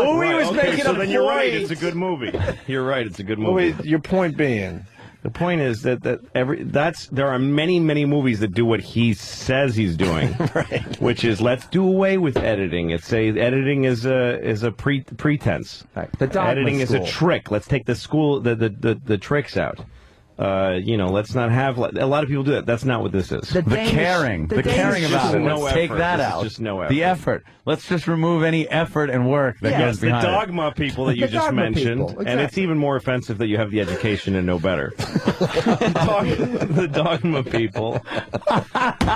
Because sometimes you see a movie like Out of the Mouth of Babes, you see a movie made by some people that didn't know what the fuck they were doing, and there's a beauty to looking at it because of how tragically fucked up it was. They didn't know how to do it. That's even better. See that This isn't even that. I thought I was going to get a little of that when I watched this. I was going like, wow, maybe this will be fucked up enough where it's hysterical, but it just was fucked up. And it went on and on. He's deep. Wow. I think he's remming. Poor guy. I love how Jimmy jumps when you wake him up. He's my right hand man right now. I just see what it is. It's just like I don't want to wreck the movie, man, because everybody's. you're doing exactly what you're supposed to be doing when you watch this movie. Yes. Jimmy, I just touched your lips twice with my hand. You didn't feel it. Did you? How sleepy you were. Yeah, it was in his hiney hole, too. Gap in consciousness seems to be what the... I need a little bit of sugar on a piece of it. Louis, This guy can't even defend you ironically without falling asleep. truthfully, you're busting my balls. Truthfully, you're busting my balls. right. You're not really giving me the benefit of the doubt. Absolutely. Right. It's like No. if you walked in He's out of being- the rain into a theater and saw this movie. I go He's back being out into the Jesus rain. If it honest. was raining AIDS, I'd go back out and open my mouth. I'd look up at it like a turkey and drown in AIDS rain. After watching 3 frames of this shit, I'd run back out into the acid rain and let it eat my body. That's busting Gleefully. balls. I'm sorry. Thank God Louis was here for this today because we didn't know how to handle this horse shit. Paulo, Fantastic. I think we're going to wrap up. Yes, sir. Paulo, where can people get the movie? All right. GapTheMovie.com. I need you to buy this movie because my life is fucked up. There's a Ron Fez. Not because it's a good movie. Yeah. It is. And Exactly what Steven Spielberg and the Time- rest of them say. Time will prove Please you buy this movie all 'cause I wrong, need to pay except, of bills. course, by one Yeah. supporter. But I'm just saying. I'll give you $100 right now if you promise never to do this again. I'll take 145,000 right now. Again, GapTheMovie.com. Maybe I can. Ron Fez is the promo code. I do thank you for the Promo opportunity. code. You know, I feel that if enough people buy this movie, there will be a groundswell movement from this. I swear to God. I swear to God. I mean, we're A lot of times a grassroots effort is what you need. When Exactly. You gotta get You know, this is how a lot of the movements started. They started small, like, you know, Hitler back in the 30s. Right. You got to take the bad with the good. Right. Again, bad analogy. Hitler was, love or hate him, that man could work a beer hall. He knew what he was doing. Yes. I haven't He had could some even passion. designed his own clothes. I mean, the guy was a fucking, he had a knack. I haven't He gotten. did have a He passion knew what for he what he was good did. at. He knew what he wasn't good at. I haven't gotten to the beer hall stage of the marketing. No, of that. you had it. You're still World War I Hitler. All right. With the funny hat. So you're going to Painting. You're going to stick around and you're doing Ron and Fez today, noon to Yes, 3. sir. So hopefully, I can't wait to hopefully hear you go back to some of doing that. stunts for Ron and Fez. Thank you, sir. And Let's go around the room and get the fuck out of here. By the way, Oh no, he farted again. Or is that just the stench coming off of the movie? Smell-o-vision. They finally perfected it. first let me throw DirecTV in. We got a few plugs. The horseshit review for Gap was brought to you by DirecTV. Call 888-961-DirecTV. DirecTV. Call 888-961-DirecTV. Paulo, I don't know what to tell you, but it was good radio. I can tell you that much. Well, I appreciate it, and believe me, the movement. This will be the There's going to be no day more. one. This is day one. Absolutely. yeah. It's a great movie. I think a glacier is going to move faster than your movement for this movie. It starts small and then mushrooms and Yeah. snowballs. Sure. Okay. Right. What do we got, Jimmy? Well, Louis got Caroline's tomorrow night. He's doing a benefit for his school, but it's just Louis doing his act. I'm also in March 14th at the Orpheum, Yeah. And I have Boston. I'm doing a show with Artie Lang in February 21st at Tower Theater in Philadelphia. Tickets go on sale this Friday morning at I guess livenation.com or whatever. Ticketmaster. Cool. Because we're leaving, we got to do a Pro Flowers read. Oh, We like Pro Flowers. It's going to just sound a little weird just shoving it in here, but hey, what the hell? it's not even a read. We're just bringing it up. Yeah, we were flowing with the Gap thing, And the we just polo decided, thing. you know, something. Valentine's Day is coming up. Yeah, sure And, is that. You want to get your sweetie something? Sure. What are you going to do? You're going to wait till the last minute and freak out. That's what everybody does. You could order now from Pro Flowers. Get it out of the way. Get 18 red roses and a free ruby red vase, only $39.99. And then, like, Valentine's Day's a couple of weeks away. Now you're done. Stress-free. You're not freaking out Easy. for a couple of weeks. And it's something good that she's really going to admire. And they figured out the flowers in the mail thing. Yep. I'm telling you, because we order from these people all the time, and the flowers are like, I don't know how they do it. It's amazing. You're going to be very happy. The listeners have done this over the years. They know it. They know what we're talking about. Proflowers.com. And what, they got the promo code thing? Yes, the promo code. You go to proflowers.com. You click on that microphone. It's in the upper right-hand corner. Right. Go ahead. I'll wait. I promise you, if you go to proflowers.com, you won't have to buy Gap. Oh, that's a good one. Okay. Yeah. You won't have to buy Gap. But you can do both. No. These guys don't have much money, so it's either Flowers or Gap, and I highly recommend they get their flowers for their loved ones. Proflowers.com. Yeah. Click on the microphone in the upper right-hand corner, and you type in Opie, O-P-I-E. Or you could call them, 1-800-PRO-FLOWERS, P-R-O Flowers, and mention Opie. Just say Opie. They'll be like, what? No, they'll know. And you're going to get beautiful flowers, 18 red roses, free ruby red vase, only $39.99. It's the early bird deal. Expires Friday, so don't be waiting. This is your chance. You can do it right now. Do it right now. I'll wait. Go ahead. Do it. Shh. All right, 1-800-PRO Flowers. God, they never remember the number. Or proflowers.com. Right. Click on the microphone, type in Opie. Louis, it was a pleasure. I hope we didn't make you suffer too much with this movie thing, but you were perfect for the reviewing of the movie.